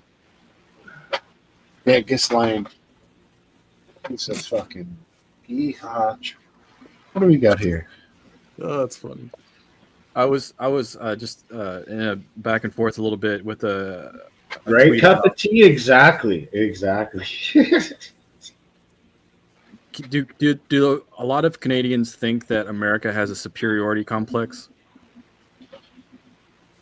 Well, we've gone through this before when you've had a couple Canadians of us on here at the same time, and we've explained how your reputation around the world compared to ours is night and day. Ours is in a positive manner, and yours not so much. Right. It's just so it's not necessarily us because we're your neighbor and we're North Americans. It's more international. Just us in general, not even in relation to Canada, just America in general. Yeah. We're the punks and you're the straight edge, and you guys are like, hello, we're Canadian. Hi, nice to see ya. And we're like, yo, we're American. Fuck y'all. What up? That's how it rolls. That's like not really true at all. Like, we're not much different here than you guys. It's pretty much the same thing. But people have us perceived as being like all nice and shit, you know, and that's like, of course. I think we were playing possum the whole fucking time, and people just fell for all that crap, and we're no different than you guys. So. Well, I learned that at an early age from, of course, hockey fights. I'm like, wow, that dorky Canadian guy sure could throw like 91 punches in 5 seconds, you know? Well, when you see hockey and it comes to bare knuckle fighting, we beat up everyone from every country. It's like right. Fuck, We had one of the best on the Vinny Boston Ridge. Look Bruins. at some of the stories of our small amounts of small platoons compared to the How other. about Stan Jonathan? Do you know him? Stan Jonathan, yeah, he's a legend. He was just a little guy. Badass, dude. It's like a Canadian Indian. Yeah. Say that again. I'm taking a. What are you hitting the road? Well, I'm not hitting the road. I'm going up to bed. He's gonna hit something else. The road being the hallway. All right. Yes, I'm hitting that road. You, man. All right. All right. It's good seeing you. Take buddy. it easy, guys. Take Thank care, you, my Thank friend. you, Smoke Steve. Anytime. Jesus is just all right with me. Anti, if I made you a playlist, would you listen to it ever? Me? You know me, probably not. Okay. No, I appreciate honesty. You're better off trying to send me one song once every 6 months. No, I'll listen to that probably. That's probably how often I actually find a song worth sharing anyway, so it's not like it's too little. I requested one a couple weeks ago on Random Goon's live stream. I always like to mention Random Goon on my live stream because he's so much fun. Do it. I requested I think it was a song by, was it Gangrene? Sounds delicious. I am a lonely boy. I wait, and I wait. It's a great like punk song. I don't know if you guys know it, but what a good song. And I'm not familiar with that one. everyone said the same thing like you just said. I'm not familiar with it when I requested it. And then when it came on, it was one of those songs everyone who was watching was like, oh yeah, this one. Okay, The only so it's song radio any- stuff. What's that? It's a radio song. It was their only one that would have gotten anything, even if it was just a little bit of internet play. It's just something. It would have had a little, who knows, maybe, song like that could get featured in fucking like Grand Theft Auto 3 or something. And then all of a sudden everyone knows, or a certain group of people. But What Gangrene? What? I don't know if that's the name of the band. Gangrene Gang. I got to find it myself. Okay, I'll check it out if I get a chance. I'll find it right now. I know it's not Gangrene. Are you going to do a guitar session or a rant, do you think, for your start of your stream, Anti? I only do rants on work days. Okay. Yeah, generally like 99% of the time because I come home from work and I'm all wound up. It's Yes, easy. sir. I'm glad you're having a On my relaxing days day. off, I don't have to rant. I can just chill. That's good. Glad you can step out of it all. I'll get back into it tomorrow. We'll see how work does. It can stop raining for 5 minutes. It was overcast here all day. I was working outside with the Bobcat on this cement breaker, a concrete breaker all fucking afternoon, burning shit. It was nice to be outside and work because there was no sun, just overcast and like nice wet temperature. Is the Bobcat in pretty good condition? No, it's pretty old and beat up. That's what they usually are. I've seen very few nice looking, unless it's like a construction lot. Usually it's the secondhand, but they just go. They just don't. You get beat the shit out of those things. They're amazing machines. Yeah, they're pretty amazing. We had the forklift attachment on it today. We had the concrete breaker attachment on it today. Do you have tracks or wheels? Wheels. Yeah. Doing wheelies half the time, right? Because it's got so much pump. Yeah, it's pretty cool that way to just like get it on 2 or 3 wheels. It's real easy to do it. Yeah. I was with a friend in Australia that was building a dam with one, and this thing had like slick tires. This thing was beat up. Oh, it's Fugazi, bro. It's Fugazi. Are they Canadian? I don't know. Or am I thinking of Propaganda being Canadian? Maybe I don't know. One of them is fucking. What's the name of the song? I'll screen share it. Screw it. If they shoot Tag down it. the pub, I'll fucking just live with it. All right. I mean, Scum, how often are you getting flagged? You play music all day long. Well, I don't know. I don't pay attention. Or Yeah, he gets flagged all day long too. if you post it as private, that makes the biggest difference in the world, right? It's not there to crawl through. I suppose, yeah. Okay. All right, here we go. I'll screen share. Like, we'll do the blank screen where it's like an album cover. Is that better than like a live version? I don't know. It's like I would think it's the audio file that gets tagged more than anything else. I'll just talk over it and have an audio. What do they call that? Audio commentary. Yeah, that. Yes, very nice. Maybe that's how Scum TV works. There's so much audio commentary over the music that they can't flag it as much. Pure chaos. Yeah, Organized audio chaos. craziness, Sure. as we like to call it in Canada. All right, here we go.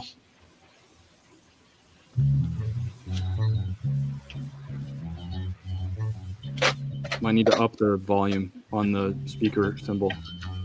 I am.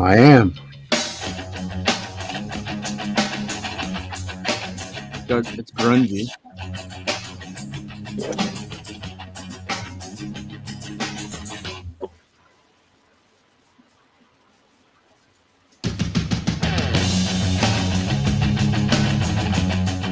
Is it from a movie? No, it kicks in. This is just a.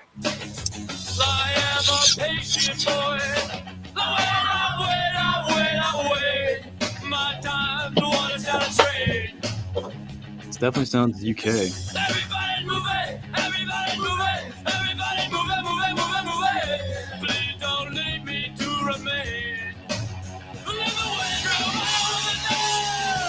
Yeah, I'm not familiar with that, dude. So is that? Oh, really? Is that late '80s or early '90s or what is that? I don't know. Scum, are you familiar with that one? Oh, I know of the band. I just don't know any of the material. Okay, yeah, no. Is that a UK band? People No, I gotta listen to Fugazi. I just never have. Yeah, that one. I feel like it's a great song. I don't know. It's some that hits for me, but yeah, I'm surprised. Reminds me of teaching my son palm muting last weekend. Yeah, it's fast palm muting for sure. You got the palm muting in there, right? And I taught my son, like, son, do you know what palm muting is? Right? He's playing guitar for a while, and he's like, no. And I'm like, that's what you're learning today. Exactly. RW, that's like when somebody plays something and they go. It's when you rest your palm on all the strings and you just keep playing it. RW. I didn't know the terminology. It's good to see you pick probably up guitar can't again. hear that. I haven't seen you play Muting, guitar yeah. for like more than a month now. Oh, probably 5 months, bro. What happened, dude? I don't know. I don't know that it was adding much to the show. I disagree. Well, I'd like to hear that. I think Last Dance likes it. RW likes it. I likes it. I think a lot of people like it. Well, that's nice. I appreciate it. We'll let you You're know. a really good guitar player, man. It's not like you're fucking me. I've been playing like crazy. I haven't, just because I don't play in front of you guys. This baby is always here. Yeah, I'm always picking up. I'm always doing little runs, little kind of suspension patterns with scales and all this stuff. It's great. It's got to keep it. If you're gonna play fucking guitar, have it right here. Yeah, That's my.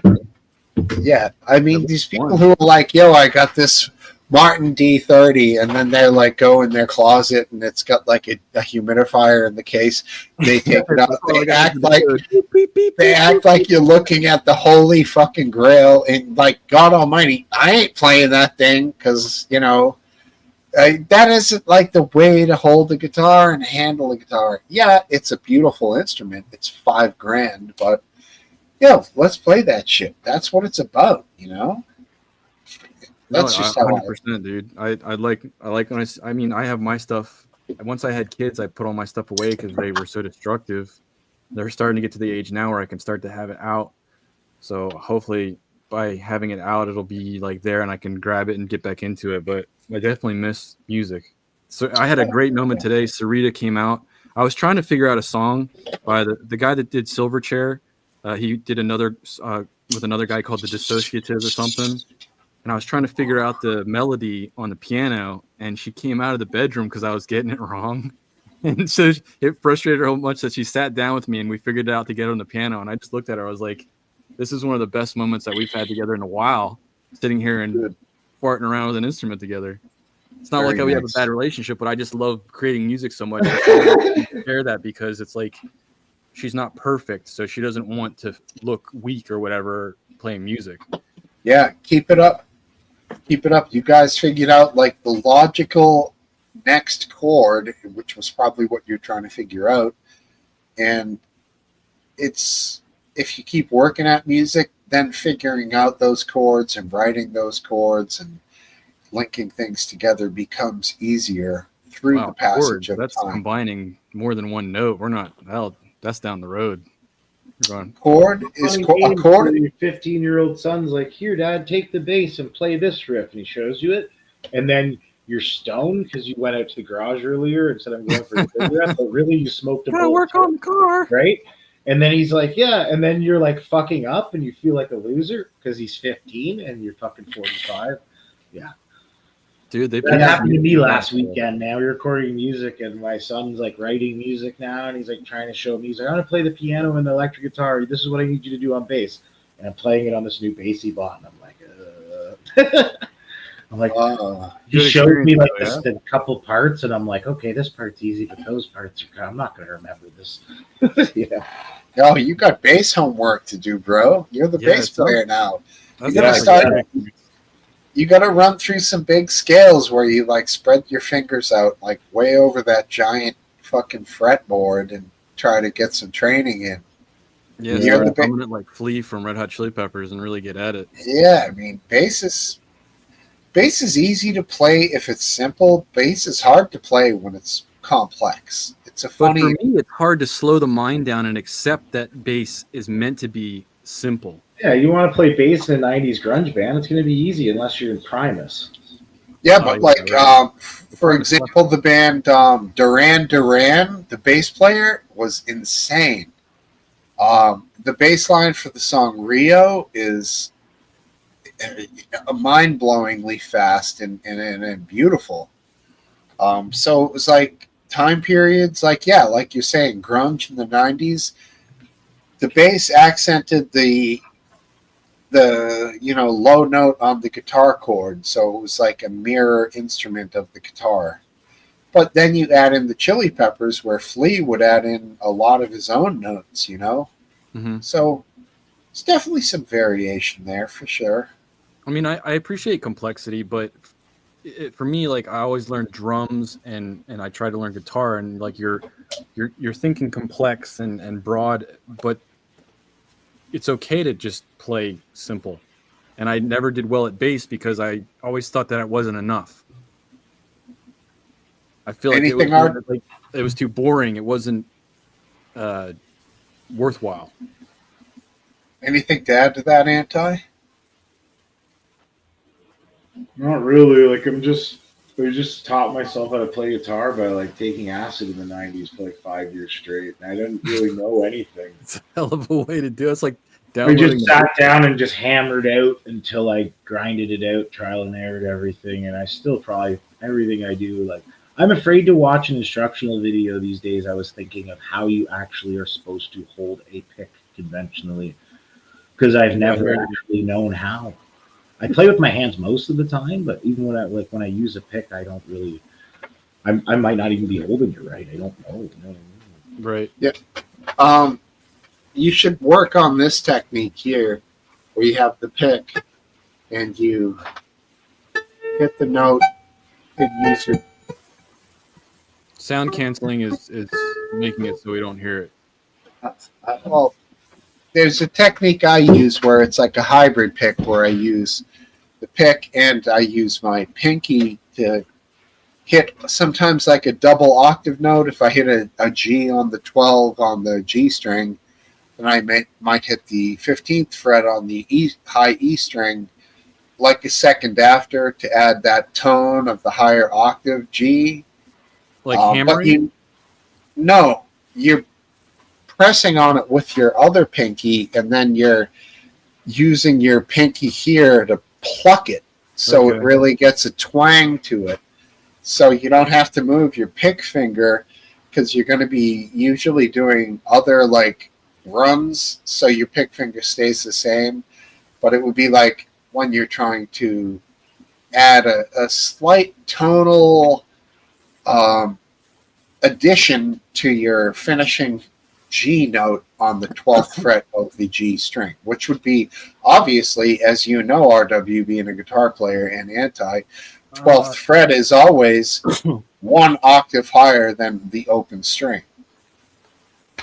I'm not a guitar player. I just pick it up and fiddle diddle. That's one of the most important concepts of the guitar. The 12th fret on the guitar is one octave above if you play the string open on all the strings.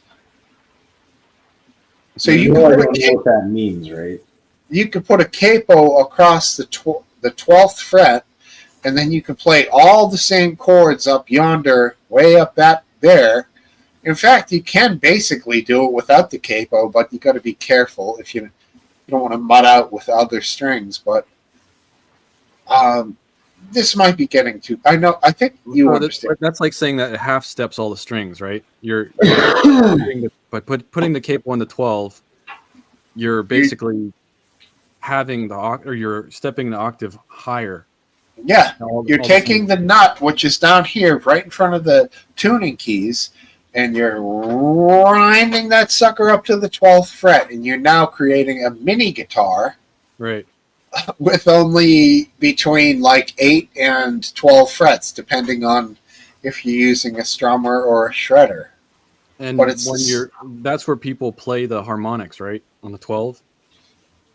Yeah, that's a common spot for harmonics. 12, 7, and 5th on the frets themselves are the Are you three. guys pretty good at that? I've never gotten. I taught my son that last weekend as well when I was teaching palm muting. I taught him 12, 5, and 7 being like the kind of highest presence of the harmonic. Yeah, artificial. So you guys are pretty good at hitting the harmonic and getting good tone out of it.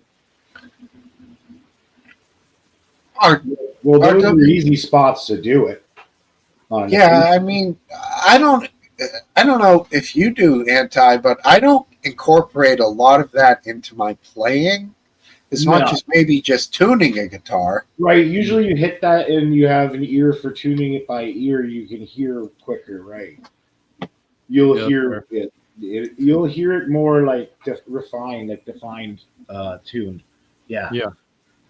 I mean, I know there's a White Lion solo. I can't tune my ear. I'm good with it, but there's a good thing if you just tune it search. all to something, but it won't be. You know what I mean? Fender has a free tuner on their website, and you can just play the tone on your computer speakers and match your guitar tone to it, and you get pretty damn close. Dude, Guitar Tuna app on the phone is cherry.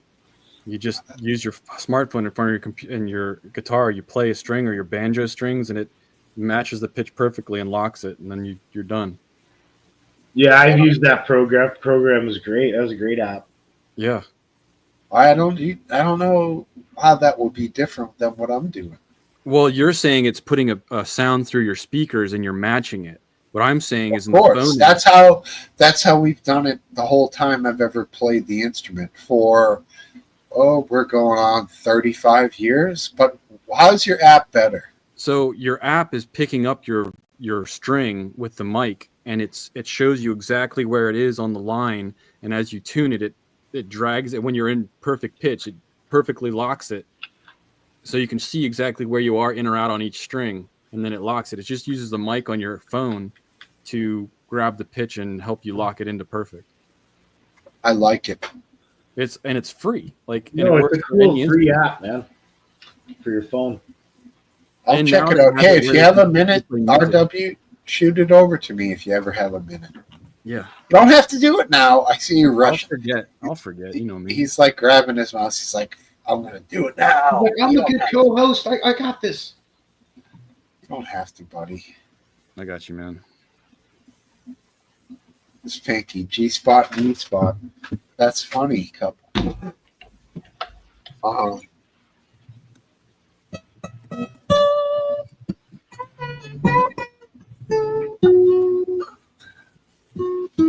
They just upgraded that software to actually somehow teach people to play songs. So you can like it can hear if you're playing the right chords and stuff, and it'll show you can be like learn how to play guitar, and it'll show you the finger placements for each chord, and then you learn that, and then it shows you how to play these different popular songs, which is a great learning instrument. But I just have this mentality now where like I just don't fucking care. I can't. Where'd you put it again? Huh? Did you put it in the private or regular? Discord. Oh, well, that was what it was. All right, I got you. So that I don't know, you guys are probably in the mindset where you can learn new stuff. You can focus on it. You know, old dog, new tricks. For me, I feel like I'm an old dog that's not learning any new tricks, unless it's like a video game. But you know, the hell. So I have to log in. I have to create a thing with this guitar tuner. No. What you're gonna do is you now have the name of the program. You're gonna use your smartphone and just go to your store on your phone and look for that app. And when you download it, you don't have to have an account or anything. I got it. Hey, sign up, and you can be like, no thanks. Yeah, it's just an app for your phone. And you just click on the app, and it opens, and you just have your guitar. And just go at it beside your phone. You're tuning your stuff up real nice to whatever you want, whatever you set it to. Yeah, you can see why I worded I my used that for request. years. I forget which one I'm using now. I don't even remember. But I have that one on one of my phones. It's funny. Can't remember what it's called, but yeah, it's spelled like tuna, the fish. Yep. Yeah. Yeah, I'll just do it myself. I like to tune the guitar myself from my ear. I mean, if you're already good at it and you have your way, it's fine. I can't. Oh, why? If you don't need one, why would you want it? I need one because I can't tune by ear. It takes me like 5 minutes to get it right. Damn. It takes me like 30 seconds. No, I mean really right. If I'm playing with another guitar player and a bass player, it takes a good 5 minutes to get it perfect. Because your strings are stretching and everything, or you're tuning to each other, or I don't understand. There's various anomalies going on there, but good tune up at a good tune up at the beginning of a live session is a great part of a live session.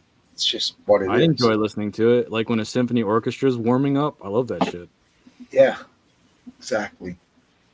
I'm sure you guys listen to symphony orchestras because you're cool.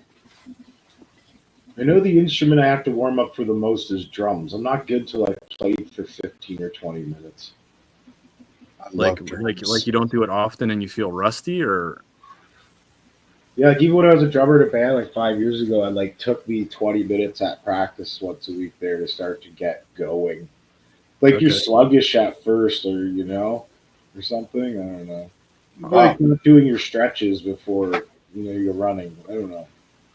I'm a percussionist, so I think in percussion, and I always I'll just sit on the drums, but I can just sit on the guitar and be pretty warmed up. But I can't just sit on the drums and be warmed up. It literally takes 15 or more minutes. I wish I had the strength of guitar instead, because I can play with other people well, but when I'm by myself, drums by yourself isn't as impressive as guitar by yourself. I have a couple songs where I play drums and sing at the same time, like live recordings, but pretty rare. Just with drums and vocals? No. It's like a metal song, and I'm playing drums and singing, and there's Okay. I never was good at syncing the two. If I had a couple joints or whatever, I could usually do a set with drum and singing, but it was more like coffee shop live sets. I could see you doing the fucking songs of gospel at the coffee corners. It wasn't gospel. It was like, but it was love and respect. Definitely love and respect is the message. Community, not doom and gloom. Which I think a lot of people need that message anyway. Sure do. Absolutely. You're pulling that pin. It's time for Scum TV. Hey. All right, what do you think, Scum? You want to heal yourself up right now, homeboy? Yeah, it's my time about that time, so I'll catch you boys on the flip side. And if you guys are gonna join, let me know. Well, create it right now while you're here. I won't do an intro because I only really do those, like I said, on work nights. So. I'm gonna put if you do it, and I can put it in the chat here. I'll throw the link. I'll grab it and give it back chat so that he can pop it, and then I'll be over. Wow, you might be 12:22. Jesus, it's late.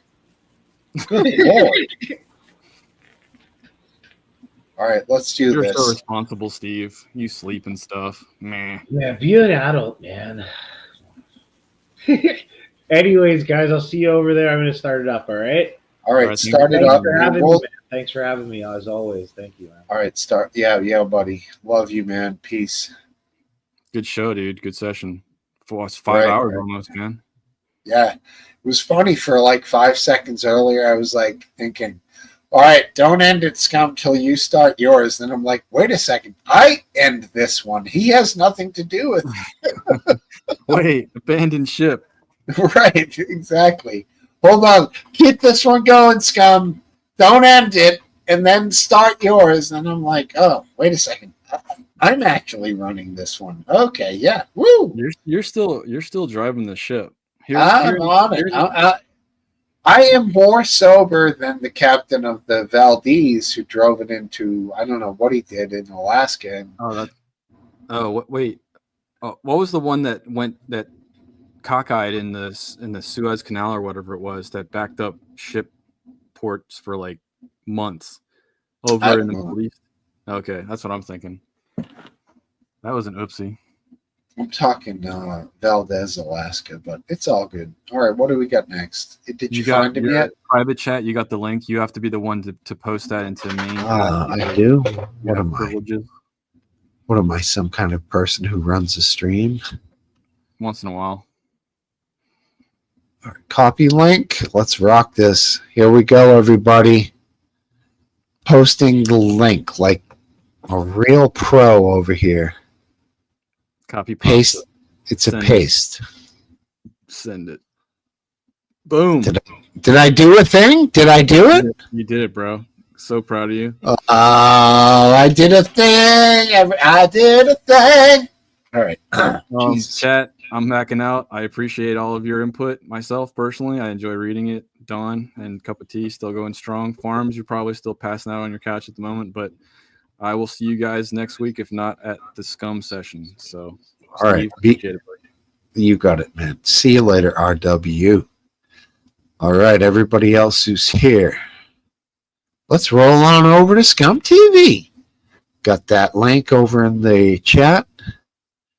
And I think RW's heading there too. Let's fix the old hair. That still has the little sweep over to the side. Anyways, you've all been wonderful. Don Browning. Cup of Tea. Last Dance. Eastwind Farms. Mr. E. Everybody has been so wonderful around here tonight. Anyone else who I'm not mentioning because you didn't join in the chat? Hey, I saw there was like 20 plus people here watching at one point. Who is that? Who are you? You guys are great. You know what? You add to my numbers. And peace and love to everybody. I hope everybody is well. And till next week, good night.